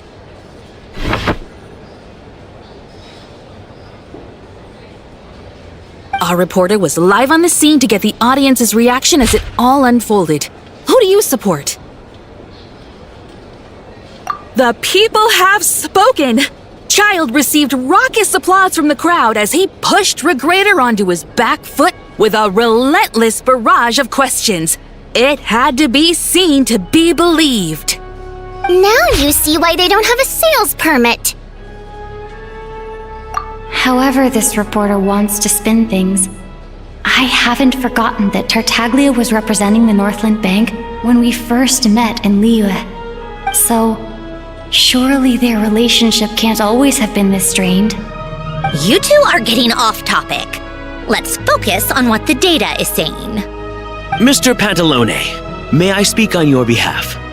Oh, please do. I'm more than happy to save my breath.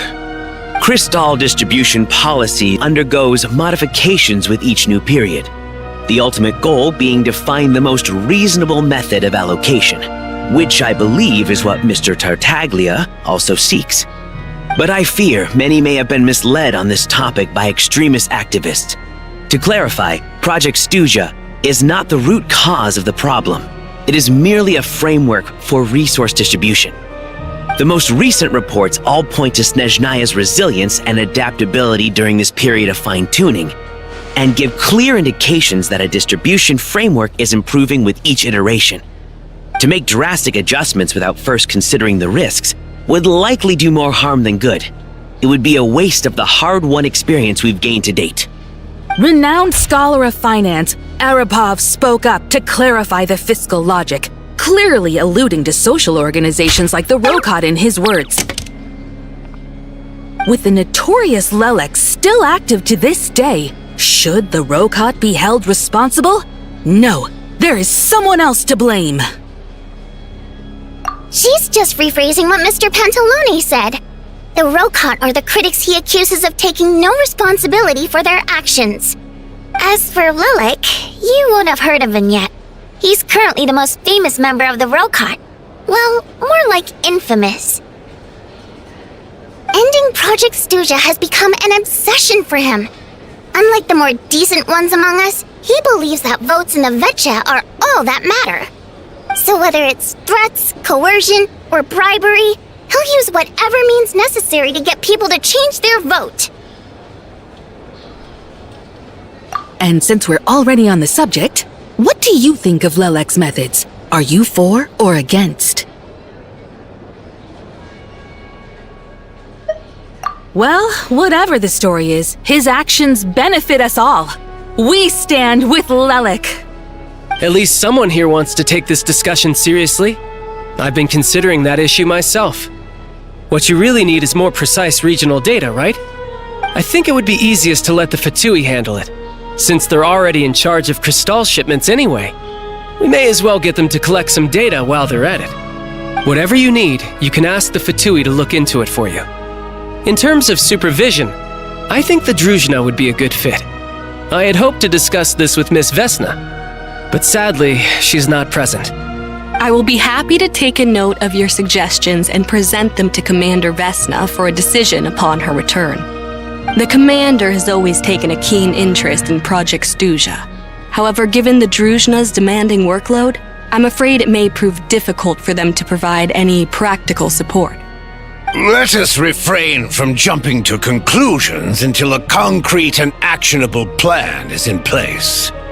My apologies, Lord Rooster.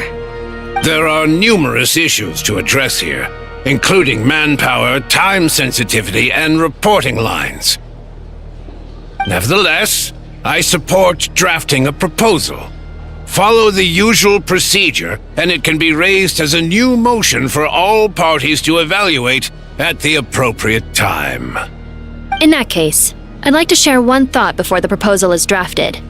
The issue of time sensitivity was raised just now, which I presume relates to the official reports. In fact, the Energy Commission already collects regular statistics on each urban center and its surrounding area. Would these be of any use? That's a good idea.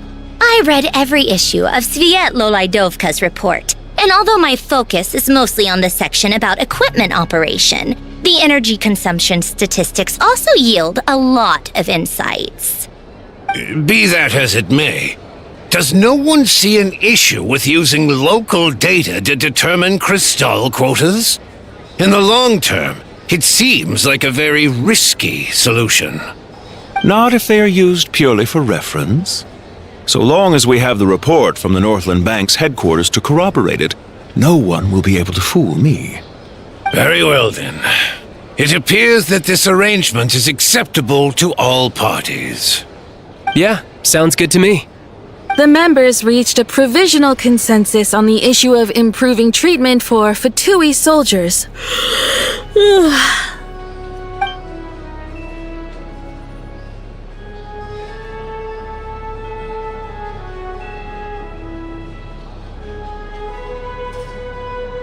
Today, the prima donna of the Korailievsky troupe attended a session of the Snezhnograd Vecha in the company of a most charming young lady. The question on all our minds is, what is the true nature of their relationship? Write anything like that again, and I'm revoking your permission to interview the troupe. Got it?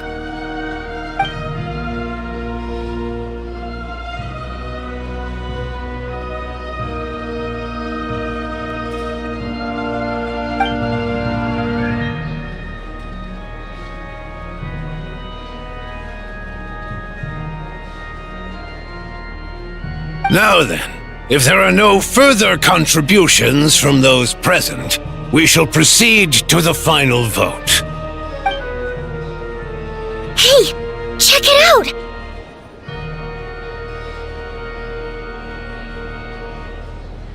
What made him vote against? Why now?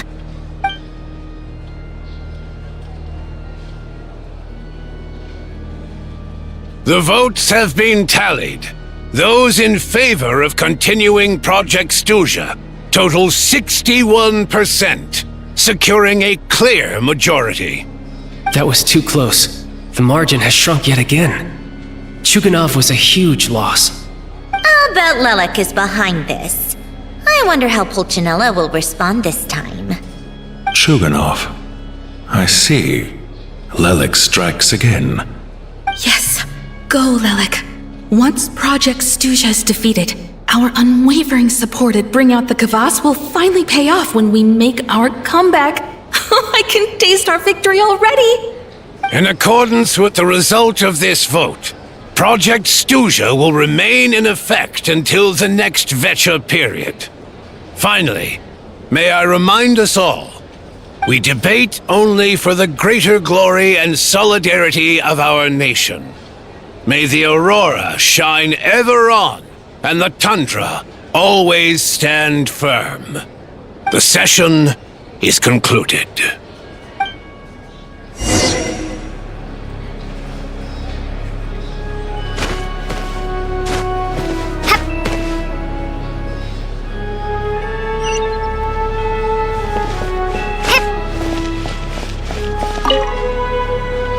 I have to say, I really wasn't expecting Chuganov to vote against Project Stuzha. Well, in principle, Snezhnaya's business and political elites ought to be the ones least likely to oppose it. As we heard, Project Stuzha is basically just a resource distribution framework that requires everyone to cut back during the winter. But even if the policy got cancelled, the Tsaritsa's energy needs wouldn't suddenly go down. The extra demand from the public would have to be filled from somewhere, so logically, the factories would have to take the hit. I got a letter from Mr. Mitya just before today's session. He said he's confirmed that there are issues around overtime and excessive energy consumption at the Iskra manufacturing plant. In a situation like this, once the Rooster receives the report, he'll order the factory to halt production and submit to an investigation before issuing a penalty. But that's a week-long process, and thus didn't make it onto the Vecha agenda this time. I don't think he suspects anything so far. Exactly. And as you know, he's a very selfish person. I was originally gonna try and flip him after he received notice of the official sanctions. My plan was to convince him that the whole thing was completely unfair. Rather than just sit back and take the hit while his factory stopped production, he'd be better off voting to end Project Stuzha. At least that way, no one else would be able to make any money either, because all the factories would suddenly have more limited energy to work with. But now, he's already voted against it, which means someone must have used more forceful means to change his vote, just like with everyone else who flipped. Yeah, no one knows why Lelek is so obsessed with ending Project Stuzha, but by the looks of it, he's inching closer and closer to success. Lelek must have strong motivations, given how he'll stop at nothing to achieve his goal. Maybe he knows the full truth of Project Stuzha. Maybe my next step should be to focus on him. Oh, right. What are your plans for the rest of the day? Shall we head out? Hey, comrade. I noticed you were here during the debate. I didn't take you for a political enthusiast. Greetings, Harbingers. I just happened to have some free time today, and my new friend here thought it might be fun to check out the Vetcha. Ah, Odette must have introduced you. Looks like you two are getting along pretty well. I'll leave you to catch up. I should head back to the troop. Sure. Break a leg and all that.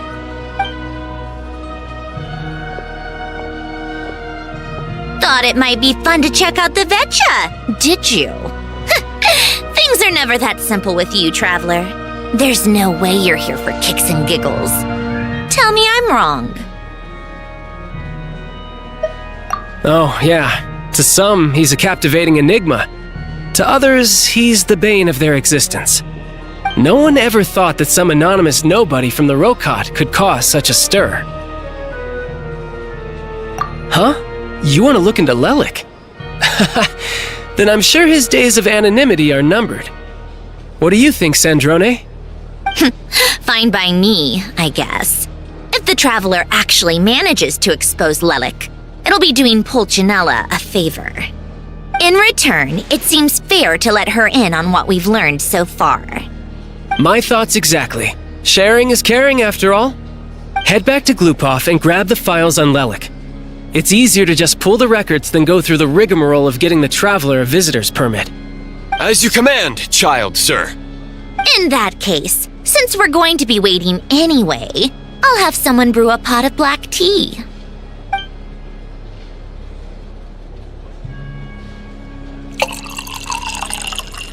One common thread among the many incidents Lelik has been involved in is that the victims are all too scared to share any real information about him. Clearly, he must have threatened them in some way. His modus operandi is to silently infiltrate the scene and leave a threatening letter behind. But neither the letters nor the crime scenes ever yield any clues to his identity. So all these files have to offer are short statements by the people affected. They don't give us a lot to go on. If nothing else, it shows we're dealing with a trained professional who's versed in counter-surveillance. Yes, and to that point, he often strikes in highly secure locations. The victims are high-ranking and influential people who take their personal security very seriously. Somehow, Lelik slips right into their rooms without making a sound. There's never any eyewitnesses, nor the slightest trace of a break-in. If he can get in and out undetected, it means he can strike without warning. Not that that's ever happened so far, but the thought is enough to scare these people sleepless. It's hard to believe that a human being could pull this off flawlessly every time, so they switched the focus of the investigation to Faye. Unfortunately, no one's found anything yet. Careful, don't underestimate me. Although truth be told, I'd probably find it hard not to blow my cover. Direct confrontation is more my style. We haven't ruled out the possibility of Lelik being human. It's just, there can only be a handful of people in all of Teyvat who'd fit the profile. Faye, on the other hand, plenty would have the ability, but few would have the motive. No, not as strong as me. You'll never find the culprit with criteria like that. Let's go with a little weaker than me.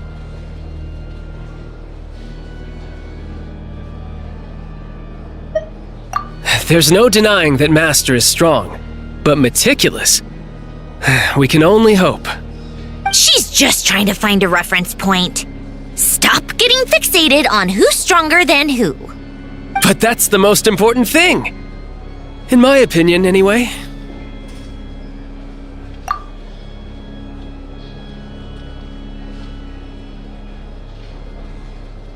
Odette? Yeah, that seems about right. Her skills are solid, and she's always calm under pressure. Except she's Fatui, so the likelihood of her working against us is pretty low. But yeah, much more accurate than your previous example, at least. No, wait a moment. Maybe we should interrogate that assumption. What do you mean? Which assumption? Her Fatui identity doesn't necessarily exonerate her. And when you think about it, the Rokot would be precisely what she needs to conceal her identity. Plus, she wouldn't need to be such a pro at covering her tracks. She'd already know where the Fatui will be and when, so she could choose the perfect time to act. Oh, yikes. I was just thinking out loud. Why is this starting to sound like such a convincing theory?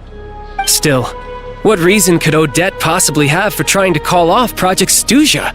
Arlecchino would be the best person to ask.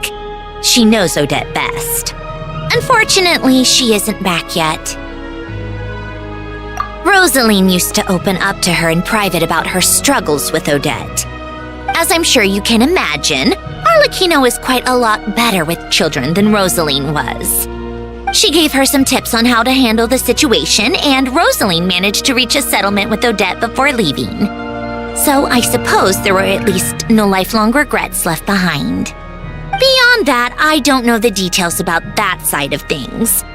But I do know that Odette definitely has a motive to hold a grudge against Project Snezhnaya. The reason being, her father passed away during the early stages of the project. That was back before it had been named Project Snezhnaya, when things were still being worked out.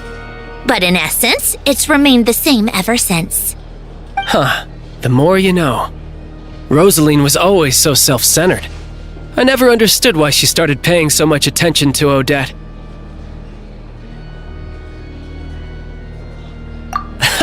Is that such a surprise? If you cast your mind back, you may remember that Rosaline and I weren't exactly close. We had tea together a few times, but that was about it. Odette's past is no secret. Her father was a fatus and her mother was a very famous ballerina. On the surface, it looks like she followed right in her parents' footsteps. But the truth is quite a different story. After her father passed away on a mission, her mother was overcome with grief. She broke her leg during a performance and could never dance again. Odette was only interested in ballet at the time, but this tragedy left the family with both breadwinners gone. They could barely make ends meet. Per Capitano's policy, family members of Fatui who died in the line of duty had to be appropriately accommodated and provided with adequate assistance. So, regardless of how Rosaline may have felt about it, it fell to her to resolve the issue of Odette's family's livelihood. In the end, the solution they agreed upon was to have Odette join the Fatui. Right, because the alternative would have been a one-off compensation payment, I guess. In that sense, joining up was definitely the better option. Still, she must have had mixed feelings about it, right? If she doesn't even like the Fatui. It's just a theory, a possibility. But as a motive for Odette to become Lelik, it holds up. That said, I have no idea where Odette's head is at right now, or what her conflict with Rosaline was about. Plenty of people were on bad terms with Rosaline. I have no intention of trying to figure it all out.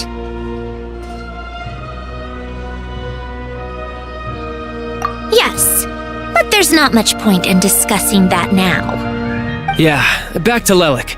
Since our investigations so far have turned up next to nothing, we've got nothing to lose by trying a new angle. Funnily enough, Tonya and I had actually made plans to go to the theater tomorrow to watch Odette's rehearsal.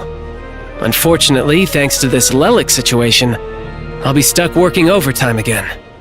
Which means you can go in my place. No point wasting the ticket. Plus, you'll get to meet Tonya. Spirit Seeker. Quite the classic ballet. It was passed down through Odette's mother's family for generations, though it hasn't been performed in years. But Odette's been practicing it diligently, and it's finally ready for a return to the stage. Excitement is through the roof. Tickets for the official performance sold out long ago. Tonya's excited for it too. She's desperate to see it no matter what. Personally, it's not really my kind of thing, but since she's my little sister, I had to figure something out. I've actually seen it several times before.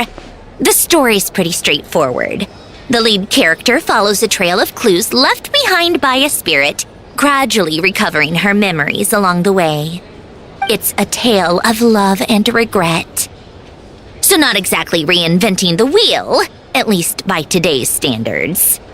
But when that classic melody kicks in and the lead character begins to dance, it always gets me. It really is beautiful. Not an easy dance to do justice to, though. I know it's always been Odette's dream to perform this piece, but I'm not sure she's really ready. In that case, I think that even if she is Lelik, we should wait until her performance is over before we respond. I'll let you take it from here, comrade.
Anything you need, please let me know.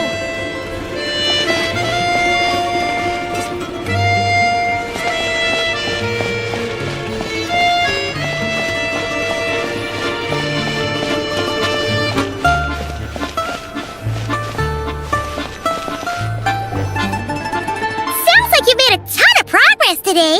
It's good that everything's going so smoothly. Next step is to head back to the theater and get a clear answer from Odette. Either way, Paimon doesn't get the sense that she's a bad person. Sure, she might have done some pretty extreme things, but Paimon bet she has her reasons.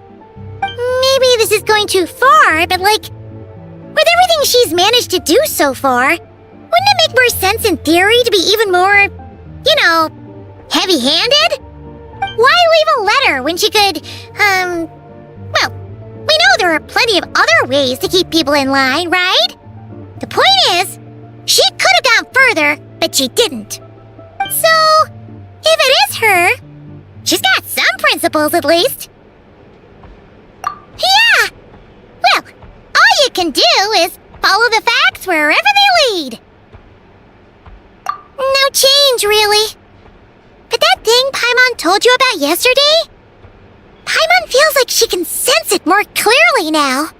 Oh, hearing you talk about your day makes Paimon itch for an adventure. If only she could be there with you so we could experience it all together. Yeah, I wish you could be there too. I'm not used to adventuring alone. But don't worry, we'll get to the bottom of this. Guess it's just one of those things. Never mind. Paimon will behave herself and keep resting.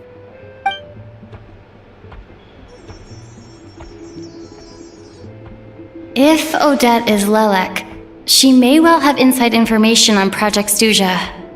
Her father was involved with the project's early implementation and tragically died in the process. Now, she's dedicated herself to bringing it to an end. It's hard to imagine she could have gotten this far without knowing anything at all about the Tsaritsa's true intentions. When she spoke to us as a member of the Fatui, how much did she let on? And how much was she hiding? Only time will tell. Maybe tomorrow everything will be answered. Hey look! It's snowing! Could be a tough day ahead. Make sure you wrap up warm tomorrow.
Can I get you anything?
Can I get you anything?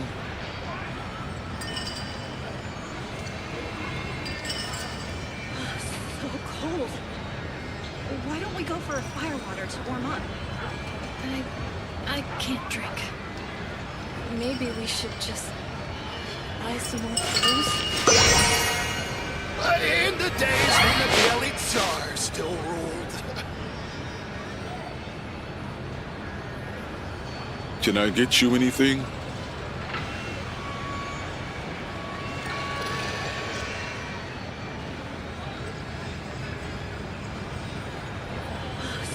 cold. Why don't we go for a fire water to warm up? I can't drink. Maybe we should just buy some more clothes. In the days when the Belly Tsar still ruled. Can I get you anything?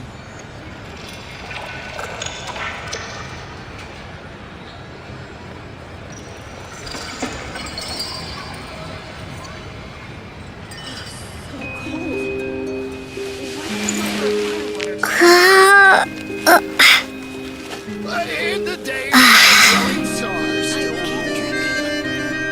Maybe we should just... Can I get you anything?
Can I get you anything?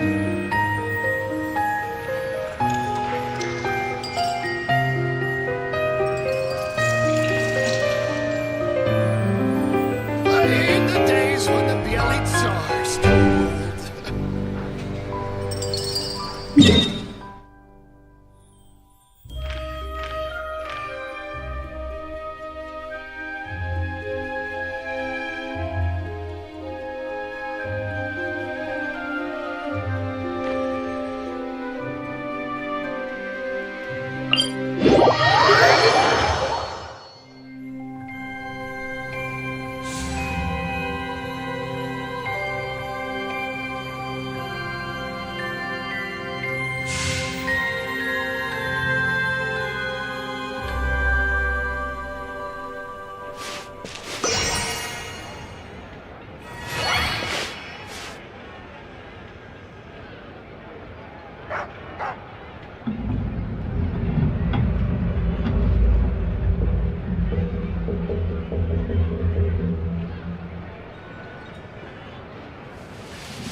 Even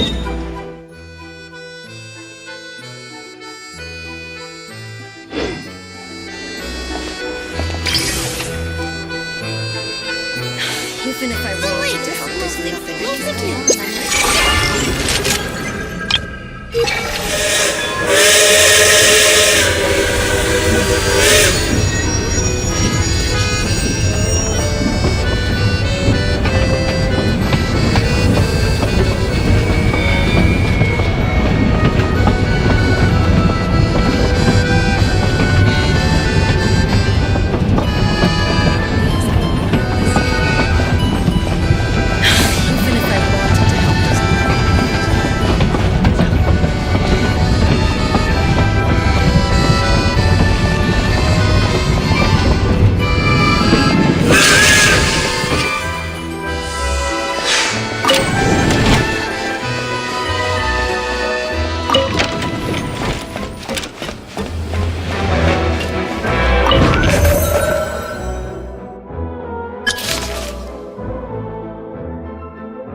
Ready for reconnaissance.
Ad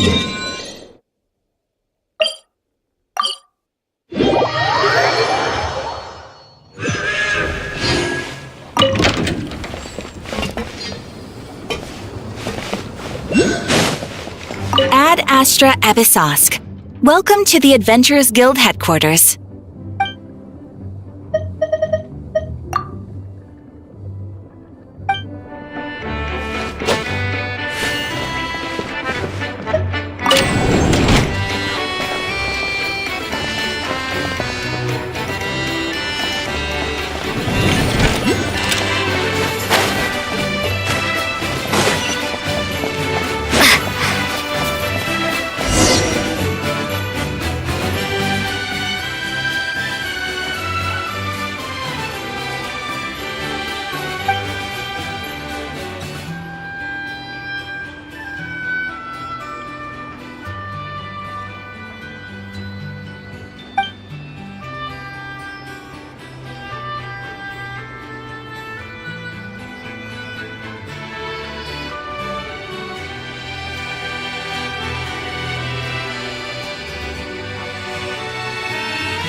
Fishing's a lot like life, you know. The key is to stay focused.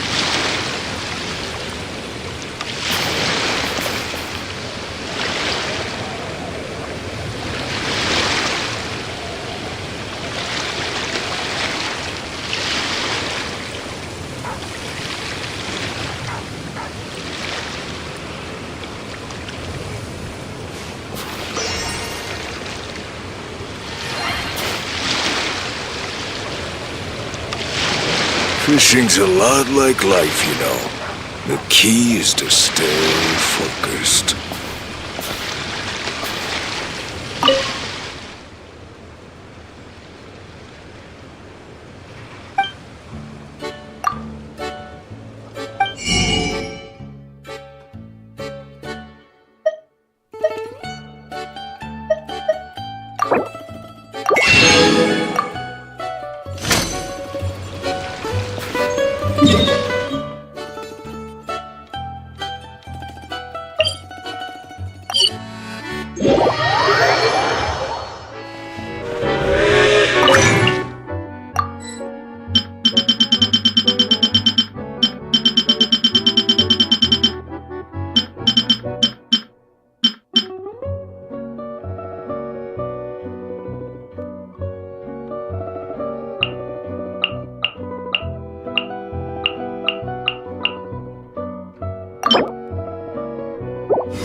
for mercy.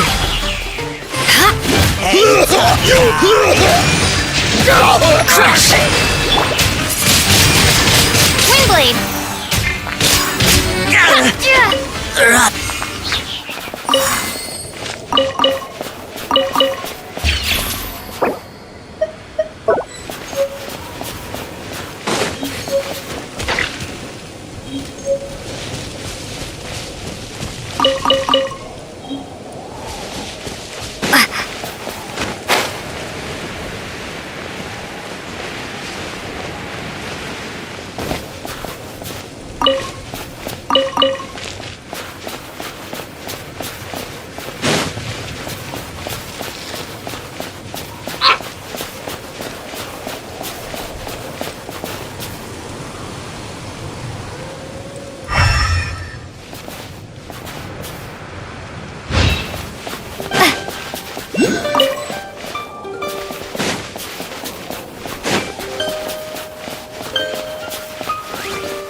Halt!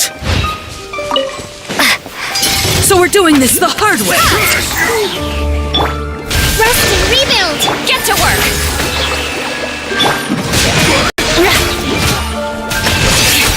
Having second thoughts? Gotta fulfill our pact! Piercing ice! Eye for an eye! More speed! Shudder! Beg for mercy! You win this one.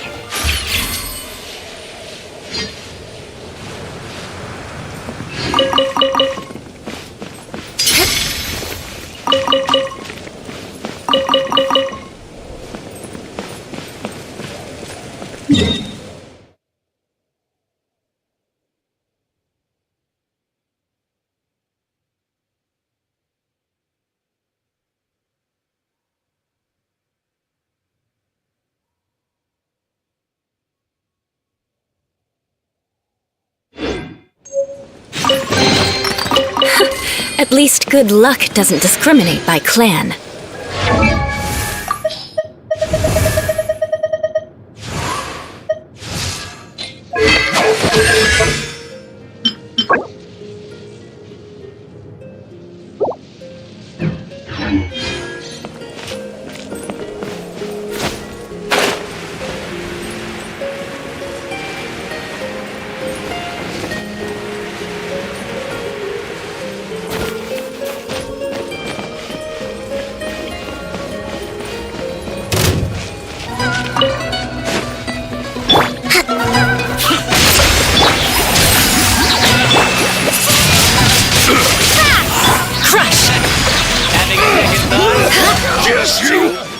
Shudder! Windblade!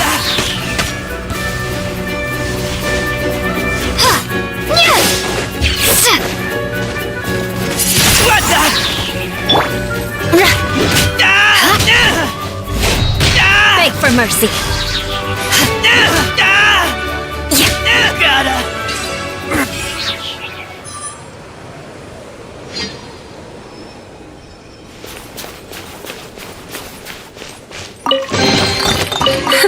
At least good luck doesn't discriminate by clan.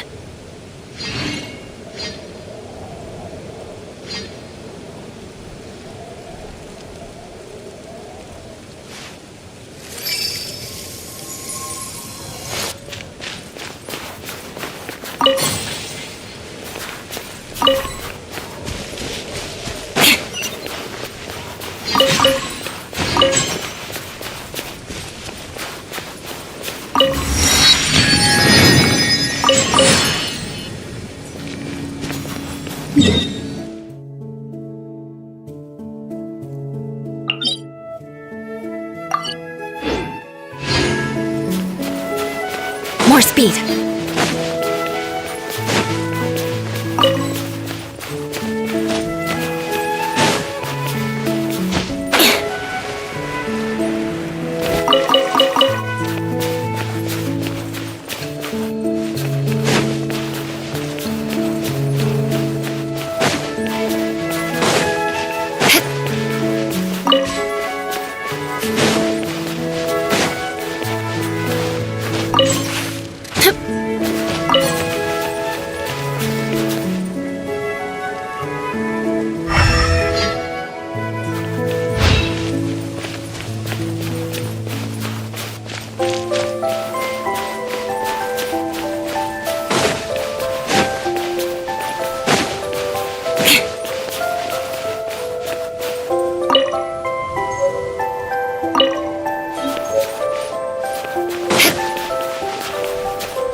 More speed.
Yeah.